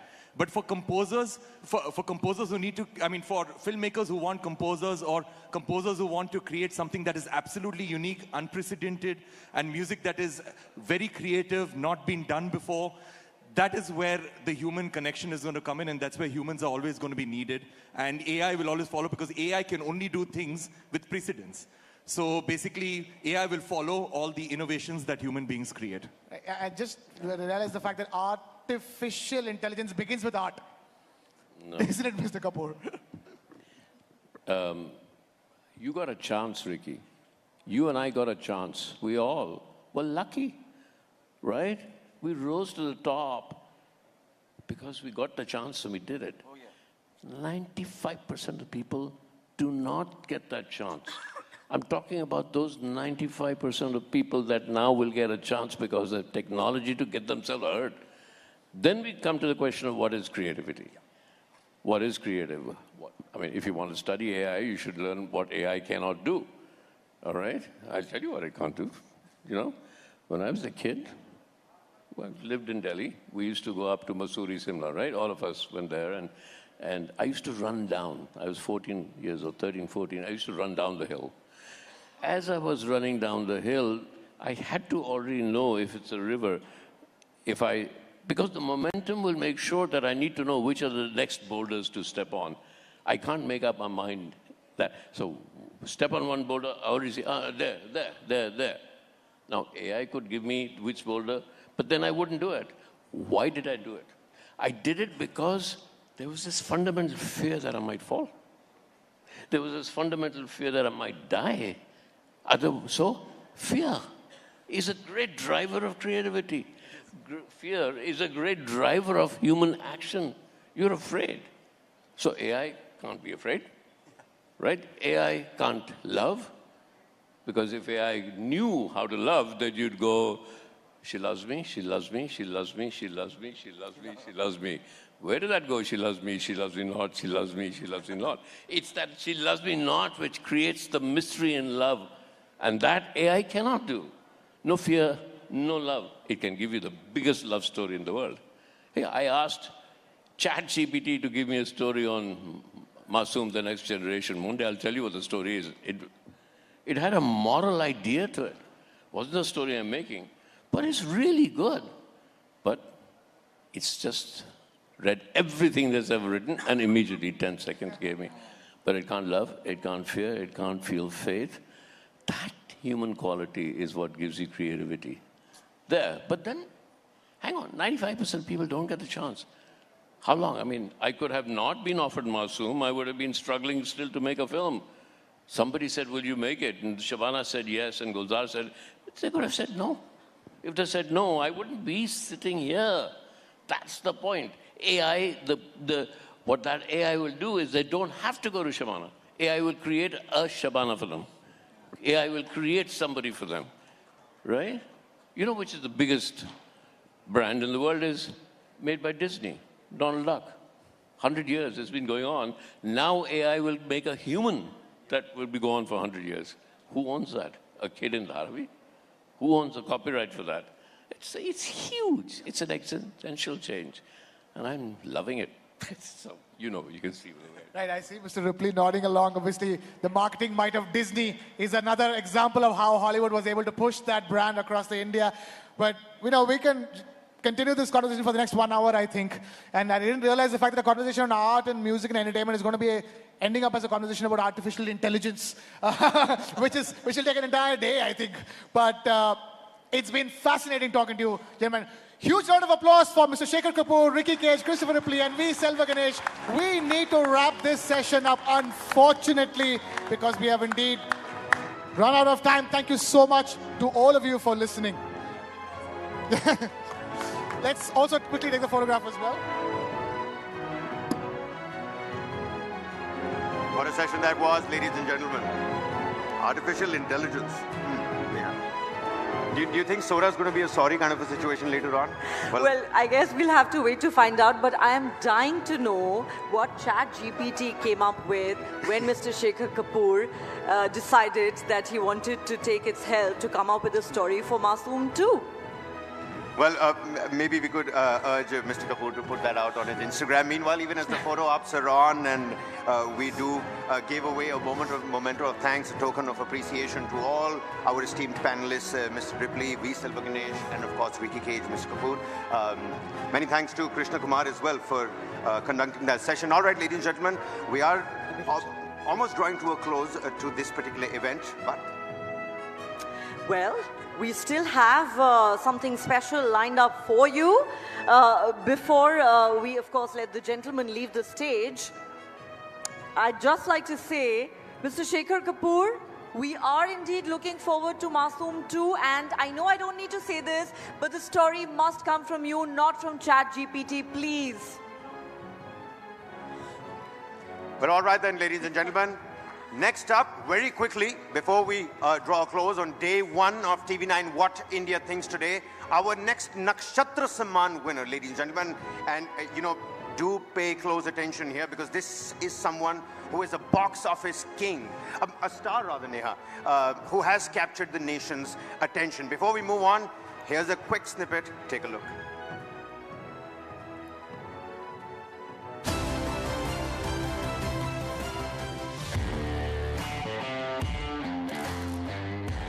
The resolve to not bow down gave India the confidence to rise. With Pushpa, the rise, and Pushpa, the rule, his character mirrors the India attitude of today. Something about me. When it's Saturday night, I need to blow off some steam. A box office sensation with a legion of fans across the world. He has allured millions with power-packed performances. An icon for Telugu cinema, he is now a voice of India's soft power. TV9 Network Nakshatra Samman goes to the trailblazing star, Allu Arjun. Big round of applause for Allu Arjun, ladies and gentlemen. Well, Mr. Allu Arjun is currently shooting for Pushpa 2. Therefore, he couldn't be with us here tonight in person, but he has sent us this message. Take a look. Namaste. This is Allu Arjun. I'd like to thank the TV9 Network for giving me this Nakshatra Samman Award. Thank you very much for this award. It's my honor to be receiving this award, and I'd like to thank Ram Garu and Barun ji behind this. And I apologize because I couldn't be there in person to receive this award because I'm busy shooting for my latest movie, Pushpa 2, which is slated for release on the August 15th. And I'd like to dedicate this award to all my fans. It's their love and support that has gotten me this far. It's to all of you guys. Thank you for all the love. And once again, thank you so much for this honor. Namaste. Well, we're afraid that Mr. Allu Arjun is not with us. He's shooting for Pushpa 2. But ladies and gentlemen, with that, it's a wrap on day one of the TV9 What India Thinks Today, presented by Poonawalla FinCorp and special partner Prabhuji. But ladies and gentlemen, that's not all. Tomorrow, the 26th of February, day 2 of TV9 What India Thinks Today, we will see more thought leaders, influencers, policymakers from all across the globe right here at TV9 What India Thinks Today, News 9 Global Summit, a premier global platform that not just takes stock of India, of where it has reached, but also sets the agenda for its path ahead. Indeed, Kabir. And tomorrow will be a power-packed day, ladies and gentlemen, with distinguished panels and discussions with the right stakeholders on subjects ranging from India, the global peace catalyst, and the promise and pitfalls of artificial intelligence, to the importance of creating equitable boardrooms and decoding what tailwinds for India mean for you, the Indian citizen. Union ministers will be in attendance, and let's not forget the big one, ladies and That's gentlemen, the unmissable keynote address at the summit, which will be delivered by none other than the Honorable Prime Minister of India, Shri Narendra Modi. Well, all of you have been a great audience. Thanks so much for being with us here tonight. See you all again tomorrow. Have a great night. And also, before we do, shut the lights off, there is, of course, cocktail and dinner that has been placed for all of you, those who are attending, right outside in the open area over there. Do have a good time. Have a good night. We'll see you all again tomorrow. Thank you very much.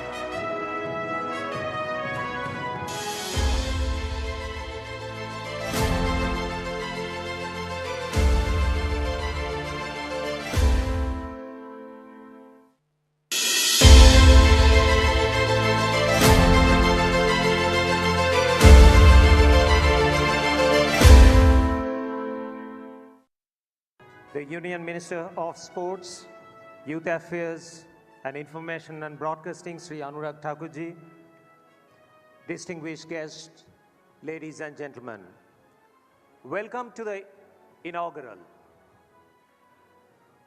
Today is the curtain raiser of the second edition of TV9